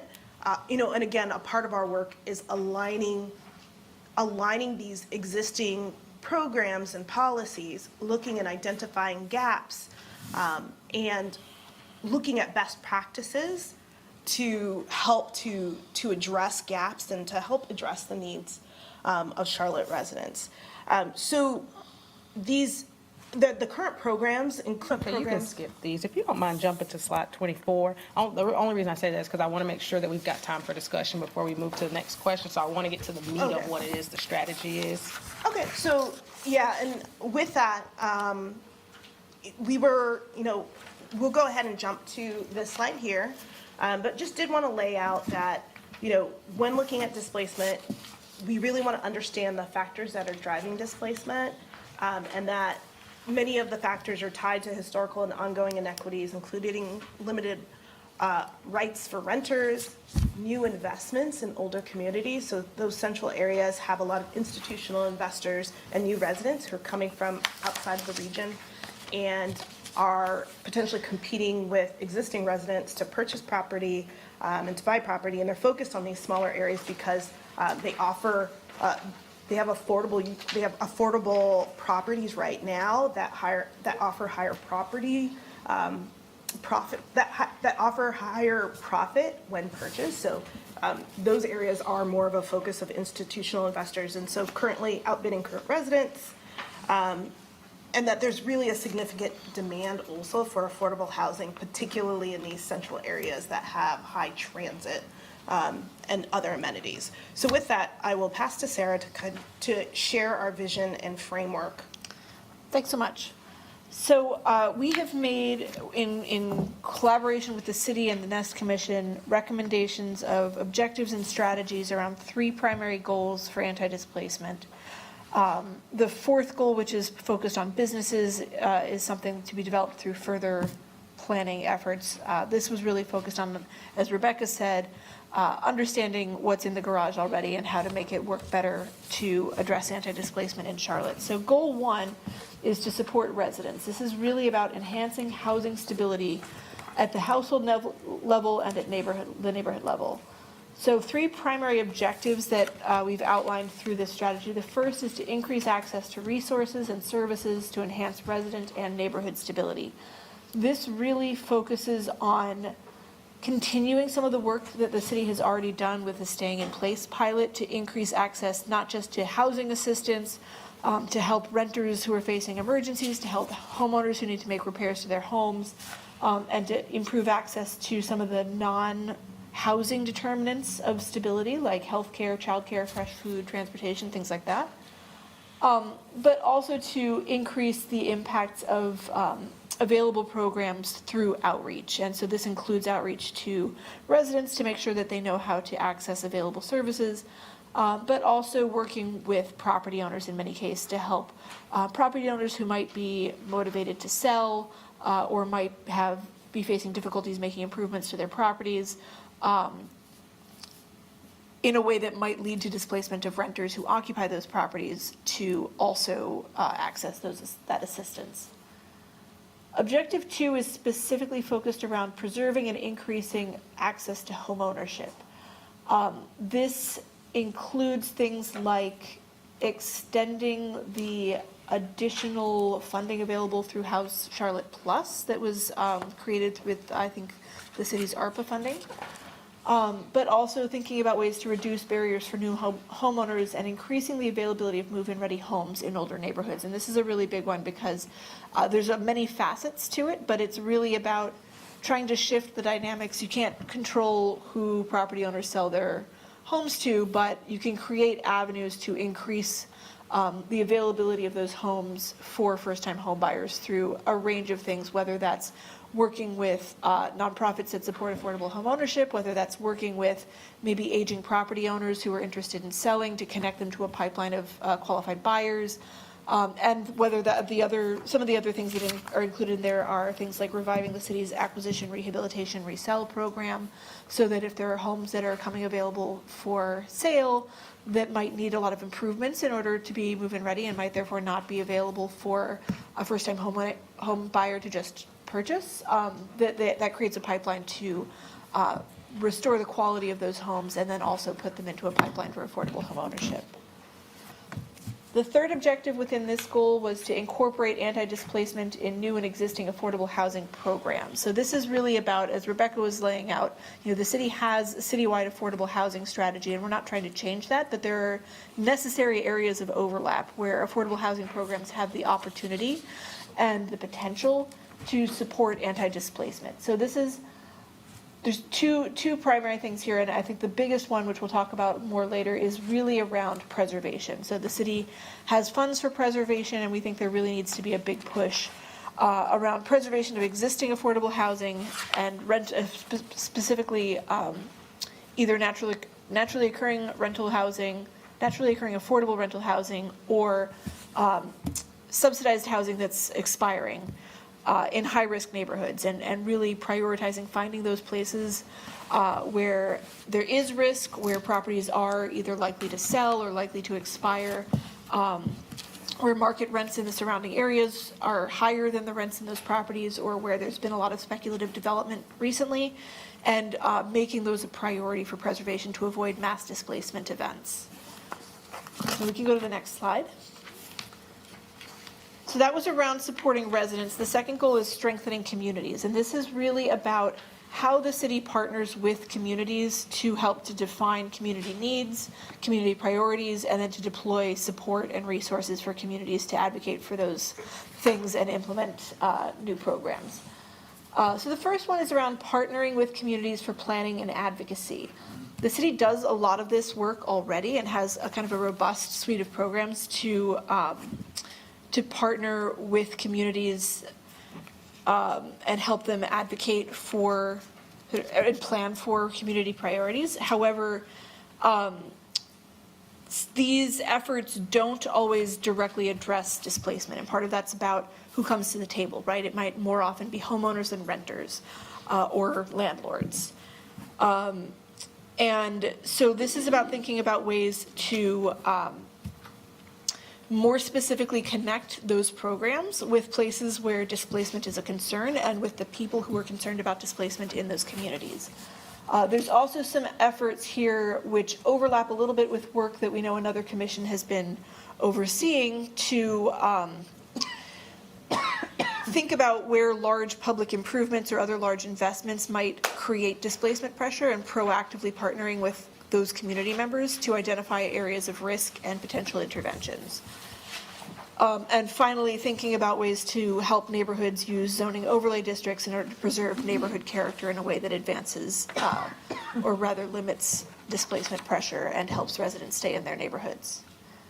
The second objective is around celebrating neighborhood identity and supporting anchor institutions. This might seem a little bit distinct from some of the other objectives in the strategy, but it's really focused on the cultural displacement that Judy was talking about earlier. So this is thinking about who are the major institutions that serve the community, and are they at risk of displacement? Whether because they need to make improvements to a physical structure, whether because they are doing important work in the community, but that community is being displaced. But really thinking about ways to preserve things that create social bonds and identity within neighborhoods, Also thinking about how to expand cultural programming hosted by local organizations and at public places. This includes support through things like the neighborhood matching grants for local cultural events and things like that, as well as what can the libraries, the parks be doing in terms of hosting programming that creates social bonds and strengthens communities, particularly communities that are facing high displacement pressure. And finally, supporting innovative shared ownership models. This is really thinking about ways to increase community ownership and other innovative shared ownership models, things like cooperative businesses, community investment trusts, community land trusts, things that help the community members own property, own assets, own businesses in their own neighborhoods in a way to build wealth, build ownership, build stability over time. Next slide. And the third goal that we have developed strategies for is fostering inclusivity. So whereas the first two goals really focused on what the city can and should be doing, and specifically things that the city is already doing and how to more clearly align those with anti-displacement, this really focuses on how the city does what it does. So there's three somewhat distinct objectives in here. The first is about decision-making and governance. So ensuring that racial equity and inclusive participation are part of the city's decision-making process. That includes things like thinking about a longer-term governance model that can manage and assess the effectiveness of the city's anti-displacement strategies. It also includes creating a process to incorporate both racially and economically diverse input into the city's broader affordable housing and community planning strategies. The second objective is conducting transparent, culturally competent, and accessible communication with communities facing displacement. This is more about engagement and communication than decision-making, but it's really two pieces of the same puzzle. So, there's a lot of concerns around anti-displacement, there's a lot of distrust, there's a lot of confusion about what the city is doing to mitigate displacement and the intended impacts of various programs or policy changes. So this is about providing a forum for community concerns, for public accountability, but also supporting two-way communication so that we're both communicating the city's efforts to mitigate displacement, but also giving space to community concerns in a way that has demonstrable impact in future decision-making or in dispelling misunderstandings, things like that. And finally, eliminating barriers to engagement and communication. This is really about thinking about the specific avenues through which engagement takes place, making sure that engagement is reaching populations impacted by displacement pressure, but also thinking about things like providing multilingual materials and offering multiple avenues for engagement for people who may have digital barriers, childcare barriers, mobility barriers, things like that. And finally, dedicating funding to meet the city's anti-displacement goals. So as has been mentioned a few times already, there's a lot of programs that the city has maybe piloted but that have become dormant or that don't have a longer-term source of funding. Some of these programs are funded through things like existing funding for affordable housing programs, but there's a lot that needs to either be expanded or renewed. So the recommendations here are to use one-time federal funds to implement near-term programming while identifying a sustainable source of annual funding to continue to expand and implement those anti-displacement programs. And then second, evaluating opportunities to prioritize some existing affordable housing funds for efforts that both address affordable housing and displacement mitigation. Next slide. That was a very quick overview of a lot of very detailed strategies and recommendations, and we're happy to talk about them in more detail if there are questions. But just wanted to talk briefly about a couple of other things. The first is how the city will measure the impacts of these efforts. So, we can think about impacts as happening at several different levels depending on which goal we're talking about. When we're talking about goal 1, we're really talking about impacts on the order of impacted residents, number of homes, and access to services. So that might be things like, increase in home ownership rate for moderate income households, or increased use of services that help build stability. On goal 2, we might be talking about things like the successful use of community area plans to identify local anti-displacement needs, or places where we are able to work, the city is able to work with neighborhood partners to connect priorities around anti-displacement with available city resources.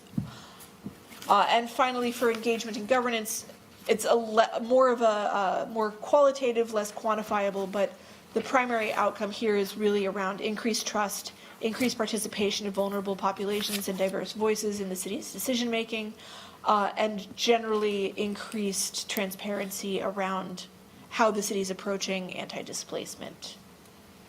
Next slide. Thank you. Oh, yeah.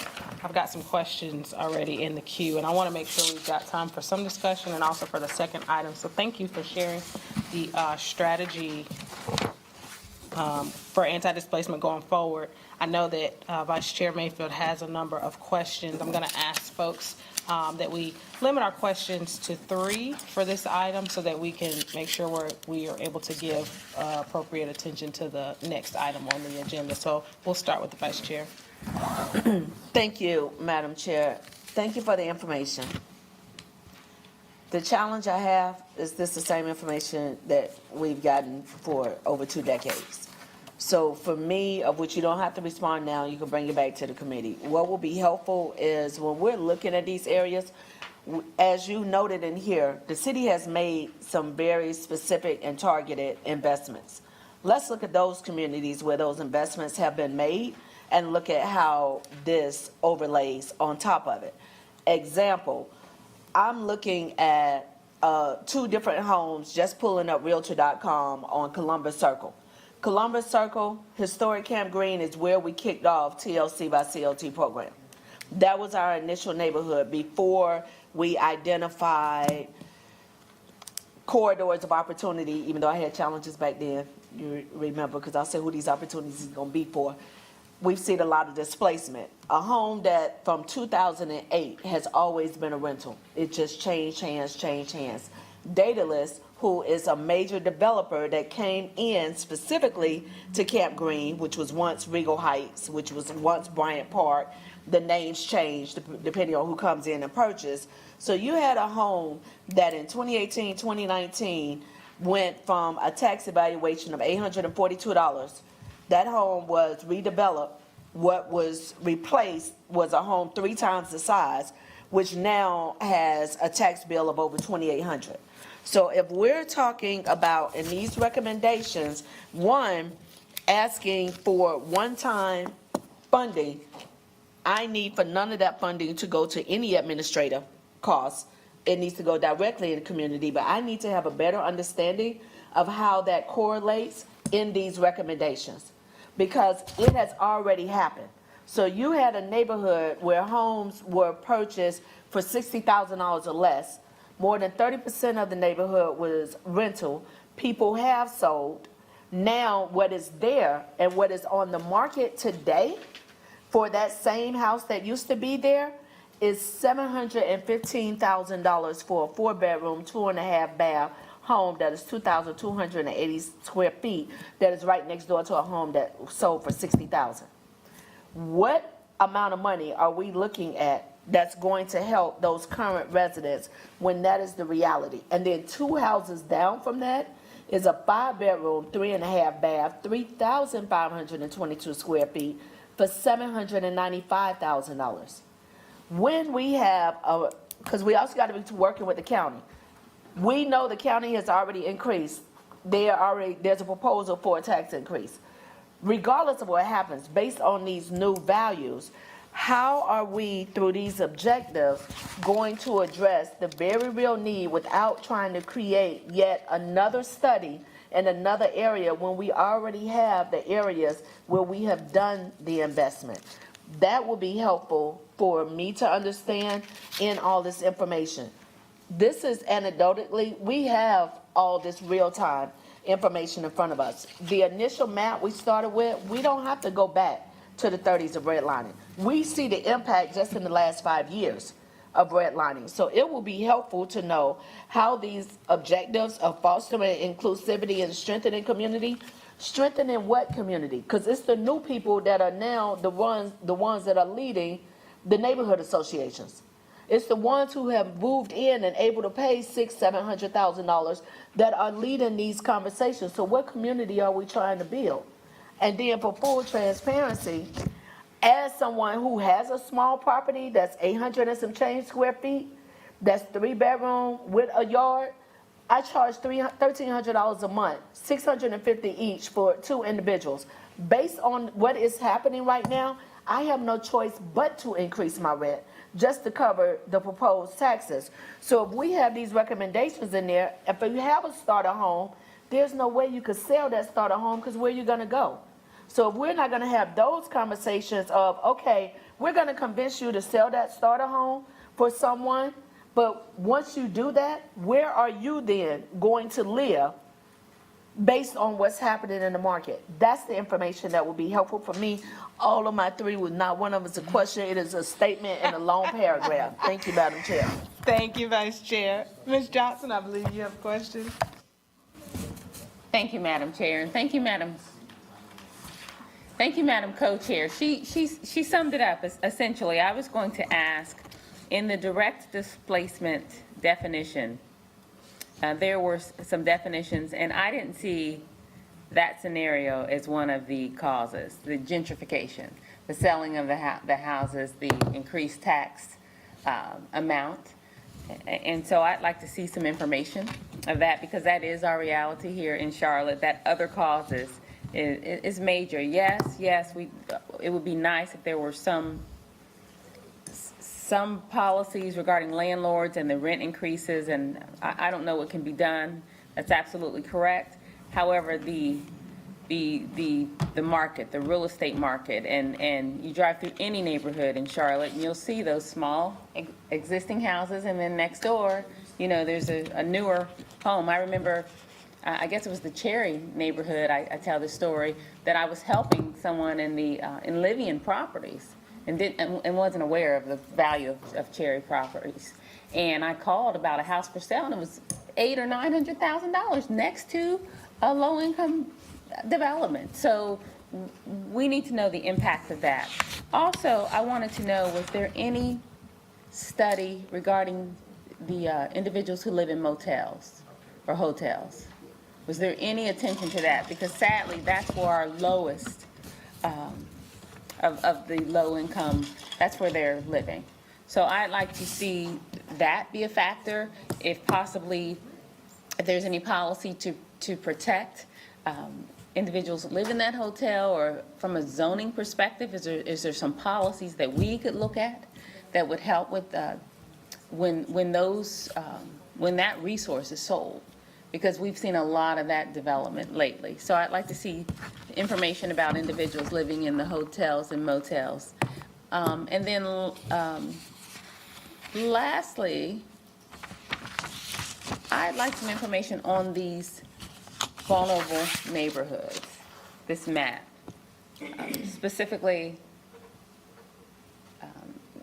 what can be done, or first of all, do we have a list of, these neighborhoods or something? And if a neighborhood overlay or some type of policy, what can be done to protect these areas? Thank you. Thank you, Ms. Johnson. Mayor Pro Tem. Thank you. Well, it's good to see in this work and this presentation reaffirm lots of the principles, goals, and aspirations of the comprehensive 2040 plan, and it highlights many of the policy recommendations found in that document.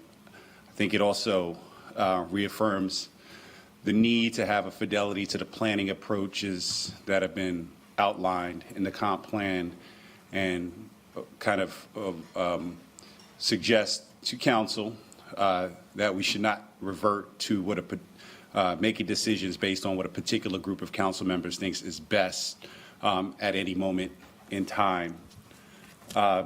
I would also suggest that the governance model of our anti-displacement work already exists, and it is in the Charlotte City Council. And we need to organize smaller groups of the council to work on policy recommendations and implementations week to week and month to month. Thank you.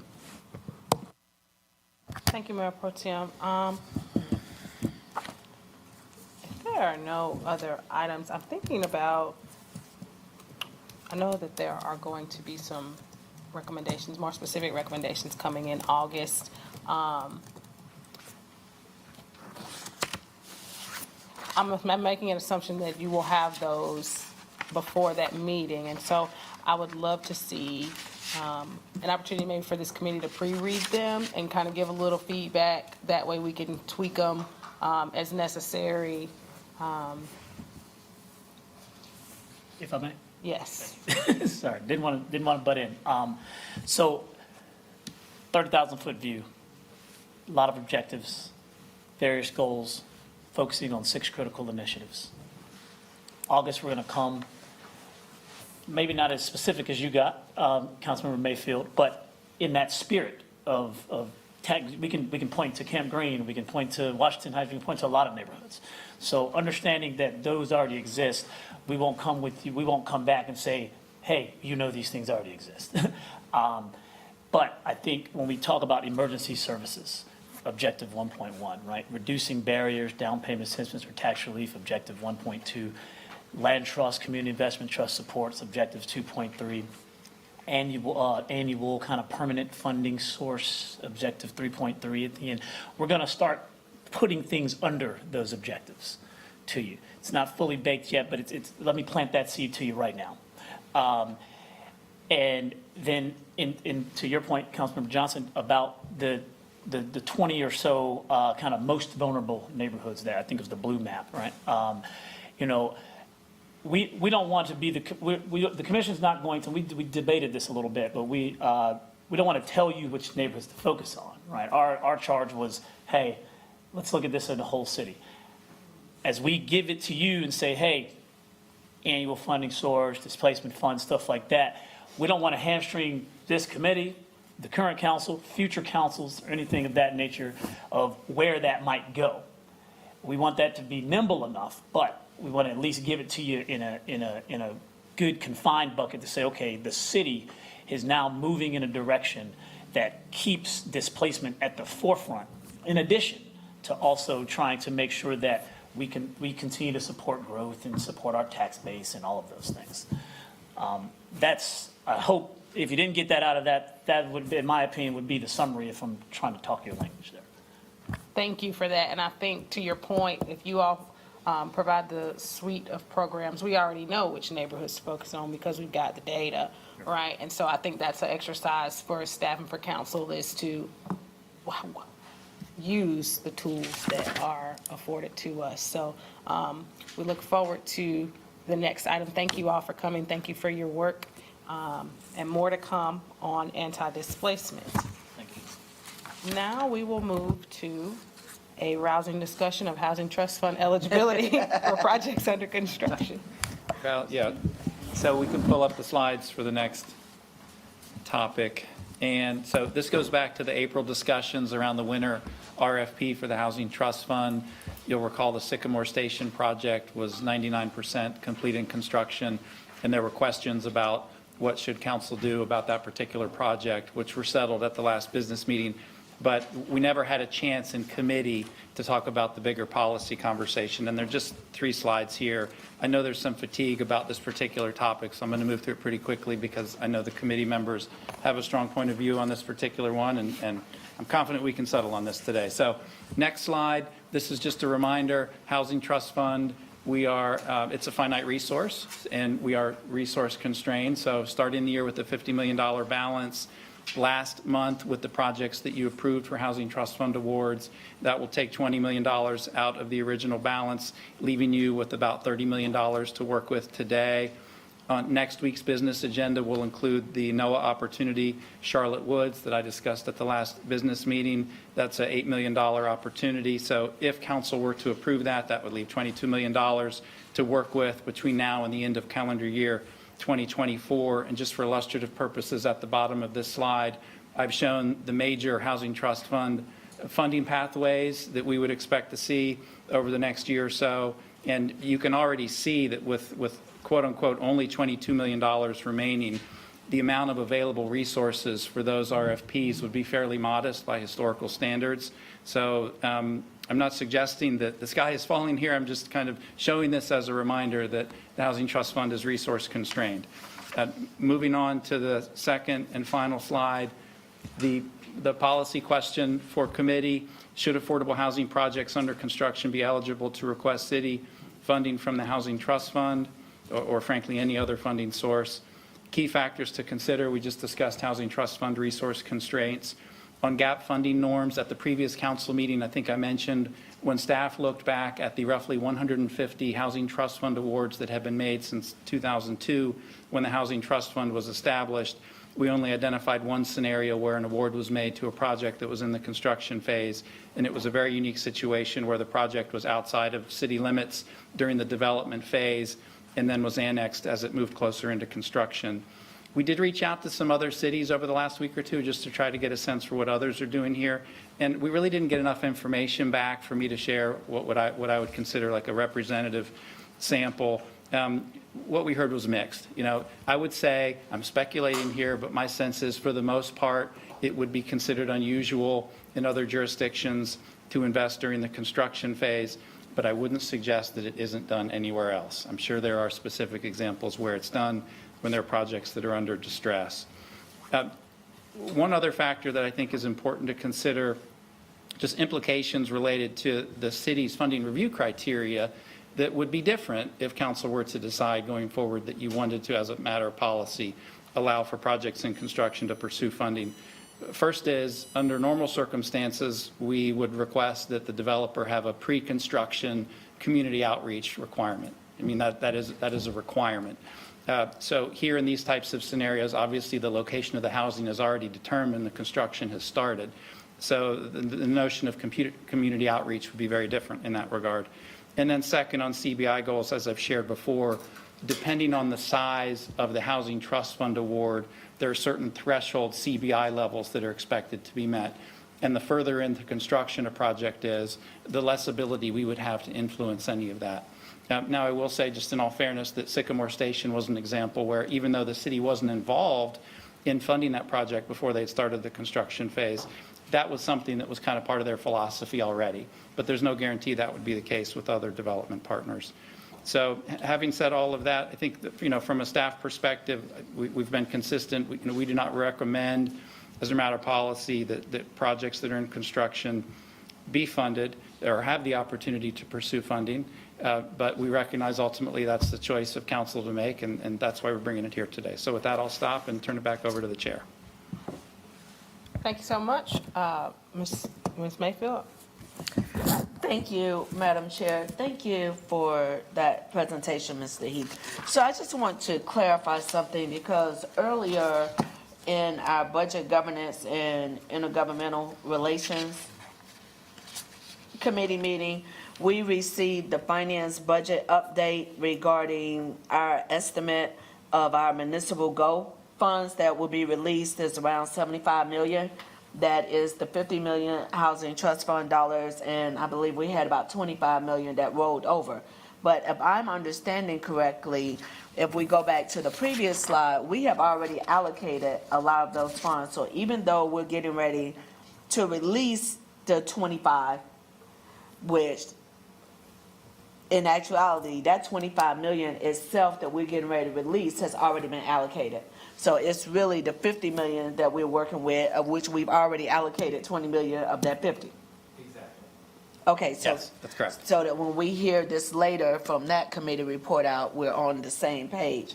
I also, and I really think, Madam Chair, this will fall under new business. I introduced it in that committee, but I think it's time for us to have a real conversation to talk about, and budget and finance are already going to be working on this. We need to have a real conversation about a $100 million bond for the community to discuss. This is a $250+ million problem. I don't necessarily feel that we can jump from 50 to 250, but I think the community sees the challenges that we're having and that there may be space and appetite to start prepping the conversations both for council and the community for a $100 million trust fund ask and what can potentially be done with that as we move forward. So when we think about these requests that we have out here and the fact that you all are going to be bringing to us very soon a couple of new creative models with the rolling RFPs and land that we're getting ready to put out and addressing some of the NEST recommendations, prepping the conversation around that $100 million ask and keeping up with what is happening with development in the community.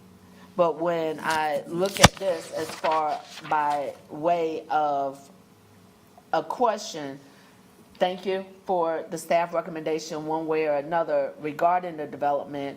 I think it will be helpful as we move forward to have the conversation with our partners, our current partners, so that they are part, not just looking at what other cities are doing, having the conversation with our development partners. And if that's a survey, community conversation, letting council know so that we can also be a part of those conversations so that we can hear what's coming from our development partners, because there may be some space where a version of this may be supported. I just I'm not comfortable with moving forward with something without having full conversation around it. Thank you, Madam Chair. Sure thing. Any other comments? Ms. Johnson? It's unfortunate that we're limited to about 10 minutes for this conversation. Well, we've got Right. 20 left in this. Okay, okay. I was looking through my emails trying to find the actual rents, and I can't find them. So I'll just go off the top of my head unless you have them. For Sycamore, yes. Thank you. Thank you. This is the slide that was presented at council. Okay. The rents are on here? I thought they were in the bottom row of the table at the top. So what I recall is that the highest rent was a 3-bedroom for $11.18, and one of the 1-bedrooms was around $400 a month, maybe I think it was between $400 and $500 a month. They were also going to give priority for individuals who were on an Enlivian or similar wait list, who had been on the wait list for over a year. So you have to have lived in Charlotte to be on that kind of wait list for the most part. So that was indirectly going to give priority for folks who were local residents. They were also willing to ban the box, meaning individuals who had criminal record, who are discriminated against routinely. They would have been considered on a fair basis, and then their record could then be considered, but they wouldn't automatically be refused or denied. So I understand policy. You all know how passionate I am about this subject, but I just thought that we had an opportunity for 34 units at 30%, and that we should have really considered that. We need the ability to be nimble. If it's through Housing Trust Fund, whatever that takes, I think it's important. I think this hybrid virtual meeting shows the importance of being nimble. Councilmember Watlington and I had the opportunity of being the council members who our first 90 days, we went under COVID restrictions. So we understood, there was an extraordinary time, and we took extraordinary measures in being able to meet virtually, and I thought that this was one of these extraordinary opportunities. We should be willing to set a good precedent. If a developer says our rents are going to be no higher than $1,118 a month for a 3-bedroom, which is cheaper than the average 1-bedroom here in our city, then we should have, that's in the past, we should be able to be nimble and to react. When you talk about other cities, I'd be curious to know if those other cities had a tent city.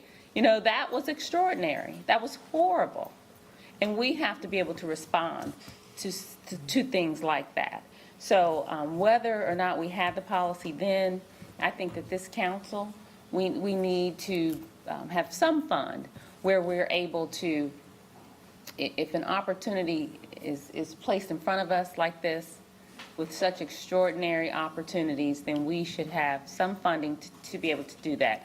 This city finds the money. We find the money for sports arenas. We find the money for so many other things. When we have individuals who are homeless and who live in the hotels, motels, and again, we had a whole tent city, we need to have a policy that we can take advantage of opportunities like this when they're placed in front of us. Thank you. Thank you, Ms. Johnson. Well, I will say for the, I was looking to see if Mr. Bakari had any. Did you want me to say something? No, okay, good. Yes. so I will just say, I agree with Ms. Johnson that I think we should be nimble. I think that however we get them, if we can get them, let's get them. I also agree with somewhat Ms. Mayfield mentioned in regards to let's engage our local partners to see if there are opportunities or a space in place for this particular kind of project. I see that the staff recommendation here is that projects under construction not be eligible to request city funding from the Housing Trust Fund. I would personally support taking action that would allow us to go investigate from our local partners if there's an opportunity for that. Because I think at the end of the day, what we want is the best policy. And I think if we do our due diligence in that space, then we would be in a better position to make a decision whether or not this is a tool that we would need and have a better understanding of the consequences, if you will, of offering this kind of tool or what kinds of behaviors it may drive and ultimately what housing units we would get. So I am prepared to entertain a motion of any kind if the body so chooses. Just before that motion is made, I want to be clear. First of all, thank you, Madam Chair, for the floor. So I guess with the establishment of policy, I actually right now would say that I agree more in alignment with what Ms. Mayfield said and also what you said, Madam Chair. I think we need more information before we can make any type of definitive decisions, especially when it comes to changing the context of how and why we make these decisions. Because what we do as a board of directors is that we lead the charge and we say to the staff, this is what I want you to go out and find with the body of solutions that are provided to them. So I personally, first of all, let me make sure that I make a statement. You know, I think most people who serve, regardless of how they serve, come to this position because it is something in their lives that have informed them to want to give back. However diverse that is, whether it be informed by your personal experiences or something that has happened to you, you know, childhood, adulthood, whatever. But I think all of us can find where we would align with affordability, especially with the cost of living and inflation. I serve on this body, and I'm a single mother, and I can't iterate that enough. A very educated single mother with 2 children that I raise on my own, and even I have difficulties affording to live in our city on what I make. And so this is a situation where most people, regardless of AMI context, can identify with the conversation around AMI. So I don't want to seem like I'm saying no to anybody, because a lot of the times when we talk within this context, if you're not a yes to something, you seem as though you are no to that particular demographic, where you may even understand it based on, you know, your experiences or experiences that have been adjacent to you in your lifetime. And so I want to make sure that I'm absolutely clear in saying that, you know, Charlotte residents, anybody who can hear my voice, we hear you. We know there's an issue. Many of us live it. Many of us dance that dance, walk that talk. That's why we're here. But we have very finite resources, and we have to be considerate of how we use those resources. And so to say the project management training portion of me says, I wonder how, once a baseline has been established in a project, how I can come along at a final milestone and add, myself as an SME, and I can add myself as a funding source, and I can add myself. The difficulty in even being able to explain that and make that tangible has been a problem for me, and even understanding how that would work in context. It may work from a policy standpoint, but I don't know how it works in somebody's project. And so maybe you can help me understand that, Sean. And I applaud you guys in the work that you do. I applaud you in coming back to us each time with at least an attempt to try to bring us a resource that somewhat aligns with what we ask as a body. And I know this one may be a little bit more difficult, but I strongly suggest, like our chair says, we need a wealth of information, more information, to be able to, I feel like, soundly make this decision. We need to reach as many people as we can, and we all know we don't have enough money. We have amazing community partners that are doing this work, where we meet them at a percentage of the way, and they help a large amount of our residents to, afford to live in our house or our communities at varying levels of AMI. So we definitely need to be armed with that information, how to diversify if it's necessary, our funding source, but like a rabbit hole of information within context, trusting your leadership, trusting your team, charging you specifically with what you feel like is relevant as the, leader that you are. I feel like personally giving you that charge and bringing us relevant data is what I'm asking from you. We can certainly do that, and I know we're short on time, and this is something that I think Councilmember Bakari mentioned in the last committee meeting. We didn't get into the specifics of the scenario, but any project that reaches the construction phase will have already gone through an exercise to develop a credible, viable financing plan. Absolutely. And in fact, absent that, they wouldn't be able to get their first mortgage in place, Absolutely. Of course, right? So the only time that scenarios like this will occur is if something goes bump during the night during the construction phase. Absolutely. And we all know from any construction project of any size that oftentimes things go bump in the night. And, I'm sharing my personal bias here, but my personal bias as kind of on behalf of you as a steward of the Housing Trust Fund is that real estate development comes with a degree of risk, and I would expect from a staff perspective that the development community wear that risk during the construction phase. So I'm just being transparent with you, like how I'm coming about this particular recommendation. And any dollar that's spent from the Housing Trust Fund is going to be in support of affordable housing. So if you were to ultimately get to the point where you decided not to include this as a matter of policy, as an eligible project, one that's in construction, that wouldn't be a vote against affordable housing. It wouldn't be a vote against 30% AMI households. Every dollar that's released from the Housing Trust Fund is going to have to adhere to your council-approved priorities in terms of 80% AMI and below for rental units, 20% of the units at 30% AMI and below, and all of the other factors. So we can gather more information from the development community. It'll be interesting to get their perspective, and depending on their vantage point, they may think that this is the best thing that could be available, because if something goes bump in the night, it may be nice for them to have a backstop opportunity. Others might say, well, I've got my ducks in a row, and I don't want to introduce this funding opportunity to other players that maybe haven't sharpened their pencil to the degree they should have when they close their financing plan. Thank you, Sean. I have nothing else, Madam Chair. Ms. Mayfield, followed by Ms. Johnson. Thank you, Madam Chair. Actually, I was responding to your initial ask, and that was for recommendations. So I wanted to submit that I would like to motion that committee accept staff's recommendation that projects under construction not be eligible to request city funding from the Housing Trust Fund, as well as Part B for staff to bring back to us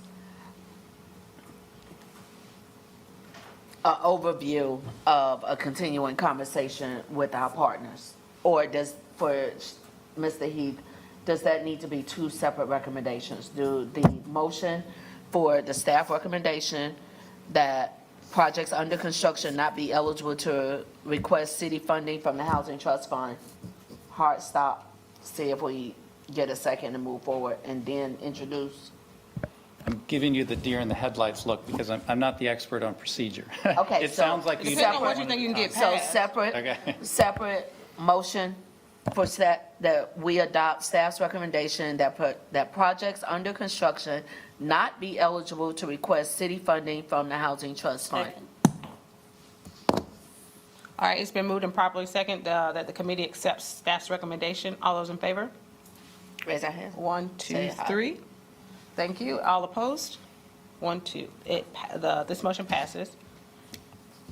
And for new, second part, for new business, I would request that we have a follow-up to continue this conversation in our committee, for us to have the staff to have the ability to start the conversation with our partners, so that we can get a better idea of if this is something that will be funded, and also from what funding source, since what we specifically identified was Housing Trust Fund, what potential funding source, if Housing Trust Fund, and what sources would we possibly be able to use CDBG funds?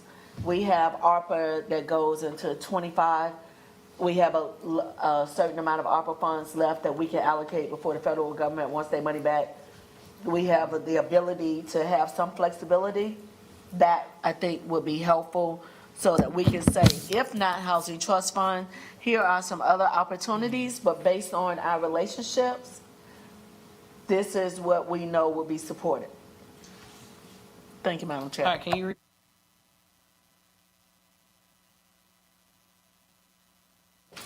In regular terms.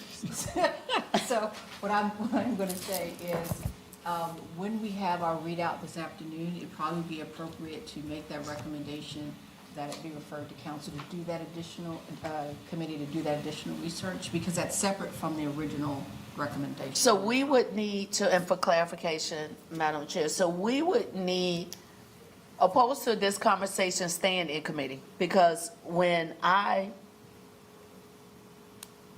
motion for this to come back to committee from the dais, in those comments, I said then that we need to have a conversation with our partners.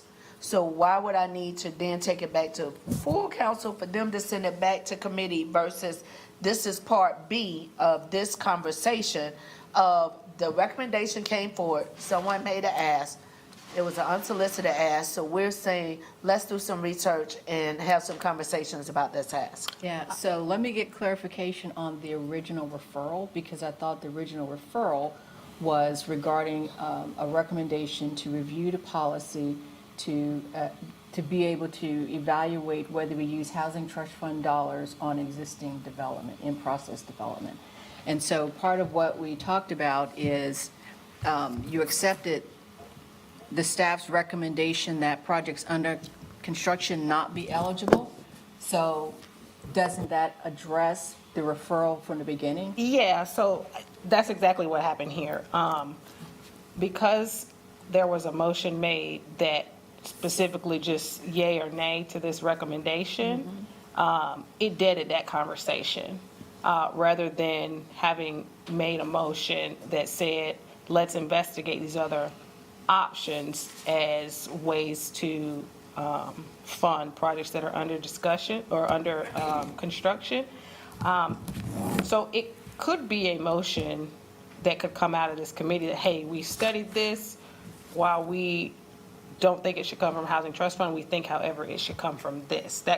That to me is germane to the discussion. I think because the motion has been made and it's been voted on, it would be required that someone from the winning side of the motion would then ask for a revote, and we can choose to amend that recommendation rather than it being, or excuse me, amend that motion, rather than it being affirming or disavowing staff recommendation. It could be a motion that is consistent with what action the committee actually wants to take. I think either way, whether you go that way or the second one, you're going to have to get six votes. But I think, because specifically what you were at, well, specifically what council wanted the committee to look at was the housing trust fund, right? But Ms. Mayfield suggested go beyond that, right? Is there a policy kind of discussion that we can have or to consider funding projects that are already under construction if they meet certain criteria around affordable housing? And I think that is something different. It's a different tool that might not rely on the trust fund, but it could be a worthy conversation to have. But I think that would be something separate and different than what was on the table. So either way, I think you're going to have to get 6 votes right out of council to go down there. I wouldn't be opposed to exploring that, but that's just this council member speaking. But I think it is different than the item that you were dealing with right here because it was specific to housing trust fund. Right, I would be in support of seeking other funding, whether it's amending this motion or not. But because one of the things we have to consider that the public may not know is the Sycamore Station, those units would have been online, would have been available the next day. Whereas we are funding projects that are years out. And when you talk about a bump in the road, how many of our trust fund awardees or recipients had a bump in the road? Because we approved how much money worth of gap financing? 6.2 million. Yeah, 26.2 million additional funding for projects we had already awarded. And keep in mind, were those under construction? Those were under construction, right, or no? No, none of those. They still were not under construction. Correct. Okay, so if we say that staff, that we can't fund projects under construction, if we award a project tax credit, and then under construction, they realize they need additional financing, would this new policy prohibit us from giving them gap funding or gap financing? Yes, So- and that would be consistent with our historic practice, that Okay. even with the cost challenge projects during COVID, none of those had closed on their financing yet. So I think given the environment that we're currently in, we know that interest rates, we know the construction costs are up, and Sycamore Station, the developer told me, I think there was an additional $2 million in lumber costs. So if we're being realistic and looking at the market, we may not want to pigeonhole our developers that we're not willing to give them any money once there's under construction. But I just wanted that to be very clear that we're looking at projects that folks can be housed immediately versus years down the road when interest rates are variable and also construction costs. I think it's more practical that we really look at a bird in the hand versus the two in the bush. Okay, point of order, this motion has been voted on, so we're going to close discussion here. It's 5:32, this meeting ends at 5:30. So with that, thank you all for your attendance. Are we gonna have And we're going to vote on the attend. funding? No. Okay. Thank y'all. Y'all have a blessed evening. So we got to We'll do see y'all a motion upstairs. to I'll close. entertain a motion to adjourn. Motion to adjourn. Second. Unanimous.